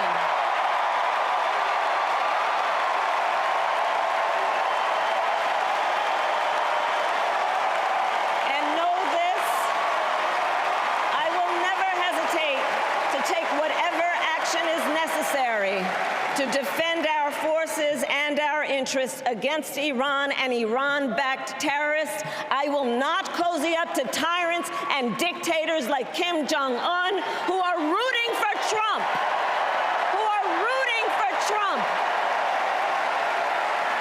Because, you know, they know he is easy to manipulate with flattery and favors.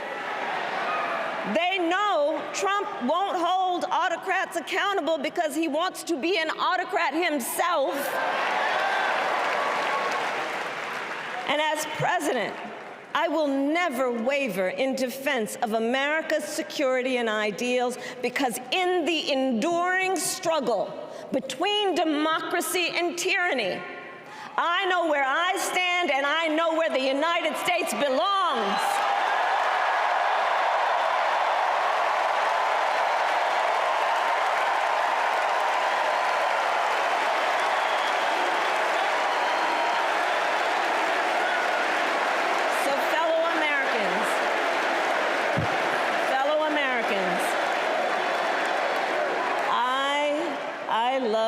Country with all my heart.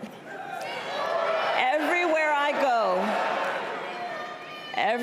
go, in everyone I meet, I see a nation that is ready to move forward, ready for the next step in the incredible journey that is America. I see an America where we hold fast to the fearless belief that built our nation and inspired the world, that here in this country, anything is possible, that nothing is out of reach. An America where we care for one another, look out for one another, and recognize that we have so much more in common than what separates us. That none of us has to fail for all of us to succeed. And that in unity there is strength. You know, our opponents in this race are out there every day denigrating America, talking about how terrible everything is.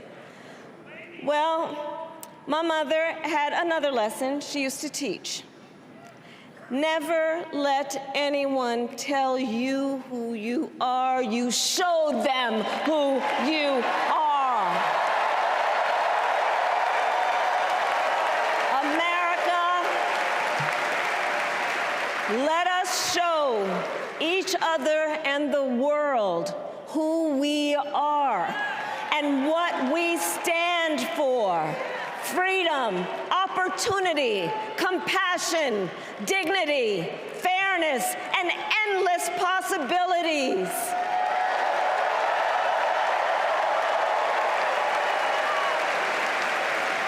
We are the heirs to the greatest democracy in the history of the world.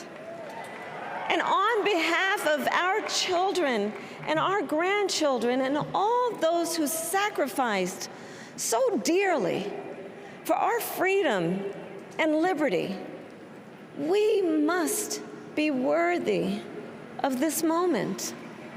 It is now our turn to do what generations before us have done, guided by optimism and faith, to fight for this country we love, to fight for the ideals we cherish, and to uphold the awesome responsibility that comes with the greatest privilege on earth, the privilege and pride of being an American.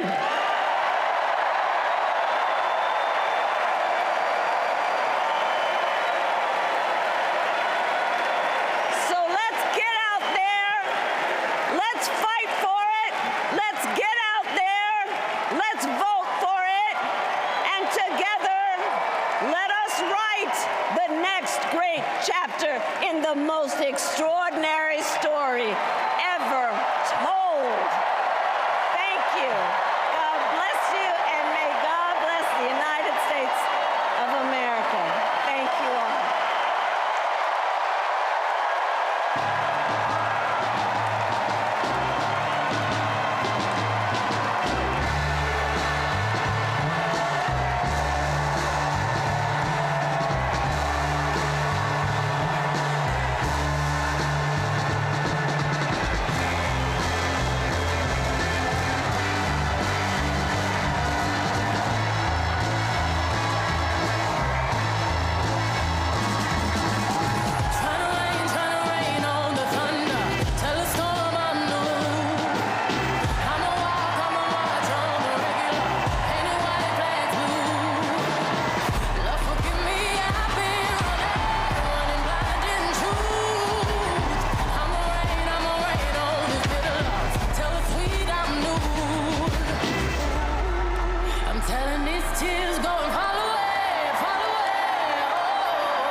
Channel 9 News tell me I'm moving backwards. 8 blacks left, death is around the corner. 7 misleading statements by my persona. 6 headlights waving in my direction. 5-0 asking me what's in my possession. Yeah, I keep running, jumping the aqueducts, fire hydrants and hazardous smoke alarms on the back of us. But mama, don't cry for me, ride for me, try for me, live for me, breathe for me, sing for me, honestly guiding me. I can be more than I gotta be, still from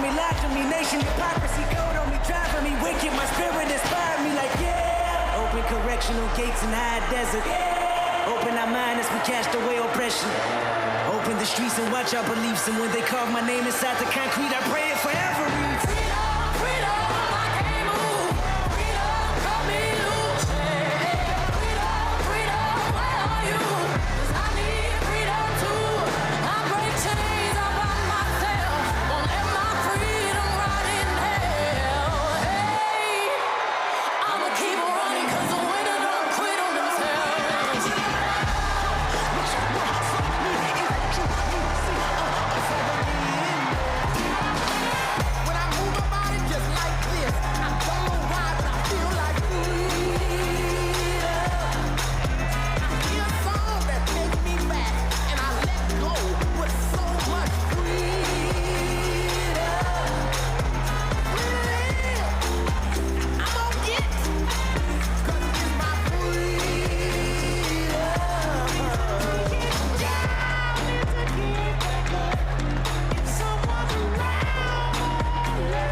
So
Please stand if you are able for this evening's benediction, offered by Rabbi Lauren Holtzblad and Reverend Dr. Amos Brown.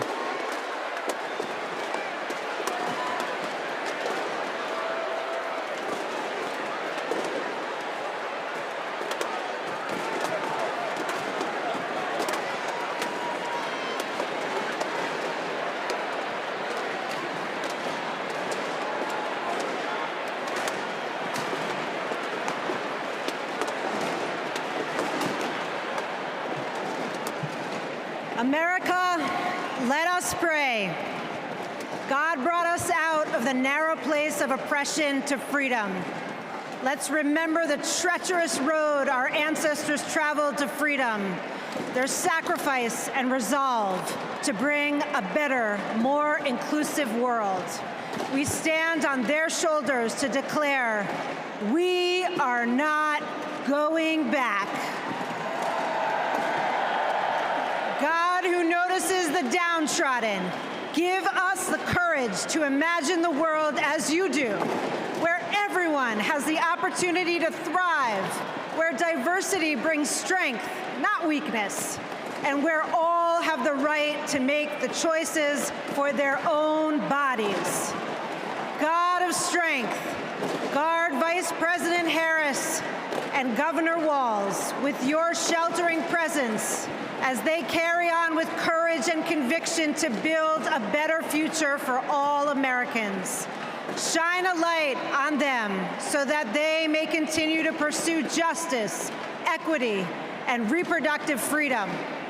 An America free from gun violence that safeguards free and fair elections, with less vitriol and more joy, not afraid to face its past, to grow a brighter future where every child can look to their leaders and see themselves and know that someday they too can lead.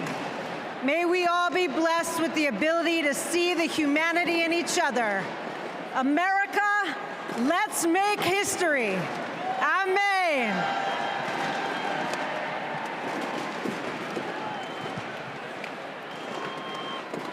As we close this convention, we ask that the Creator bestow blessings on Vice President Harris and Governor Walz, and upon the bright future they will bring to the people of America. A future where our nation lives its motto of e pluribus unum, bringing together in civility and dignity the diversity that has built this great nation.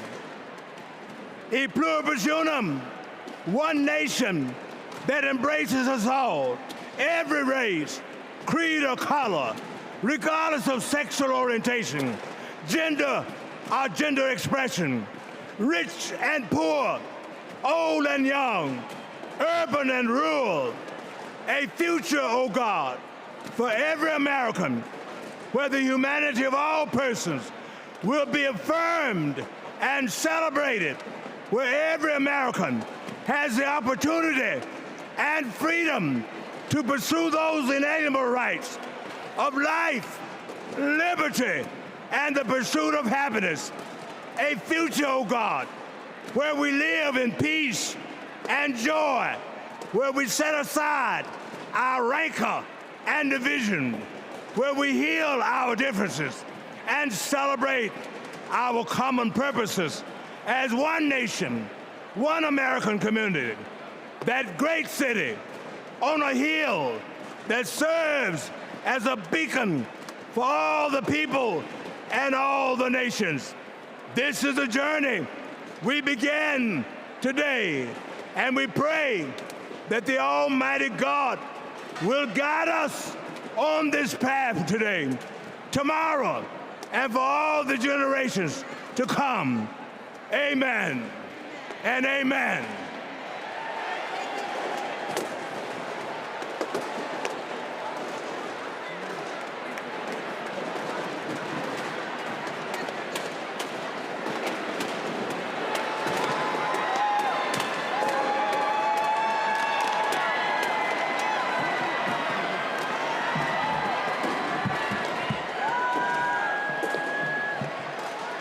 As we close, I want to thank each and every one of you for bringing your energy and your enthusiasm to the convention that will carry us through to victory in November.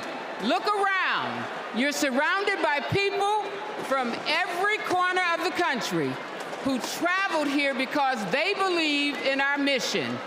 We know that unity is our strength. We know that the issues we've highlighted this week are not abstract. We know what's at stake, and we bring that with us in this beginning. Over the next 75 days, we will mobilize like never before to show America what we as Democrats stand for. Together, we will fight for our rights, our freedom, and our democracy. Together, we will elect Democrats up and down the ballot. Together, we will win. Win that, as we know, we have to further business to come before the convention. I am now proud to adjourn the 49th Democratic National Convention. Thank you, Chicago.